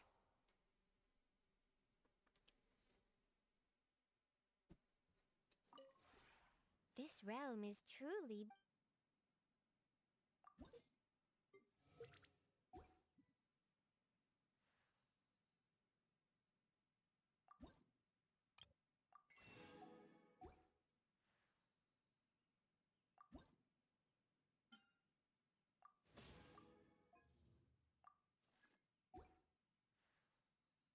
If you ever. You're the Mora? Nah. There's no point.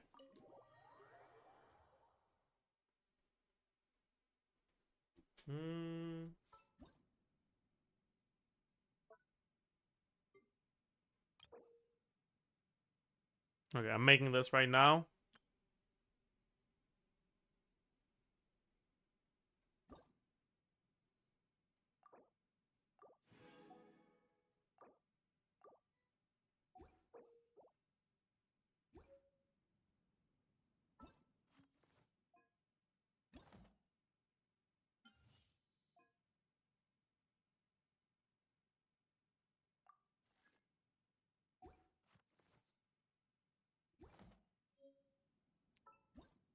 r/male living space. True. That's actually so true. Do I have any of these? Only have one. I mean, I'll have to do it eventually anyway, so it's fine.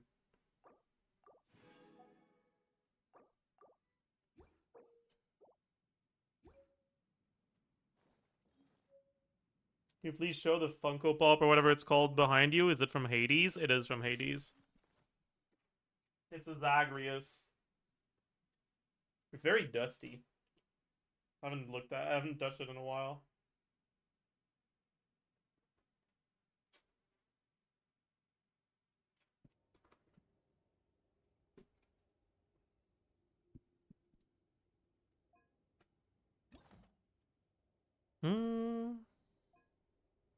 Yeah.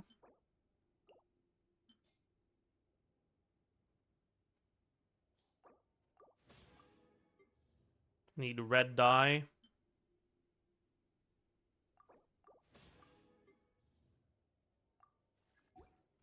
Okay, one more. It was this one, right? So next is this one. I have Sucrose and Lisa. Okay.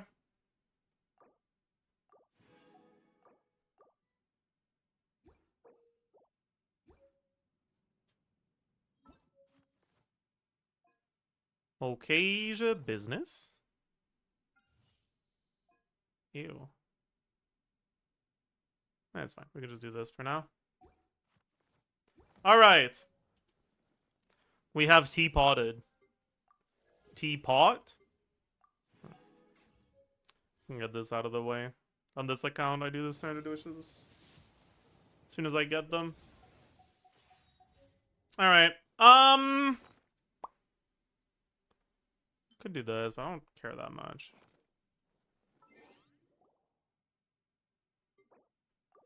All right, let's go back to main account.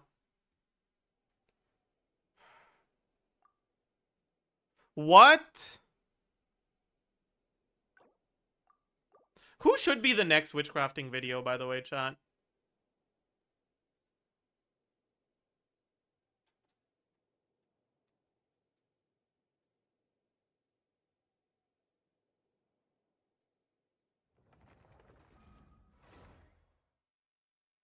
Venti? Bro, we've already done Venti.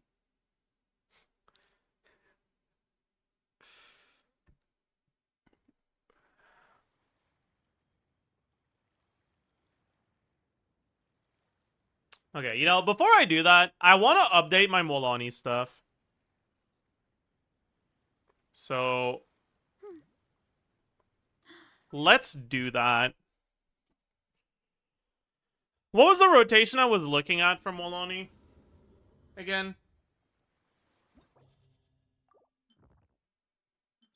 It was... Molani... Sucrose, Malika, Mona, right?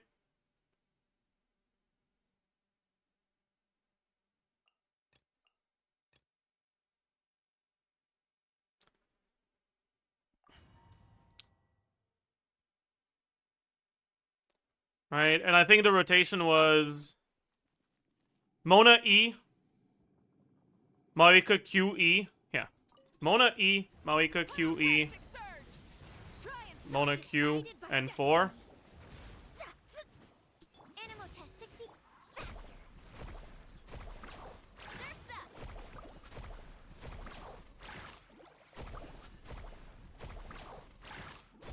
Yeah. Delves into Oops, I swapped the wrong character. But yeah, so this is pretty clearly an 18-second, right?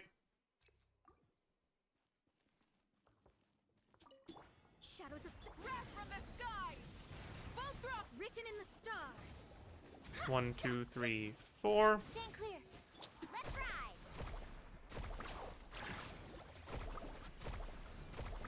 Amazing.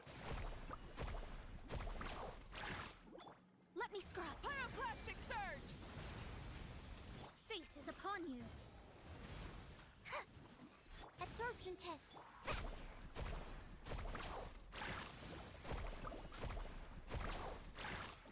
Check this out.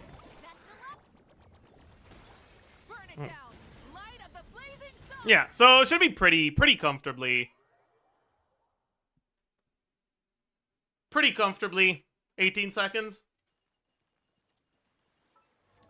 You could try to do some Malika burst every other rotation stuff, but I don't like it very much. I think those rotations tend to be a little too min-maxy for me. Alright.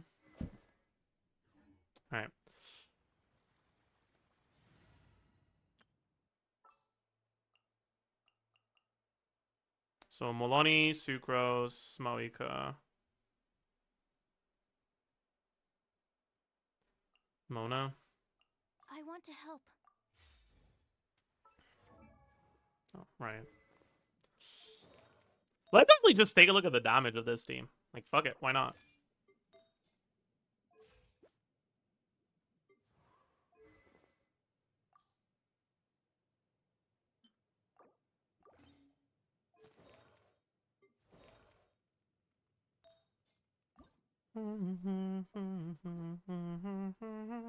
Free buffs.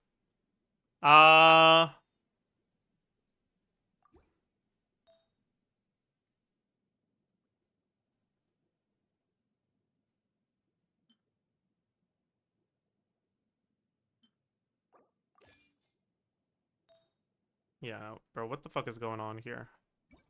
Wait, I shouldn't be on Noblesse. What am I fucking yapping about? I should be on Instructor.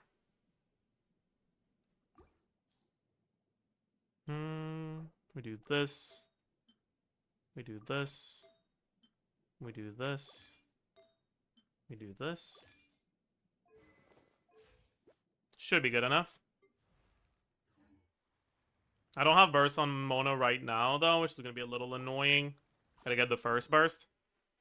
It's okay, though. We'll just farm the first burst real quick. And then properly try it. Obviously, we basically will have no Mona uptime, because the buffs aren't in yet. Carving waves. Delves into destiny. Yeah.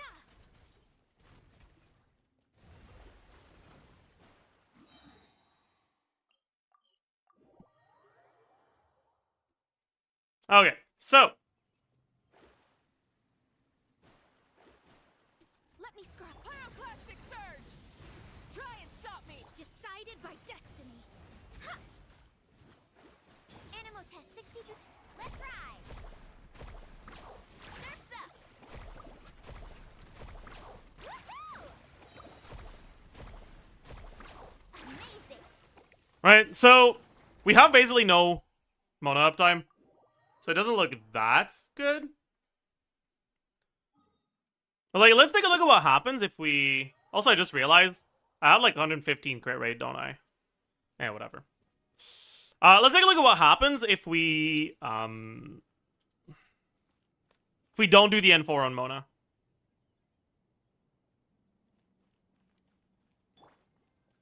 Delve into destiny.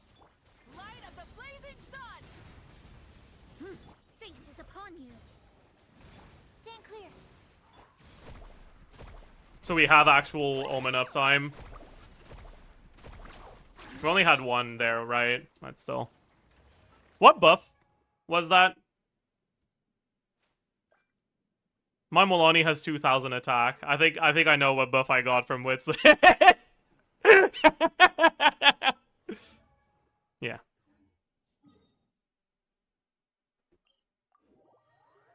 Like, we're getting 500k with the attack buff on Witsit, right? And post buff, you get that for basically full uptime.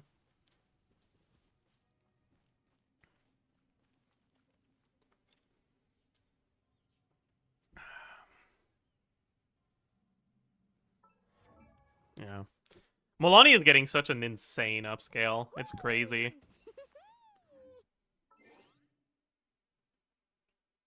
So, base attack, attack percent, flat attack, total attack, base. HP, HP percent, flat HP, total HP. What's the pros and cons of Durin versus Mawika and Milani?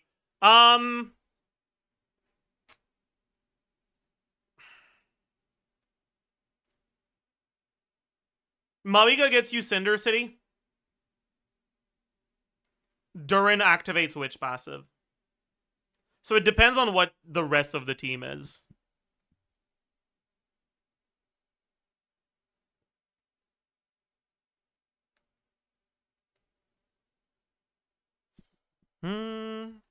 Okay, so we have that. We have damage percent 1, damage percent 2. We'll have crit value, crit multiplier. I guess we can have crit multiplier 1 and 2. All right, and then we'll have EM multiplier. Yeah. E attack 1, E attack 2, E attack 3. I don't think any character is going to have more than 3. Motion value 1, motion value 2, motion value 3. Damage 1, damage 2, damage 3. Damage time DPS. Alright. Let's take a look at what we got. So we got Milani, Mawika, Sucrose, Mona. Milani will be on Witsith because there's no way in hell I will ever use Sack Jade on a Milani calc. It's never gonna happen. On Codex, I mean, I guess we could do Sack Jade on a different artifact set, right? It's probably better than Witsith anyways, right? But, no. No. No. Anyways, so yeah, Codex, Witsith, Mawika on Scroll.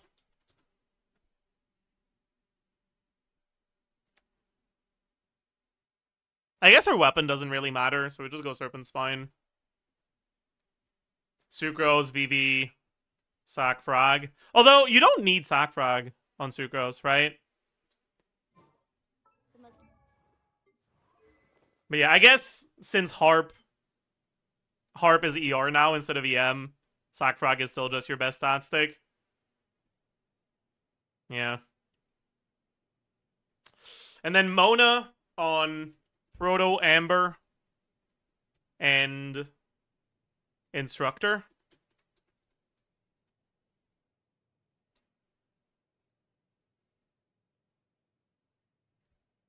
I guess I should have multiplier 1 and 2 though, right?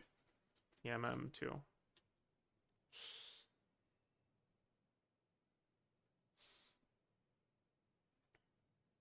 Wits and Sucrose for +1 RNG. True.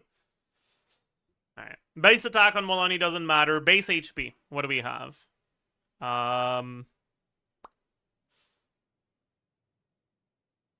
Characters, Molani.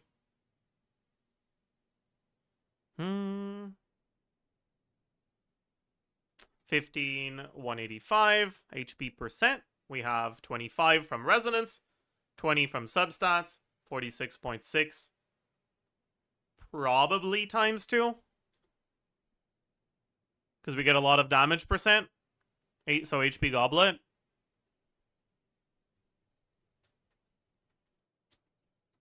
I think.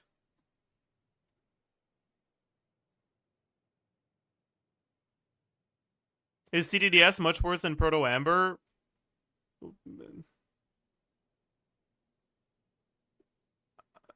Like, so you can TDDS Maoika Burst? That's not worth it.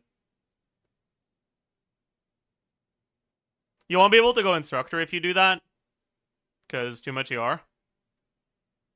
Right? The Proto Amber helps your ER requirements a lot. And Proto Amber heals a lot in this team. This is not a healerless team. Proto Amber heals HP scalers a lot. So losing Proto Amber takes a team that has an actual healer to a healerless team. It's just not worth it. Anyways, damage percent, we have Codex, we have Witsith average, we have Mona, we have Scroll, we have Maoika, like 25% average.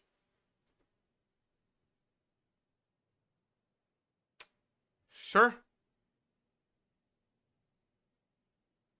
Yeah, that's it.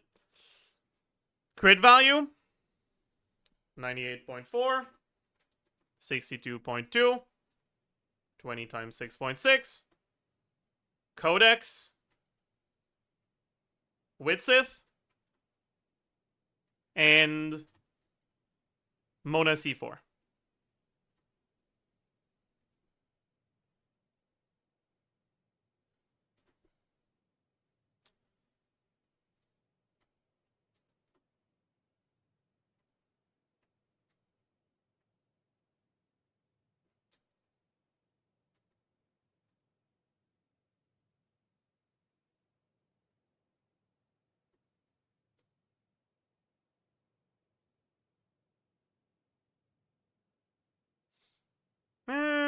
Actually. Now, we have the Mona Witch buff for all of our damage. I don't need a second crit multiplier for her.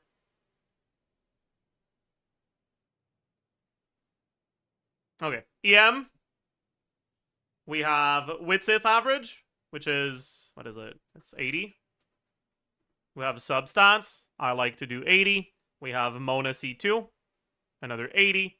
We have Sucrose, which is 50. And then 20% of, no, sorry, 20% of Sucrose's EM. Sucrose's EM is 187 times 3 plus 80 plus 120 plus Substats plus Sack Frag.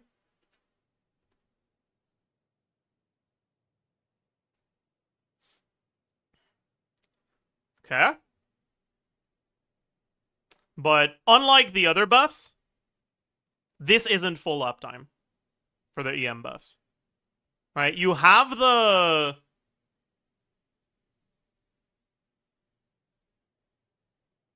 You have full uptime on VV. You don't have full uptime on the EM buff. The last hit isn't benefiting from it. Or the Instructor buff, right? So the EM multiplier for the first one is 25 divided by 9, multiplied by 1401 plus EM, divided by, no, sorry, plus 1. Wait, I forgot the times EM. Divided by this. There we go. My bad. Okay. But we also get 15 reaction damage bonus from Mona's C1. We don't get the bonus from her passive because Mawika procs it. Okay. And then when our buffs fall off, it's minus 20% of sucrose, minus 50, minus 120.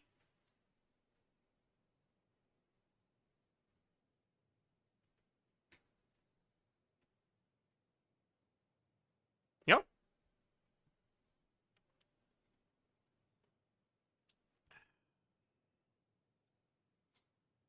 All right. And then our effective HP is total HP times 1 plus damage percent times crit multiplier times EM multiplier 1. And the second one is just EM multiplier 2 because we lose our EM buffs. Motion value. We have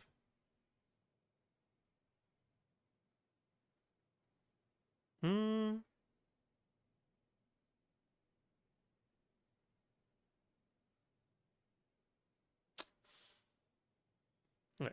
It's 14.76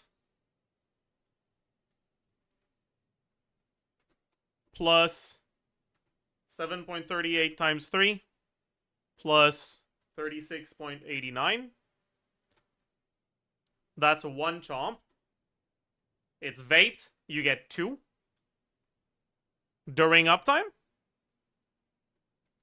And then during downtime, or yeah, after the EM buffs fall off, it's vaped every other rotation, so divided by 2, plus 99.3, 99.3.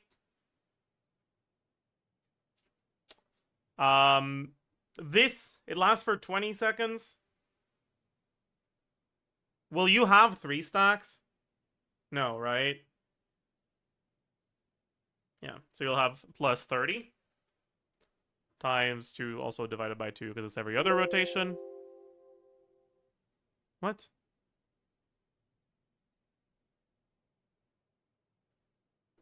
Oh. Plus.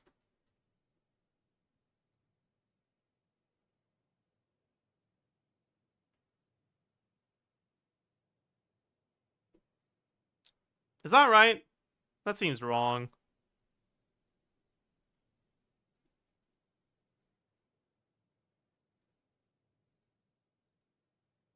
No, it's right.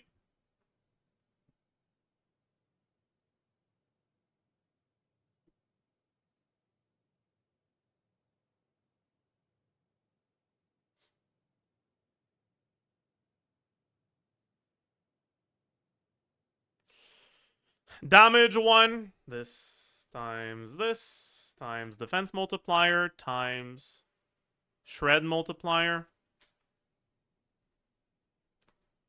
Damage. DPS. Oops.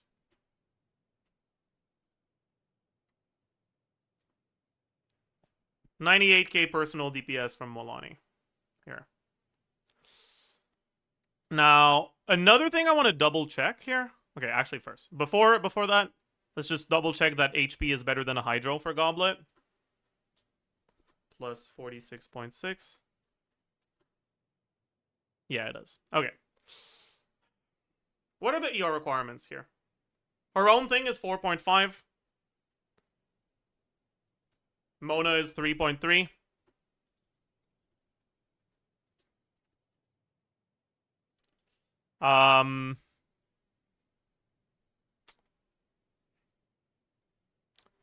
She catches sucrose particles. She does not catch Mawika particles. Is Mawika 4 or 5? I forgot.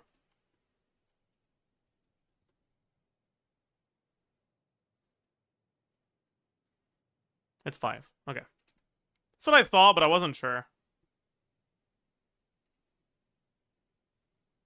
Okay. She doesn't get Mona. Doesn't she get Mona because you get the energy when her skill explodes? It's here. She doesn't catch it. 1. Okay, no. 5 particles. We have none. But we do have clear particles.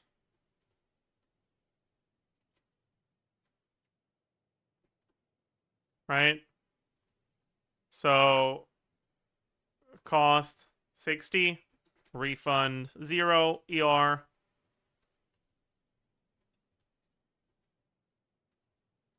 Yeah, so you would need 174 ER to burst every rotation.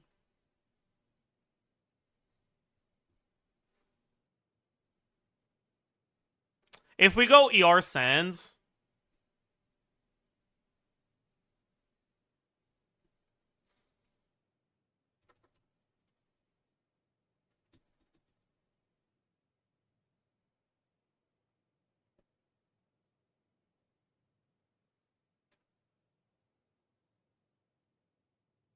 It's worse.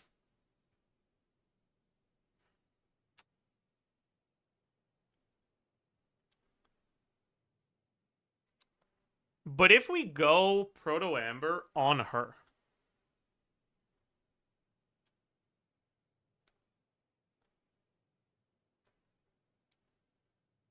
right, instead of Widsith, we don't have to go ER Sands.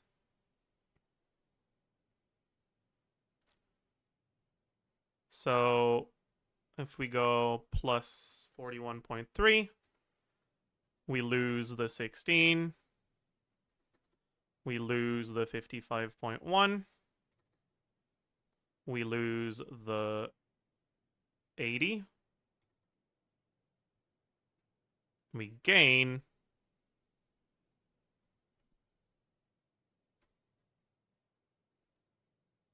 the burst. It's also worse. Okay.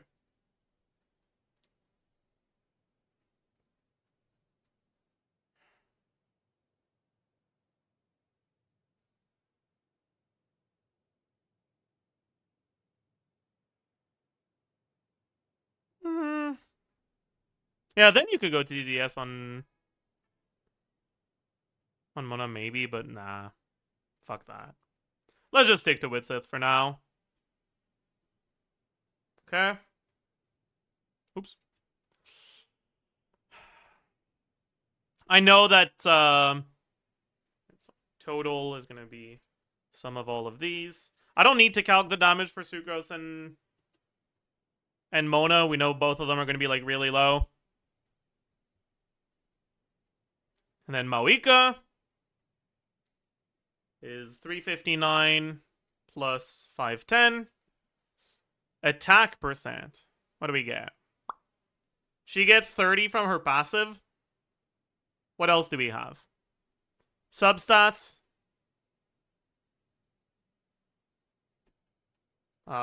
Sands. It might be an attack goblet angle, actually. Oh, God.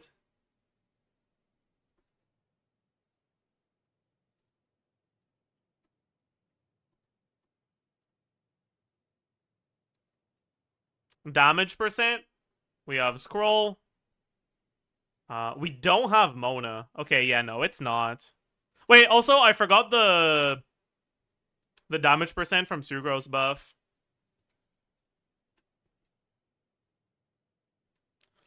Yeah,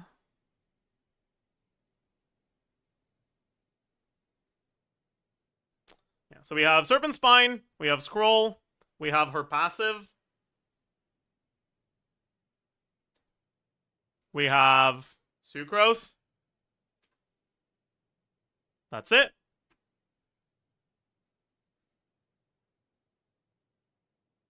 And then for off-field damage, we don't have her passive, but we do have Omen. Okay, crit value 98.4, 62.2, 20 times 6.6, and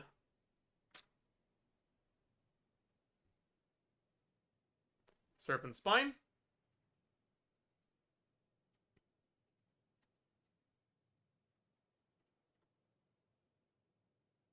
And then the off field has Mona's crit. So it's going to be 1 plus crit value divided by 4 plus 15% times crit value divided by 2. All right. EM, what do we get?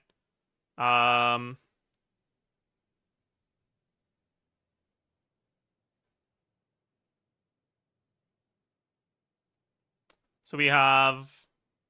Yeah, we don't have the sucrose thing. We don't have the Mona thing. And we don't have Witsith. Oh god, that's pathetic.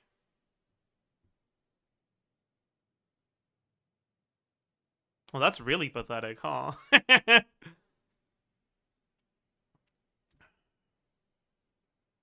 Actually, you probably do have the instructor. Wait, did I not put instructor here? I didn't put instructor here, chat.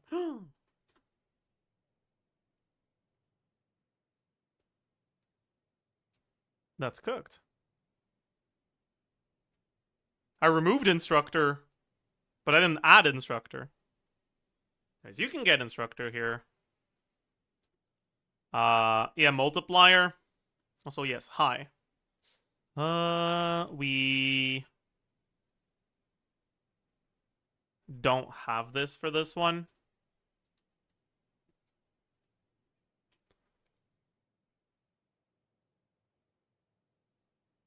And then for this,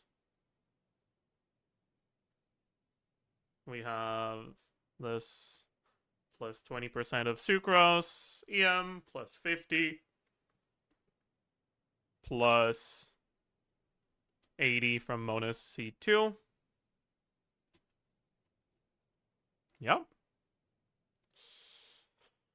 Okay, effective attack 1 is total attack times 1 plus damage percent 1 times crit multiplier 1 times EM multiplier 1. Then on the normal attack you do to get the Pyro Aura, it does not react. So we don't have EM multiplier. And then on the off-field damage... Actually, none of it reacts. Like, one of the hits reacts, but let's just fucking pretend it doesn't. Because I can't be bothered. No, let's not. Let's just add a fucking... Let's just add a little bit of this, right? So we have this. This. This. This. Alright. So this will be an off-field vape.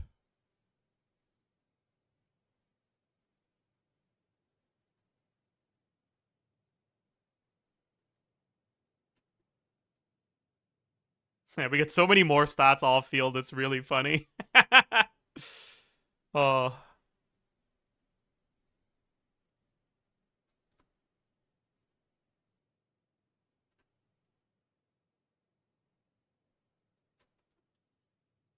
Okay. And then off-field non-vape. Actually, we don't get the 50 EM from Swirling Pyro, right?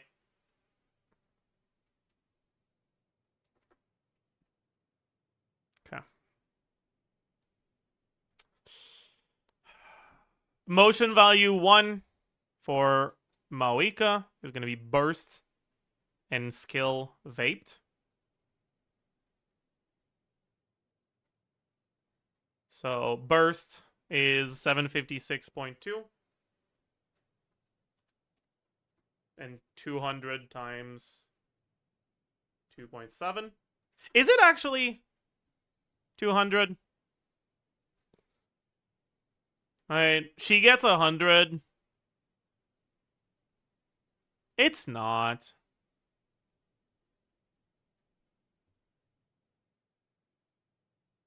Right?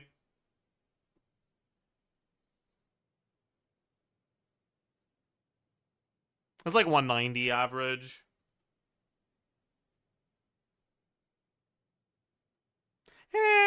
Like 195.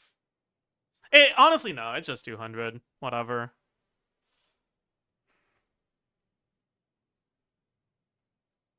Okay. And we have the skill cast as well, which is 126.5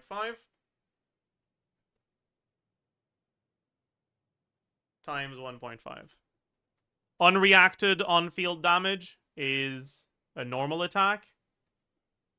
105.2. That's burst buffed. 0.47 times 200. Off-field reacted, we have 2 skill hits. So 217.6 times 2 times 1.5. And then 217.6 times 4. Okay. Now, the shred for Pyro is nothing. So times 0.9.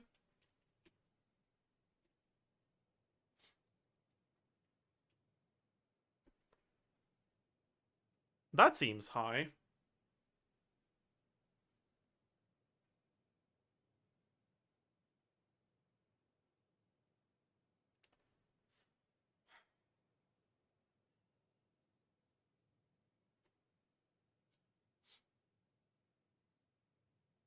That seems a little high.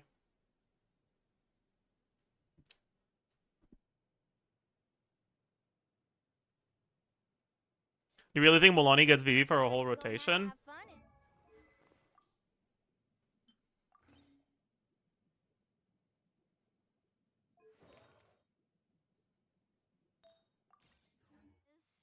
Well, going out. So just show up and I'll handle the rest. Wait. Ah! Need a surfboard? Bro, hello? Okay. What's the... Call is this fucking tab... Oh, fuck. Okay, I'll be right back.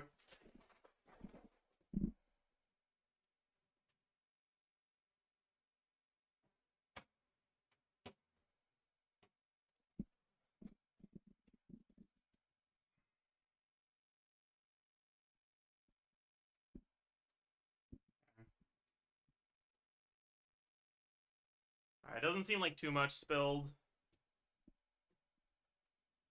Okay. I think I'm fine. It's spilled next to the keyboard, not on the keyboard. Alright, whatever. So it's this, I think? Yeah.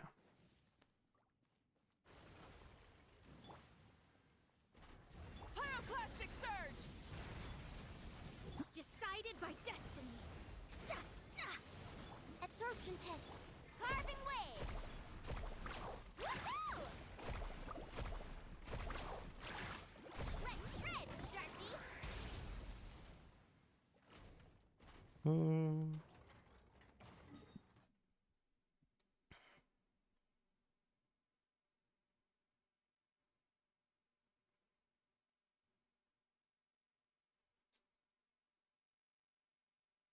Alright, we got our swirl at 14.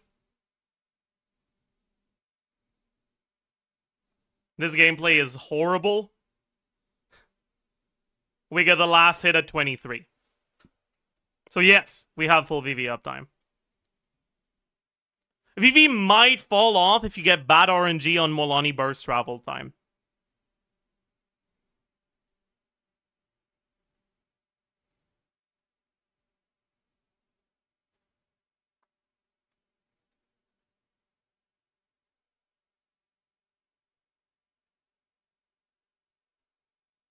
You could just burst first to solve that, but then you'd have the same problem on the charge attack after, or on the normal attack after.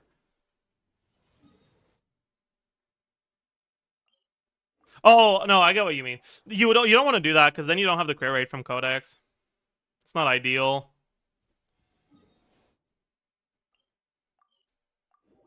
You could do that if you go Sack Jade on a different set, though.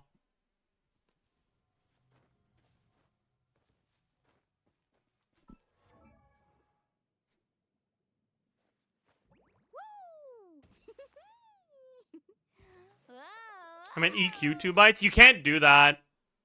Because if you try to EQ and then 2 bites, you don't catch the pufferfish early enough. And you can't do 2 bites. You'll only get 1 bite.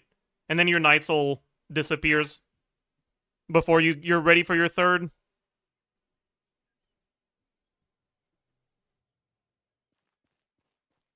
Yeah, same thing if we do the 3 chomp rotation. Shadows of wrath from the skies. Written in the stars. Stand clear. Let's ride. Amazing.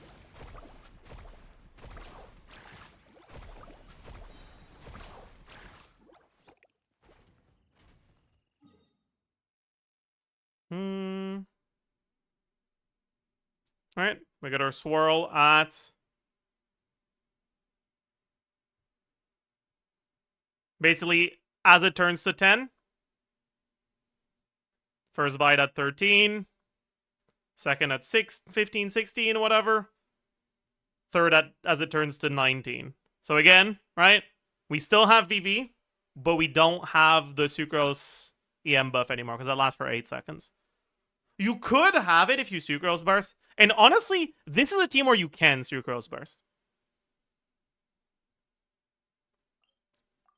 Because you'll never end up with a Hydro Aura on the enemy while the burst is active.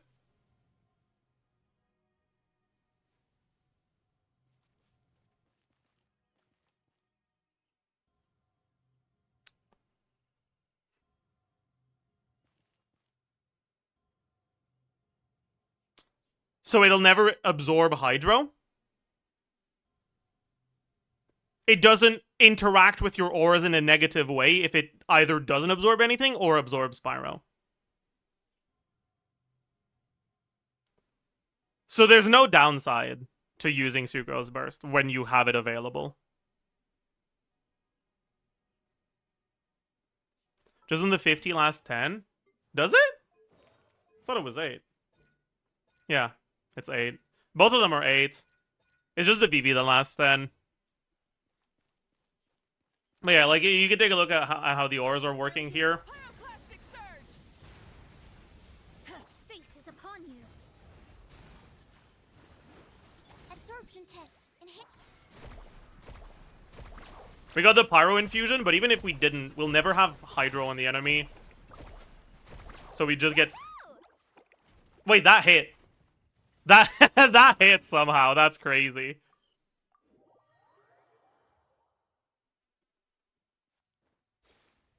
Doesn't happen often, though, because 80 burst cost. But you're playing Sac Sucrose.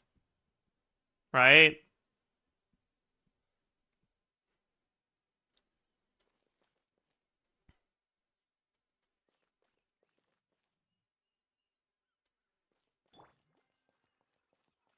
Let me scrap wrath from the skies. Decided by destiny.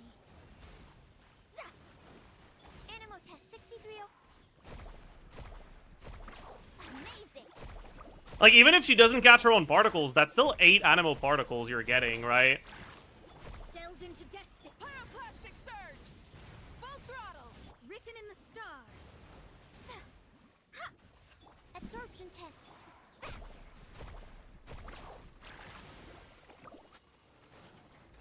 So you can definitely burst every other rotation.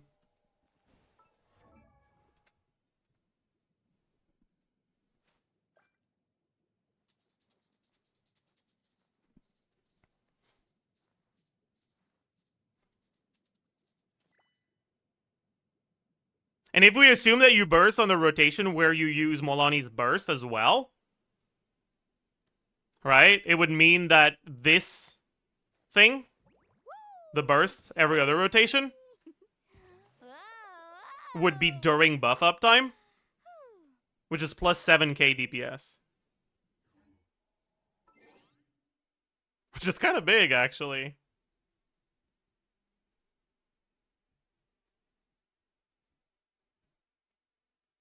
But this feels wrong. This feels too high.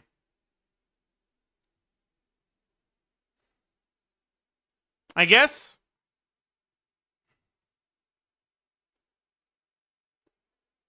Is bite burst bite rotation more stable? You can't do bite burst bite. Like, I'll show you what happens when you try to bite burst bite.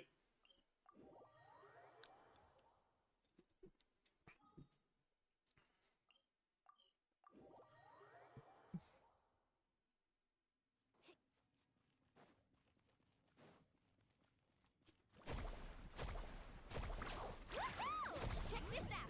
Best of luck. Okay, we got it there because we were somehow inside of his hitbox during the burst animation. So it worked.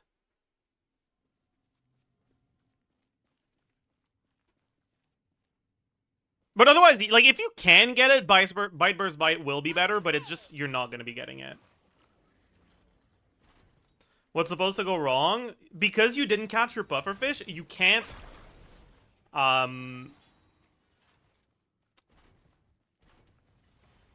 you have 80 Night Soul instead of 100, so you just don't have enough time. Amazing. Let's shred, Sharky. Oh, we got it. Okay, we just barely got it there.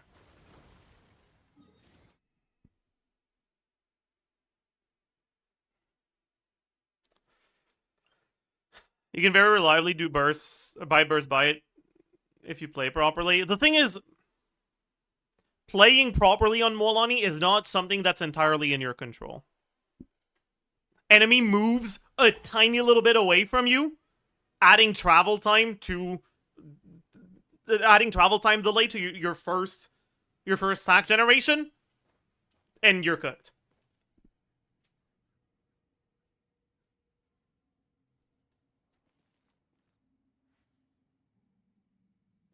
But I mean, it is what it is at the end of the day. Like, if you can do it, it's nice. If you can't, then it is what it is.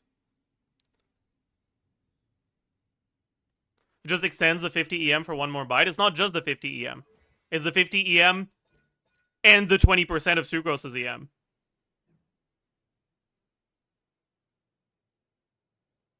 So it's not 50. It's like 300. Right? Because Sucrose is at 1122 EM. So 20% of that, right, is 224 plus 50. It's 275 EM, right? It's a pretty big deal.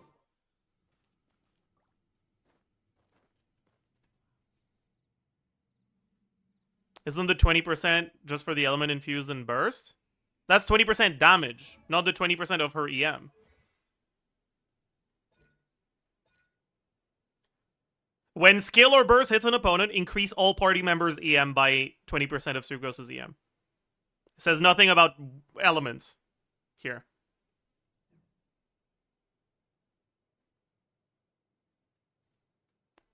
Although I guess you wouldn't refresh the 50 now that I think about it, because you're not swirling Hydro. This one is about swirling, so you wouldn't get the Ascension 1. You'd only get the Ascension 4, so it would only be 225 instead of 275. So it's probably not 7k. It's probably like 6k, but still. How does Sucro get this amount of EM? You have Instructor on your team, and you have Mona's C2, which gives another 80 EM. Helps out a lot.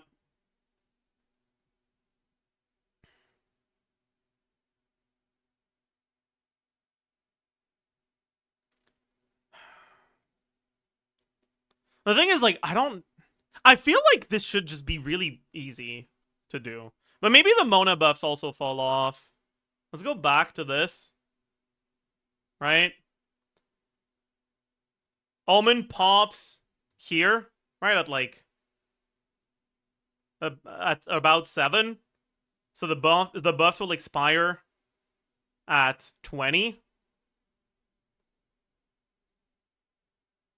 No, we're fine. We're completely fine for Mona buffs. It's not even tight.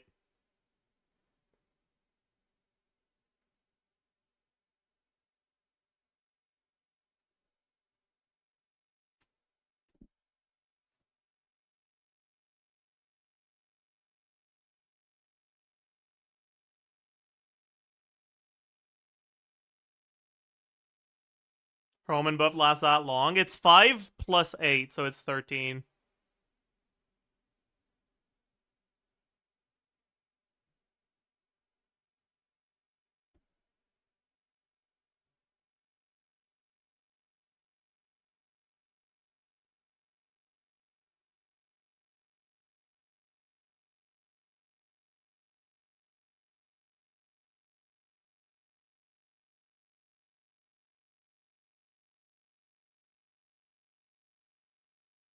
Hmm.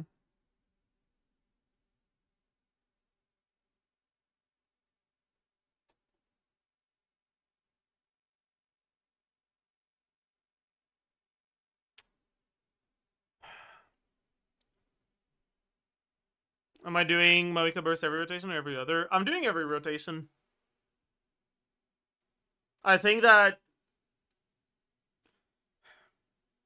you can technically do every other rotation, but I don't think it's real. Like, it's something that's technically doable.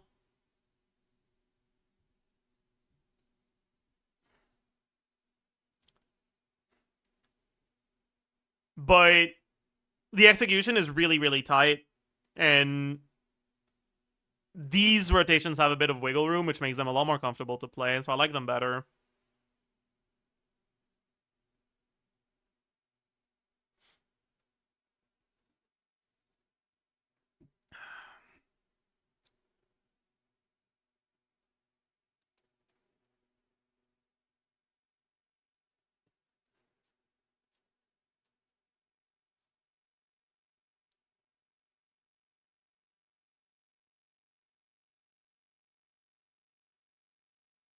How does Shilonen compare to Sucrose here? Team DPS will probably be at like 80k with Shilonen. Should we take a look? I'm down, honestly. I'm down. Like, straight up, let's take a look at the team DPS with Shilonen here. Let's understand how much of a fraud Shilonen is here. So, we don't have this.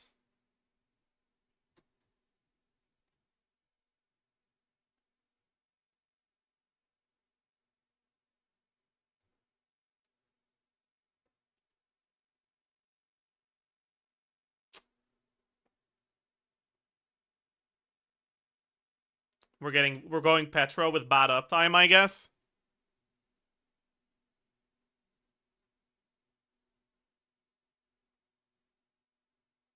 Hmm.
I'm not gonna bother doing too much of it. I'll just napkin math most of this. Right? There's still stuff that's wrong, actually. Um, yeah, multiplier.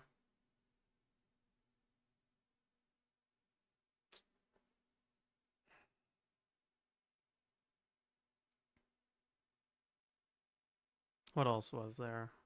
I'm too lazy to do the whole thing, but like it's a lot fucking worse.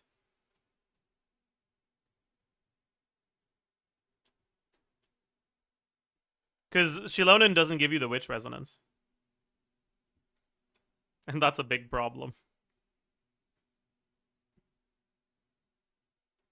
Anyways, chat, let's take a look at the options other than this, right? I wanted to look at Durin.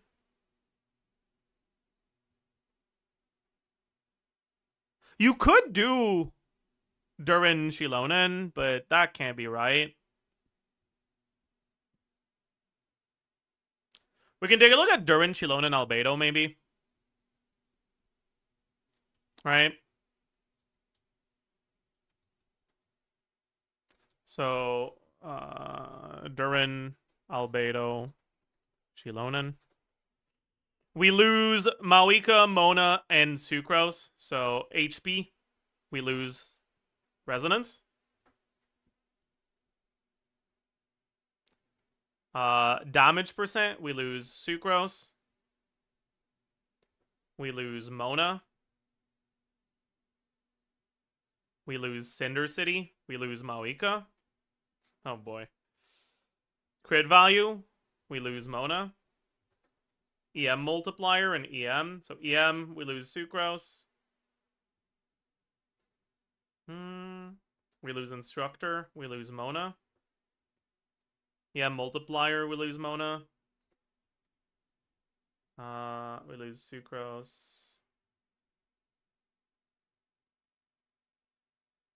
Yeah.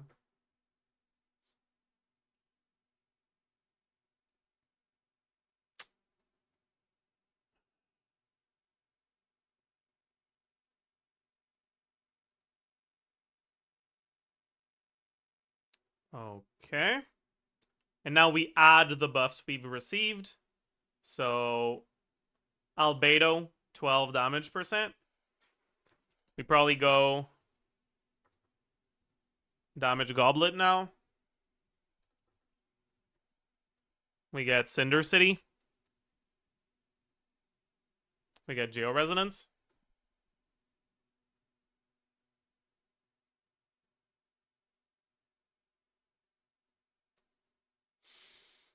EM.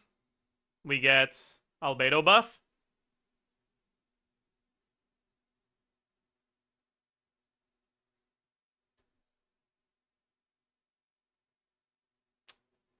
Yeah. And Albedo buff falls off on the last chomp.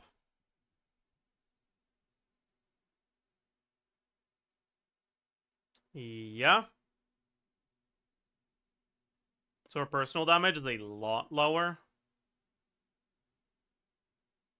Wait, is Shred right? Almost, but not quite.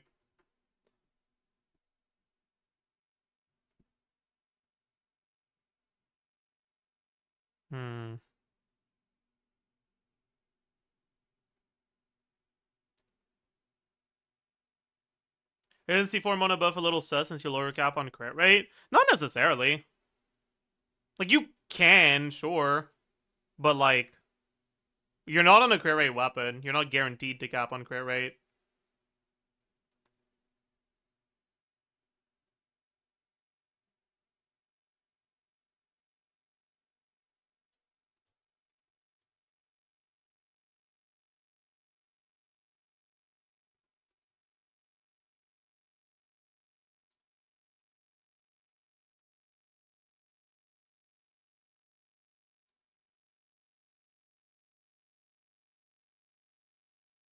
Yeah, Geo Resonance, I think I already included that. Yeah.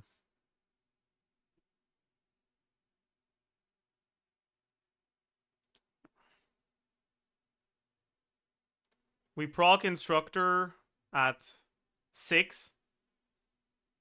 So it'll expire.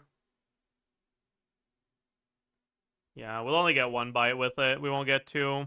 Okay. I guess that means I need to add a new line here.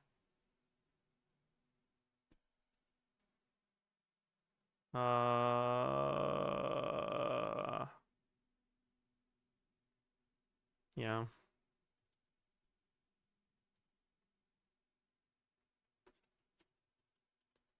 EMM3, which is going to be the same as this, but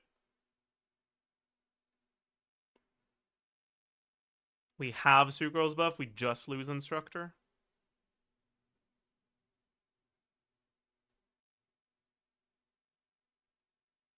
Right? Yeah. Okay. Then it's the exact same as this, but it looks at this EM multiplier. And then it's this. Yeah. Went down by a little bit. Not that much. Huh.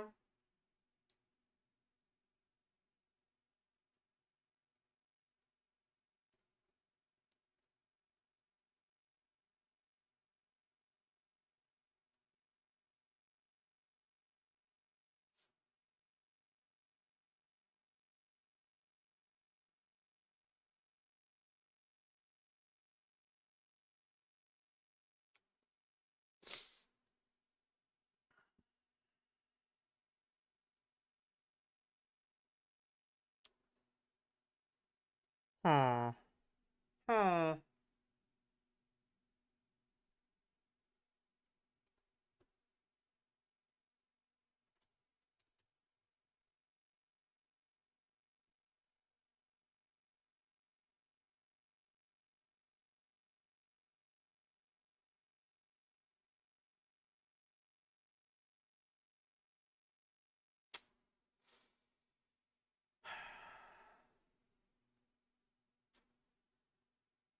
This still feels kind of high. Like, I don't know if this is real.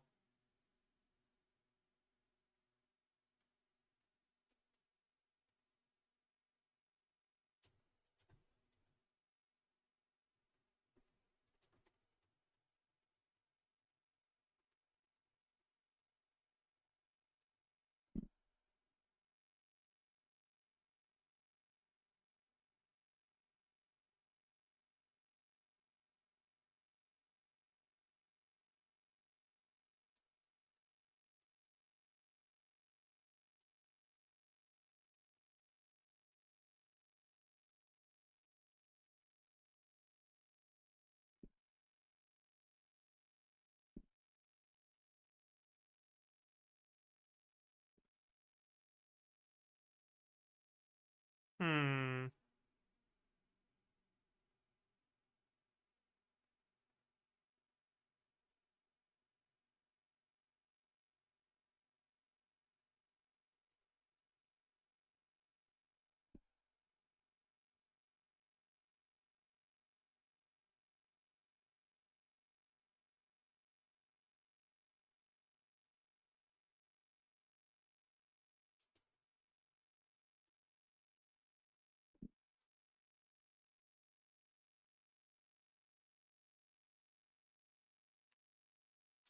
What would this be if we could get Sack Jade and like it didn't overcap stuff? I'm kind of curious. R5 Sack Jade is 64% HP. We wouldn't have the 16 from Widsith. 80 EM. Is it 80? Is it 96? How much EM is Sack Jade R5?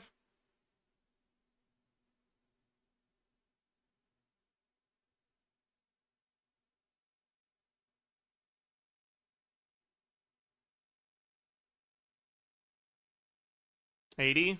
Okay. And then you'd have crit. Instead of 55.1 would be 36.8 times 2.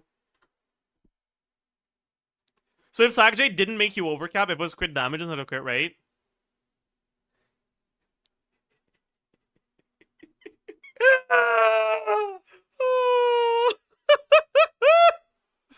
Yeah, okay, man. Okay, man. Holy shit. That's really funny.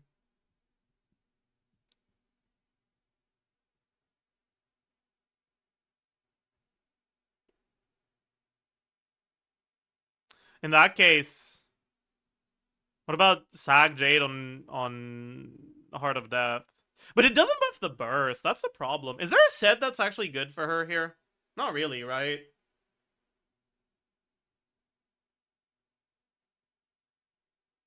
You just go Heart of Death, but it's fine.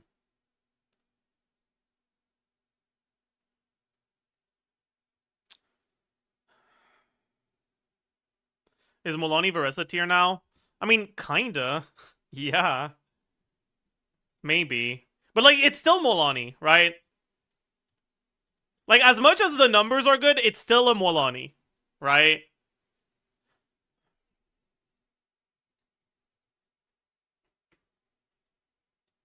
Okay, let me just fucking attack 4. MV 4.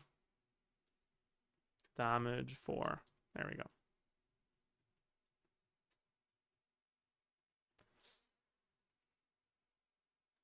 What about Lava Walker Molani? Holy shit. That's really funny.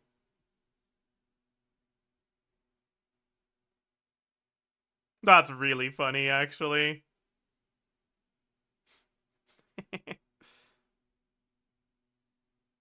Yeah, I was looking at R5. I wasn't looking at R1. I know.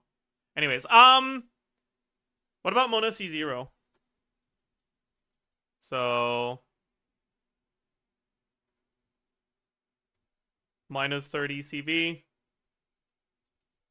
minus 80 EM, minus 15 EM multiplier.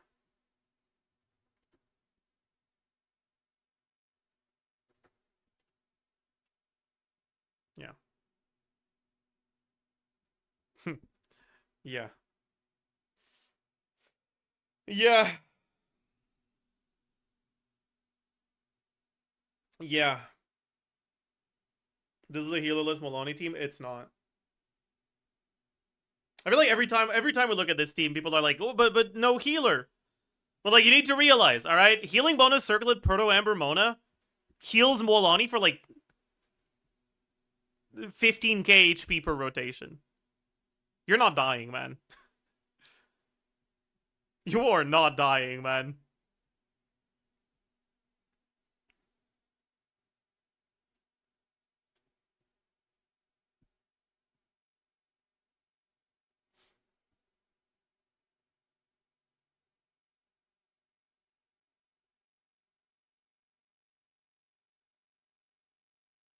Have you looked at Craftable versus Witsith? I haven't. Craftable will be fine, I guess. But it won't be great.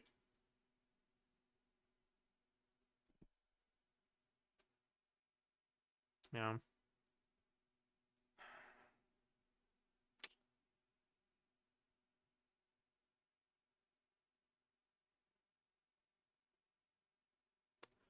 Where did I have the old Molani calcs? It wasn't in Albedo.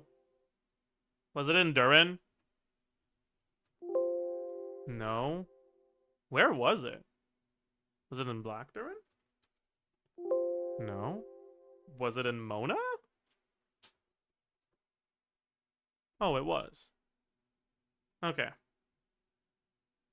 See, like I changed some assumptions around and shit, but it's pretty close, right? Oh, but these are slightly different rotations, right? Anyways, Albedo, Durin, Shilonen. Yeah, I had her personal though. Oh, right. It's because when I was looking at this team, I was doing different rotations. All right, this is a.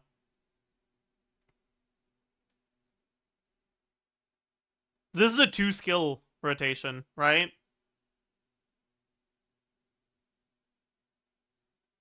Yeah, okay, that's why.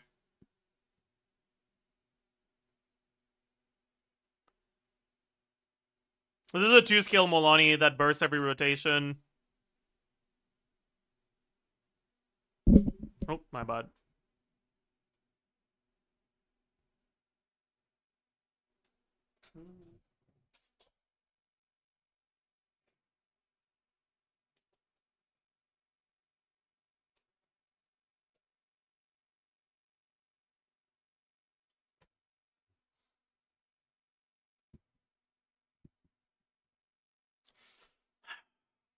Okay. So, yeah, let's take a look at,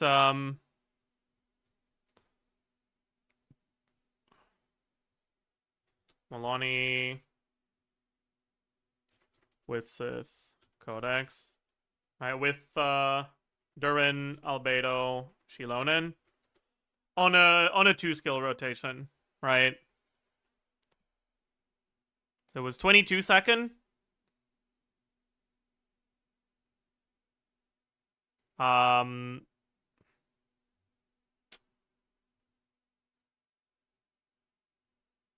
the rotation was, right, and one on Maloney on the first one, just to activate your stuff. Then it was Shilonen, Albedo, Durin, Maloney.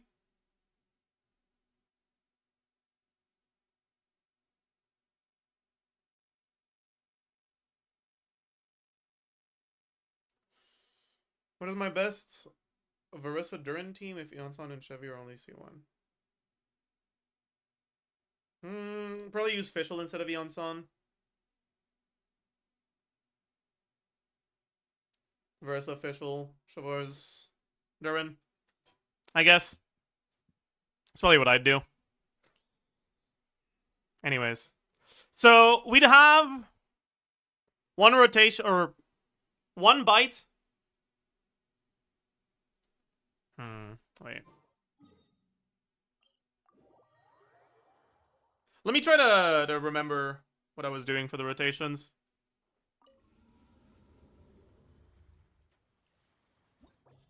I think it was like Maloney, Albedo, Shilonen, oops, and Pretend Durin.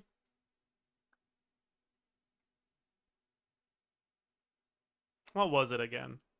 It was Shilonen, Albedo, Malwika, one bite. Moment of birth. Bring it. Catch an epic wave. Whoosh.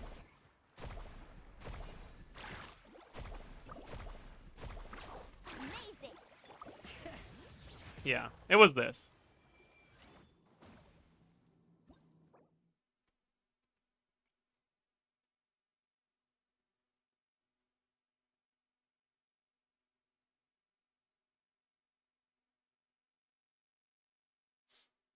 Right?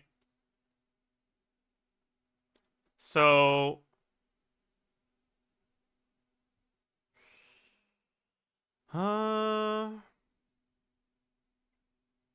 damage percent, we don't have this, we don't have this, we don't have this. We have Codex. Durin would be on, I don't know, Shilonen on Scroll. Albedo on Husk. Durin on... What the hell would Durin be on? Is it a Petra Durin angle, actually? I don't want to do that, though. That sounds cringe. I don't want to. That sounds really cringe.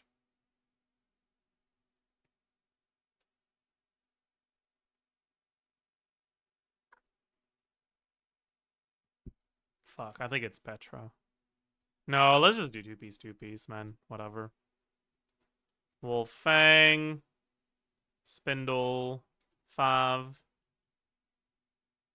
Alright. So we get that. We get 12% from Albedo. We get 15% from Residence.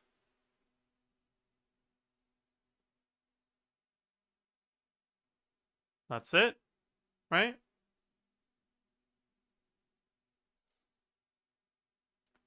Maybe Scroll Durin and Instructor Shilonen? Fuck no.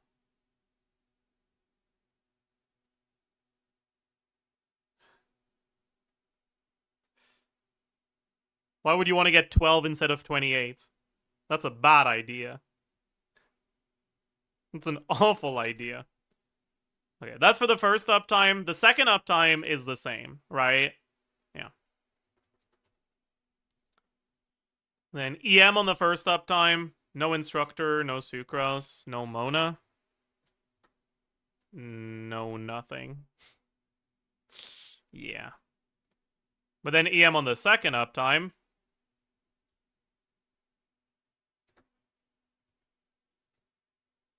It's 125 from Albedo Burst. Oops.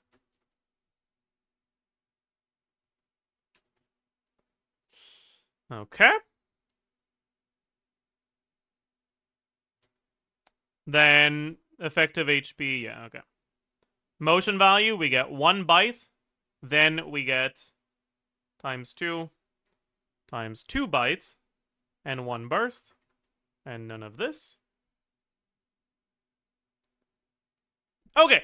Which brings her personal DPS to 68k. Yeah, that makes a lot more sense.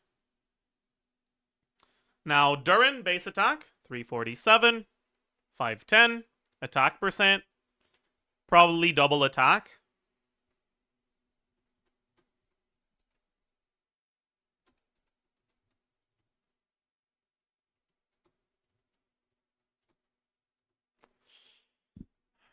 Is this... Which Durin is this? I think Dark Durin does a bit more damage here. But White Durin has actual AoE application, so we'll just do White Durin. Damage percent will be Wolf Fang, Albedo, Scroll. That's it. Damage percent 2. No Wolf Fang. Crit value. Yup. Nope.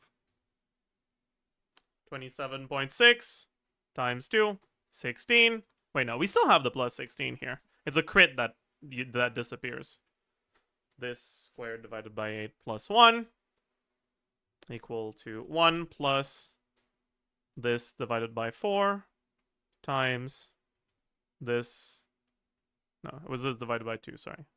This is divided by 4 minus 8%. EM doesn't matter because he's not fucking reacting. Effective attack is total attack times 1 plus damage percent times crit multiplier. Effective attack 2. I didn't give the 2-piece. Plus 35. Actually, it's gonna be 2-piece noblesse, 2-piece attack, isn't it?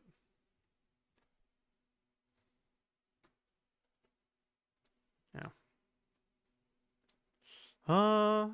Effective attack 2. We'll look at this and this.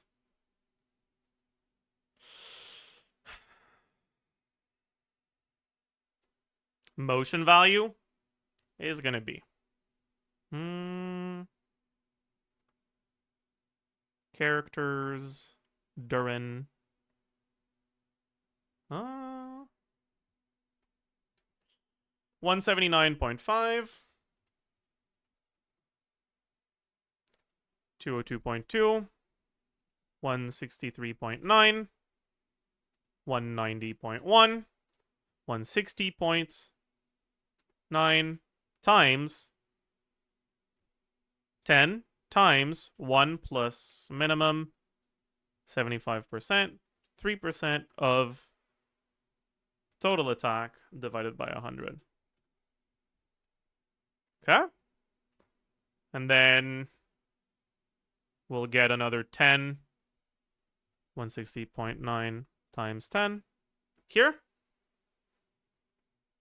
Our shred. Oh yeah, here the shred was 1.13. My bad. It'll be the same for Durin. Which brings his DPS to 17k here.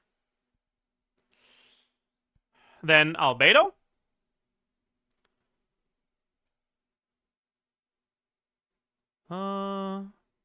Characters, Albedo.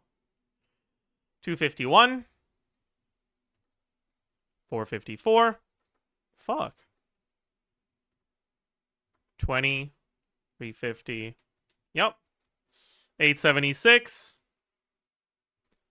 69. 58. 58.3. 54. 30. 100-ish base. Or flat. Damage percent.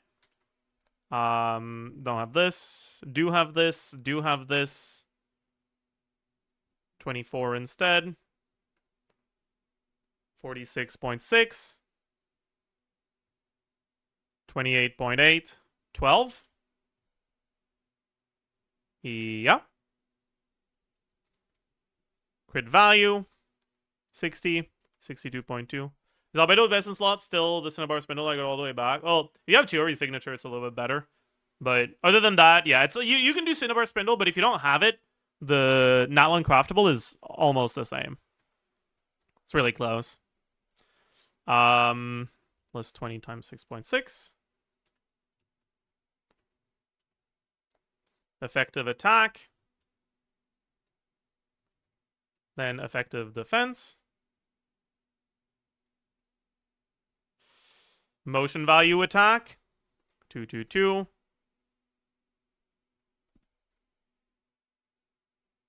$624. 122.4 times 3. 22. 227. 240. 80 times 10.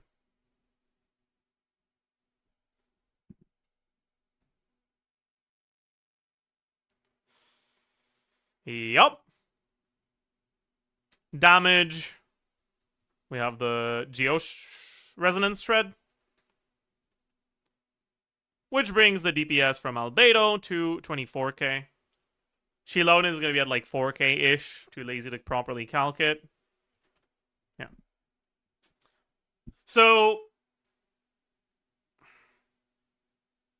during Albedo Shilonen, it's not as good as Mona. As Mona Sucrose. But it is better than C0 Mona.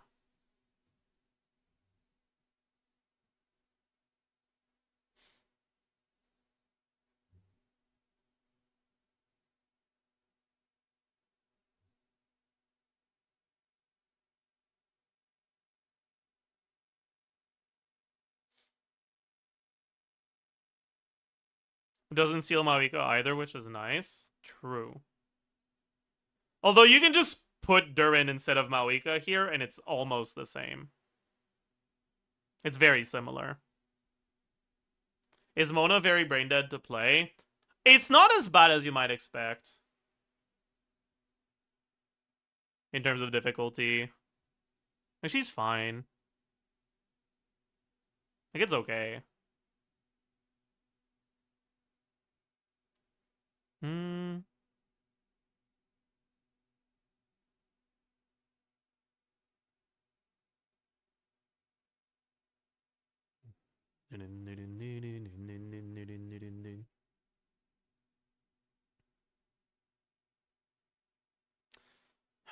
I think I'll do a little bit more of that tomorrow, and we'll properly look. I think we'll do Mona next.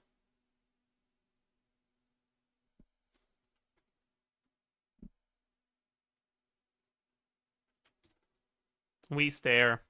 We pound. Do we zilch? Do we need to zilch?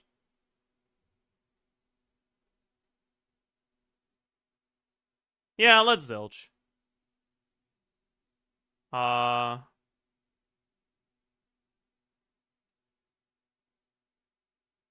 Is this a word? It's a word. I don't know what lurid means. I know what lucid means. And what lure means, but lurid, I don't know. You said it, not me. What? Shucks. Overly talkative. Say hello to.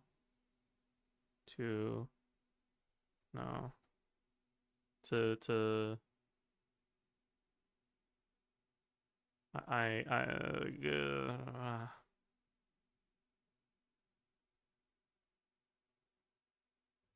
Blank out ump's cry. Like umpire?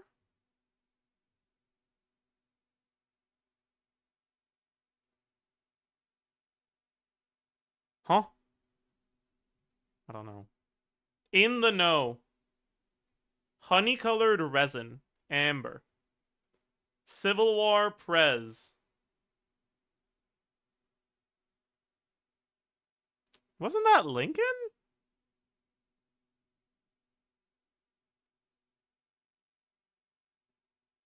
Dude, I don't fucking know.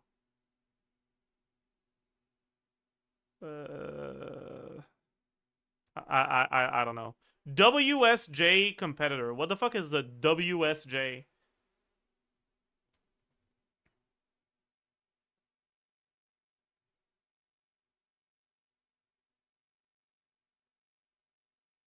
Damn it? That's not how you would write damn it, though. Greet.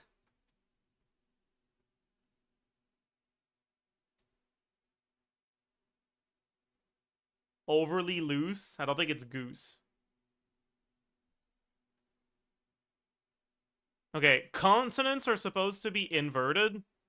So the G would have to be here, right? Because this is second to last, so it would be second from the start. No, that doesn't make sense. I don't know, man.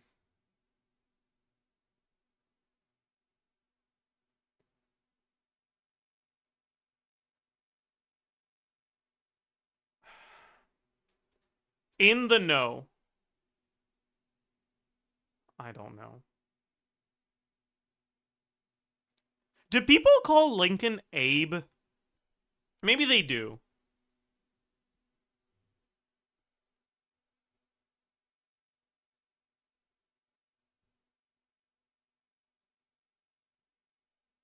Overly talkative. It's probably like something like B, right? Like, hmm.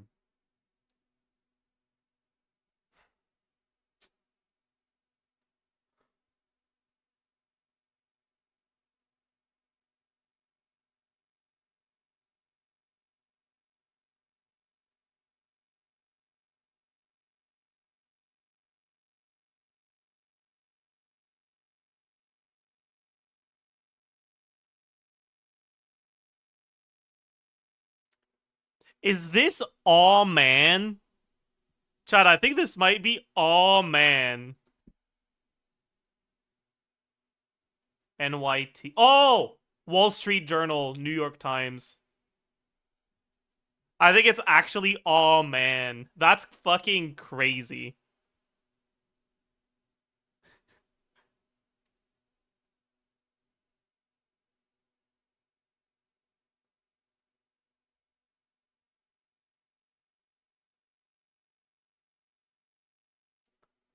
Is this like you're out, but like written like this? Dude, if it's this, I'm gonna be upset. Because like they don't say you're out, they say you're out. They just say it a little like what the this better not be that. But I feel like it is. Baggy. I guess this would be Gabby. Aware. Ba. What?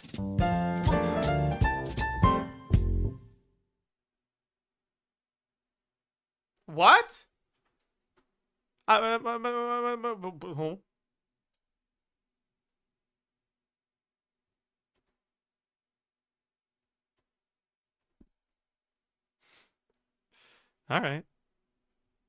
All right. All right.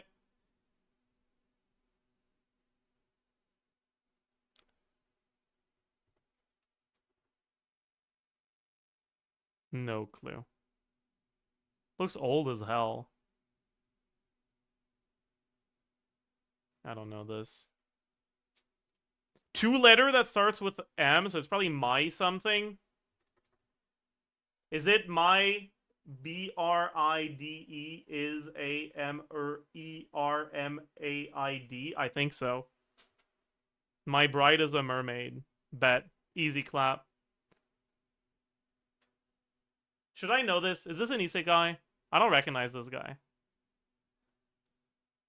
Okay, this is clearly an isekai, but I don't recognize her either. Chat, am I cooked? Who the fuck is... Dude, what is this? Oh, this is probably one of those trash ones, right?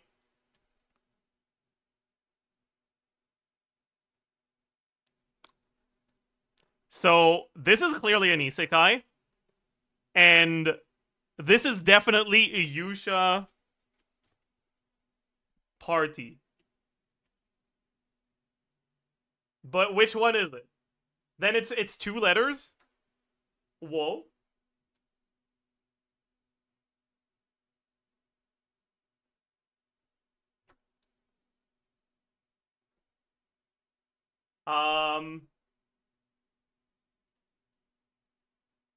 This is a very long word. It sounds like this one. It looks like this one, I think.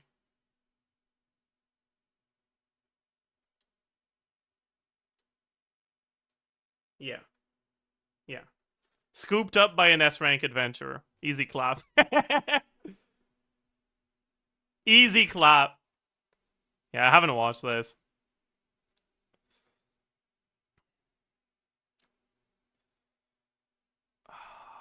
His name starts with K, I think. Her name starts with, like...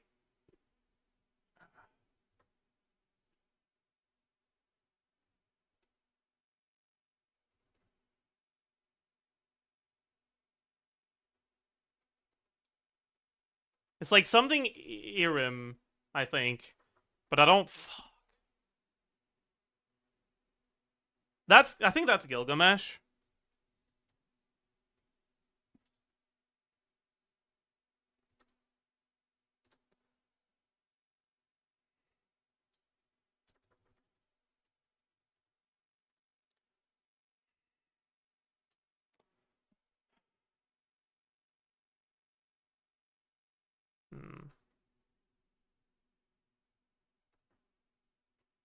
Milim. Yeah, that's her. That's her. And that's from Under. I don't remember his name. I think it starts with K. It does not start with K. Okay, well, my bad.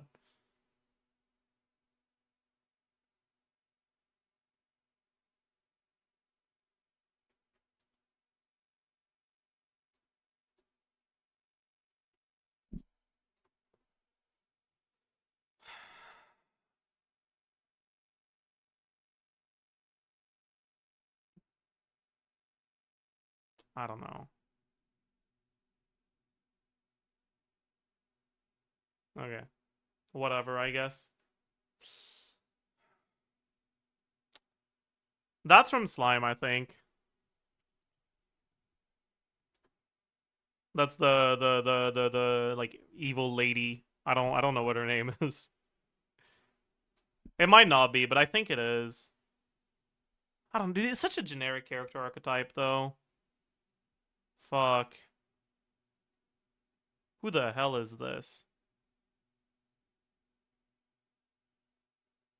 This looks very isekai, but I don't recognize her. It's from Shield Hero. Fuck. Alright, well, we're cooked, I guess. It is what it is. Let's put this back off the VOD.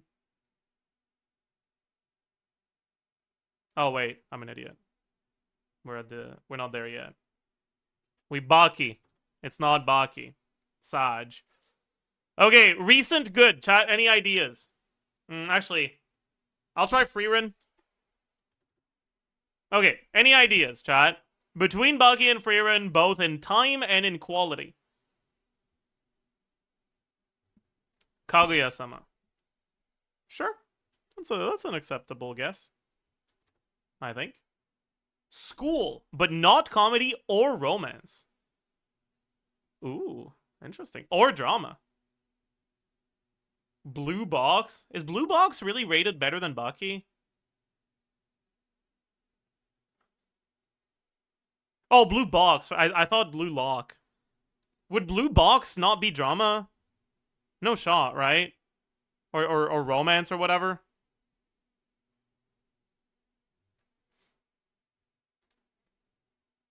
Dude, what do you mean themes school, but it's not sports, drama, romance, or comedy? I guess it's like slice of life, maybe?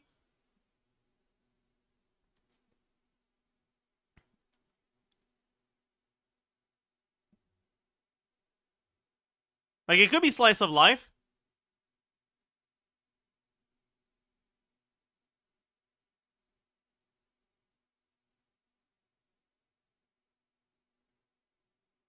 The summer Hikaru died.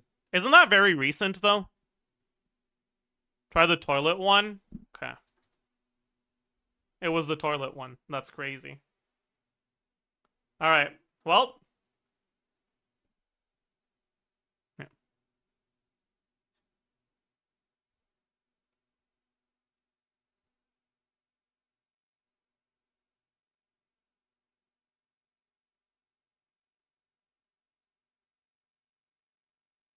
No clue what this is.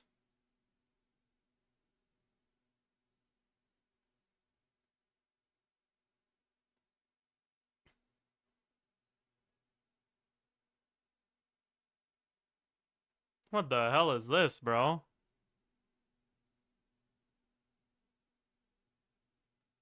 I have no clue what this is. Well, that's an eye. That's another eye. Maybe there's eye in the title. A third eye? Oh my god. I'm sold. There's gotta be an eye in the title. 3x3? There were 3 eyes! That's another? My god. No shot.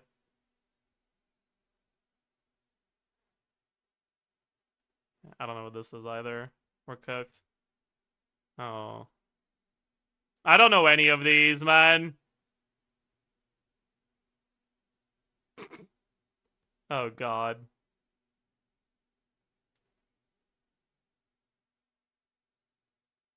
Why are they whispering in my ears? Stop. Okay, let me, I'm gonna guess there's Ikemen in the title. Okay, there's not a Really? There's not a single anime that has... That's crazy, actually. What the fuck? Kiss him, not me. Okay.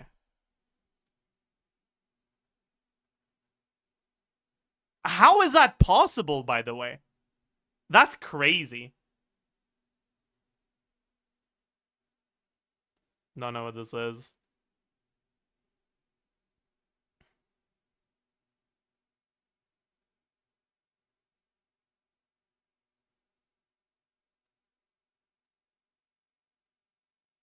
No clue.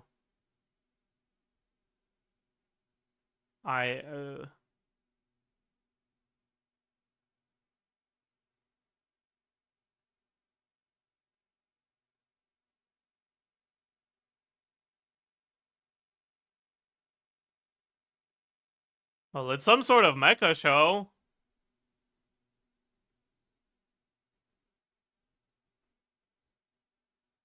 Okay, so let's guess a word related to robots. What if it's like circuit something? There's no anime that has circuit in the title. What if it's like electromagnetic girlfriend? What the fuck is that? I don't think it's that, but I like this name. Sensuality Noir. Okay, whatever. Well, pathetic opening day, but it's fine. Okay, what the fuck is electromagnetic girlfriend? It's a movie. From 2009? No, it's not a movie.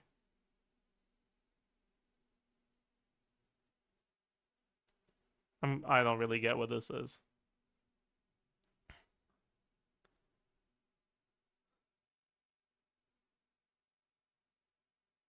Okay, whatever. I don't really care. Chat. I think that's gonna be it for today. Tomorrow we'll do Mona stuff. Today, I think I have a video to post, actually. Official video. So, as usual, if you can find it through YouTube, it helps more with the algorithm. If you're too lazy, I understand.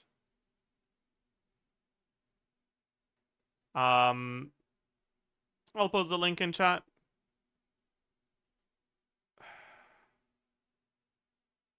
Go watch it. Leave a like, comment, subscribe, and I'll see you guys tomorrow.